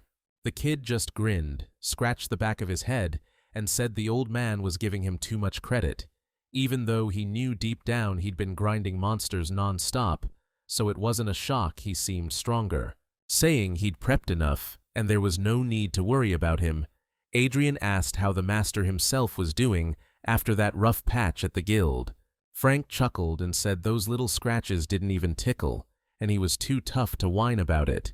Suddenly, the guy tensed up, and through gritted teeth, he mentioned some pain, but he quickly remembered he was trying to play it cool and cut himself off, saying it didn't hurt, just itched a bit. Adrian smiled at the guy, thinking to himself that his mentor Frank was one stubborn son of a gun. Shaking off the pain, the dude turned and headed towards the building, gesturing for the kid to follow him. The kid was blown away, noticing that the entire Dawn Keep was surrounded by a super powerful star seal, huge enough to cover the whole ruin area. Adrian noticed a surprisingly large number of awakened in the fortress, then asked if they were all participating in the trial, to which Frank shook his head. The guy said the Dawn Fortress trial happens every 3 years, so it's a huge deal, broadcast on TV so regular folks can watch. The guy gave the kid one last warning, saying the monsters popping up under Dawn Fortress are all C rank or higher, so he better watch his back. Grinning, the kid said Frank's told him that like 10 times already, though Adrian secretly loved that someone cared about him that much. Adrian snarked that it was Frank's big mouth that kept him from finding a wife, which made the guy indignant, snapping that he was just looking out for the kid. Even though Frank was faking being hurt, and Adrian was trying to apologize, Vic, one of the guild's top warriors, walked up laughing and said the kid was dead on. Throwing an arm around the kid's shoulder, the warrior told the mentor not to sweat it. He'd do everything he could to keep Adrian out of trouble. Smiling, Adrian thought to himself that he really felt like he was part of a family in the guild, with all the older members looking out for him so much. Frank and Adrian moved deeper into the fortress, where the crumbling, ruin-like architecture gave way to amazing views and breathtaking structures. Suddenly, Mentor Frank's attention was caught by a familiar voice calling out the man's name. Frank turned around and saw two absolutely stunning women from the Mage Guild, one of whom was clearly the older one. Frank froze in his tracks, recognizing his old friend Aurora, from whom Adrian sensed an incredibly powerful B-rank aura. Vic whispered to the guy that Aurora was a manager from the Mage Guild, just like Frank in the Warrior Guild, and that she was a B-rank mage, and that she and Frank's mentor had known each other since childhood. He said that the mentor was always competing with Aurora, but fell behind her long ago, and therefore always felt out of sorts around her, and Aurora immediately asked the man how he was, still a C-rank. Peeking behind Frank, the woman nodded towards Adrian and asked if he was the genius with the golden talent, and then chided Frank for sending the kid on the trial too early. The woman needled Frank, remarking that it seemed the Warrior Guild didn't have a successor, to which Frank bared his teeth and reasonably pointed out that Adrian was here to gain experience. Getting angry at the woman, Frank pointed to the other warriors who had come and proudly noted that they were the elite and would definitely surpass all the mages on the trial. The woman didn't stop mocking Frank and asked if they would crush the mages with their own mediocrity, to which Frank angrily clenched his jaw. Smiling, Aurora proposed a bet to Frank, and Frank, in the heat of the moment, couldn't bring himself to disagree. Skillfully playing on the warrior mentor's feelings, the woman suggested he wager a very valuable B-rank spiritual power potion. She was totally messing with Frank, and even his students were getting pissed, even though Frank, being stubborn, agreed to that crazy high bet. Smug as hell, the sorceress said the potion goes to whoever's students ace the test, and she'd definitely be back to collect. Wit pinched the bridge of his nose, and along with the other students, was bummed about their teacher betting against the obvious favorites. Even Frank himself didn't get how he'd agreed to a wager with such a cocky broad, and now he was kicking himself for rushing into it. Frank was bummed because that rank B spiritual power potion was his prized possession, so he begged his students to pull through no matter what. Finally, the event organizer announced that the Dawn Fortress trial was starting. A few mages chanted a spell, and a massive portal opened up in the middle of the fortress, connecting the protected and dark sections of the structure. Gathering their strength, the contestants started heading into the portal one by one to begin a trial where they could straight up die. Adrian stepped into the portal too, and noticed that what was supposed to be a well-made, intact building was now a total wreck. He scanned the huge space, feeling a powerful dark aura, and realized this was the messed up place his mentor had warned him about. The awakened around them started heading for the passages deeper into the fortress, and Vic hurried to say they were going further in too. He told the kid not to go too deep and to yell for help if anything felt off. Adrian just smiled, agreed, and asked the squad to do their best for the mentor. Finally alone, a bright, satisfied smile spread across his face. He could finally operate solo. Making sure no one was left, he headed deeper into the fortress himself, determined to win this trial no matter what. With a serious look, Adrian surveyed the majestic halls around him, stepping forward, intent on reaching the very end. Suddenly, an E-rank monster, like a huge hound, lunged at him. Reacting instantly, Adrian reached out, ready to meet the monster head-on and counterattack. Without even breaking a sweat, with a flick of his wrist, the guy intercepted the attack and slammed the monster into the floor with so much force it died instantly. Adrian remembered the trial rules, which clearly stated that victory was earned by scoring points for killing monsters. E-rank monsters only gave him 1 point each, which meant he needed to move on and find stronger monsters worth 100 points ASAP. Pushing forward, he ran into packs of rank E hounds, blocking his path and clearly looking to end him. Frowning, the guy figured a regular rank D awakened would be screwed in this situation, but he was anything but regular. Cursing under his breath, the dude ignited his fist, ready to rumble, aiming to waste these freaks and find a bigger, badder monster. The monsters instantly charged, eager to tear the intruder to shreds, not sensing any danger from the guy at all. The whole pack swarmed Adrian, their jaws threatening to clamp down on his throat, but he didn't sweat it for a second, just bracing to block all the attacks at once. Seconds later, every single hound in the pack was dead on the ground, and Adrian was bummed, because he was just getting warmed up. Using his heart's skill, the guy sucked the energy out of the dead monsters' bodies, planning to use it since they were otherwise useless to him. There were enough monsters that the guy could use their energy to create a spirit formation.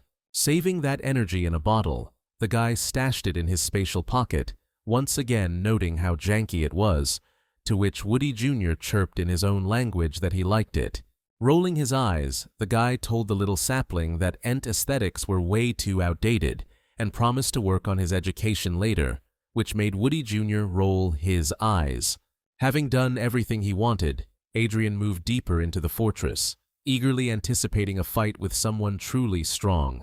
As soon as he turned the corner, the very thief Vincent ordered to kill Adrian spotted him and grinned, thinking he'd hit the jackpot.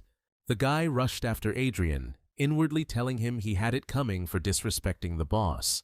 But then, the thief stopped himself, remembering that his boss Vincent gave him specific instructions to make Adrian's death look like an accident.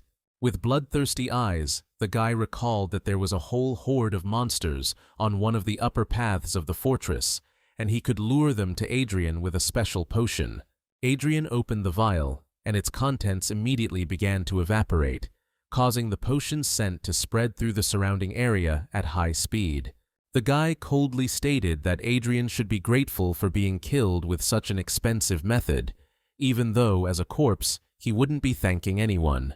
Going up a floor, Adrian casually surveyed the surroundings, looking for monsters that would give him more points. Suddenly, several blades flashed before his completely calm gaze, each one aimed at him. Out of the darkness where the monsters felt at home, 3 armored D-rank zombies lunged at him, ready to tear him apart.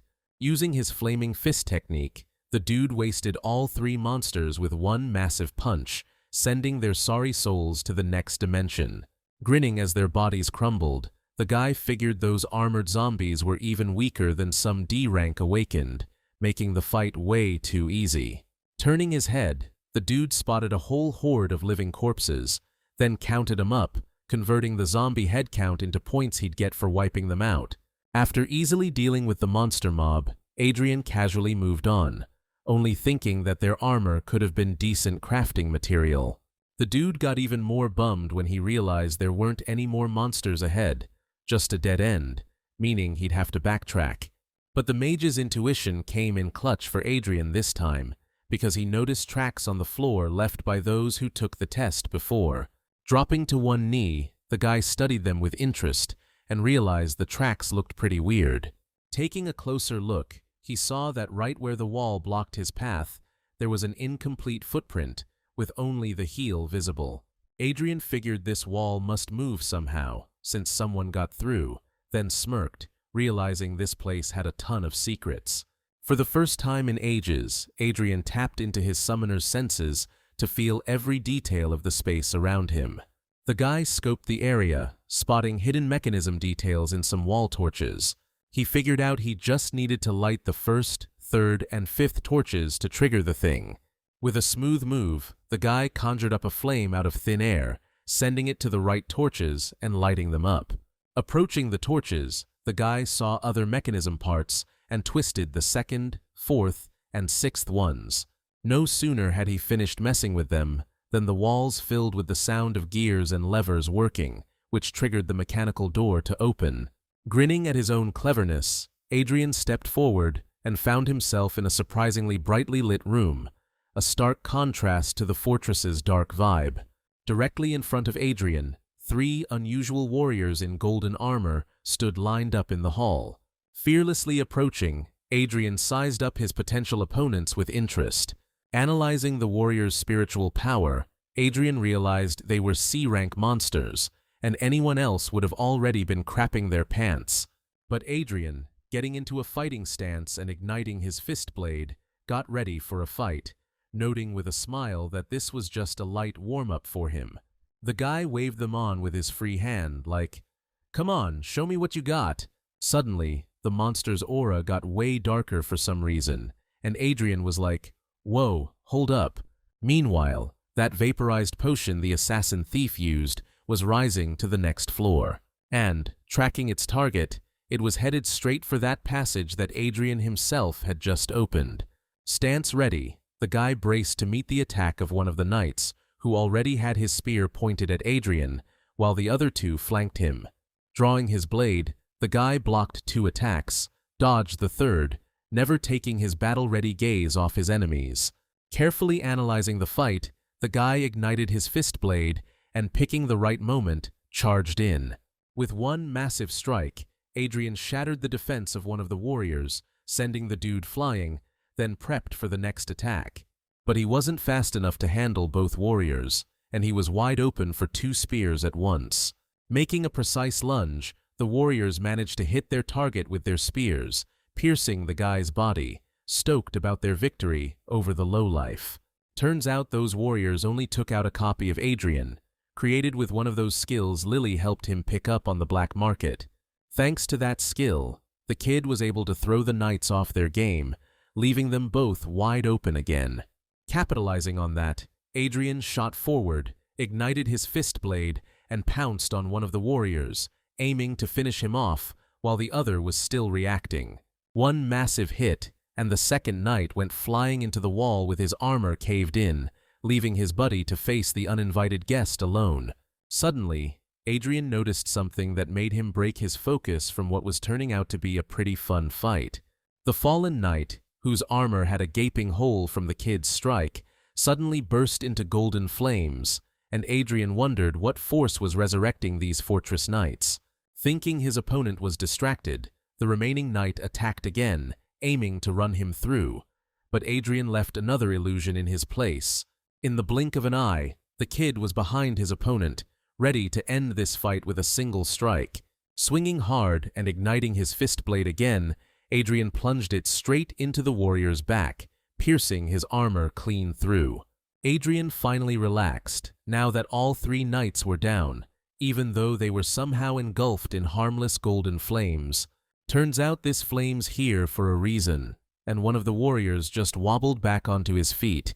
Adrian realized he'd screwed up.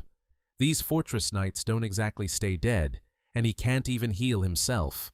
Using his special vision, the guy spotted a weird magic seal etched into the floor of the room. Taking a closer look, Adrian figured out the seal was a puppet magic formation, which is why the knights weren't staying down. Adrian realized that anyone who came in here before got wasted and turned into puppets, able to be resurrected and controlled. The guy figured this room used to be some kind of secret vault, needing a crazy security system like this, even though the treasure's long gone. All of a sudden, the eyes of the old dude statue in the middle of the hall lit up, and it boomed out, telling him to get lost. Eyes wide, the guy even grinned, realizing a soul had formed in the statue, making it a spirit of the magic formation, which made it the treasure. He understood that this statue had been running for thousands of years, fueled by spiritual energy from an underground source, making it priceless. Adrian thought that in his past life, creating an 8th-level spiritual power formation took a ton of effort, but with this statue, it'll be way easier to reach that level of power. Realizing he couldn't leave without that statuette, the guy charged into the fight, ready to take down every knight just to get his hands on it. Getting closer, the guy realized the statue had protected itself with a strong barrier of light, one that normal attacks couldn't break through. Looking up, he saw the statuette's eyes gleam brighter with malice, and a loud voice suddenly boomed from it, telling Adrian to kick the bucket. Her power was so immense that monsters suddenly crawled out from everywhere, their spiritual energy clearly indicating they were all puppets of this statuette. Raising his gaze with interest, Adrian concluded that the statuette had decided to use all its power, which meant he'd have to take a chance. The guy used his thief skill to boost his movement speed, and then his mage skill to at least momentarily hold back the puppets around him. Buying himself exactly 1 second to act, the guy lunged forward toward the statuette, and thanks to magic dispersion, he was able to break through its defense and burst inside. As soon as he penetrated the defense, his hand immediately grabbed the statuette, snatching it from its pedestal. Raising his hand with the statue, the guy shouted that he'd grabbed it, just as his skill ended and a whole horde of monsters rushed at him, ready to tear him to shreds. Luckily, Adrian had calculated everything well enough, and so the blades, fangs, and claws froze just an inch or two from his face and throat. With a sigh, the kid plopped down, legs crossed, right on the stone floor, ready to use the soul from that statuette and the hound pack energy he'd gathered to pull off a high-level formation. He poured the energy into the statuette, activating its magic puppet formation, planning to absorb all the power it had soaked up over millennia. The kid's eyes lit up as he started using a technique he knew from his past life, one that lets you merge a powerful soul with the soul in the body for a successful formation. Adrian figured the ranking system was specifically designed to divide people. Ranks E through D were considered low, while C and above became the big shots in Dawn City. Finally, golden energy threads wrapped around the kid, and he was able to start creating the formation of his spiritual energy, the kind you need to get a rank of C or higher. Sitting in the magic formation circle, Adrian started tweaking the threads, thinking the more intricate the patterns, the stronger the formation would be. Glancing down at his hands, Adrian noticed they were covered in faint cuts, which meant the power of the 1,000-year-old soul trapped in the statuette was too much for his body. Suddenly, Adrian saw 2 spears aimed at his head, so he had to interrupt the formation patterns for a sec. After dodging them easy, the kid realized his soul had already completely merged with the statuette's soul, so the knights could now control their bodies, even though they wouldn't be resurrected again. The kid was actually stoked, because the knights could help him strengthen his body, which was starting to crumble from the power locked inside. Ducking under the knight's blow, the kid spun around and nailed him in the gut, but Adrian's power was just too much, sending the dude flying. Adrian fought like a beast, taking on attacks from a whole horde of monsters, each one moving with a single-minded desire to take him down. Smirking, the guy was actually stoked that there were so many monsters, mostly D levels, but even a few C ranks in the mix. And just as he was getting ready to solo this whole monster army, Adrian felt a surge of power he never saw coming.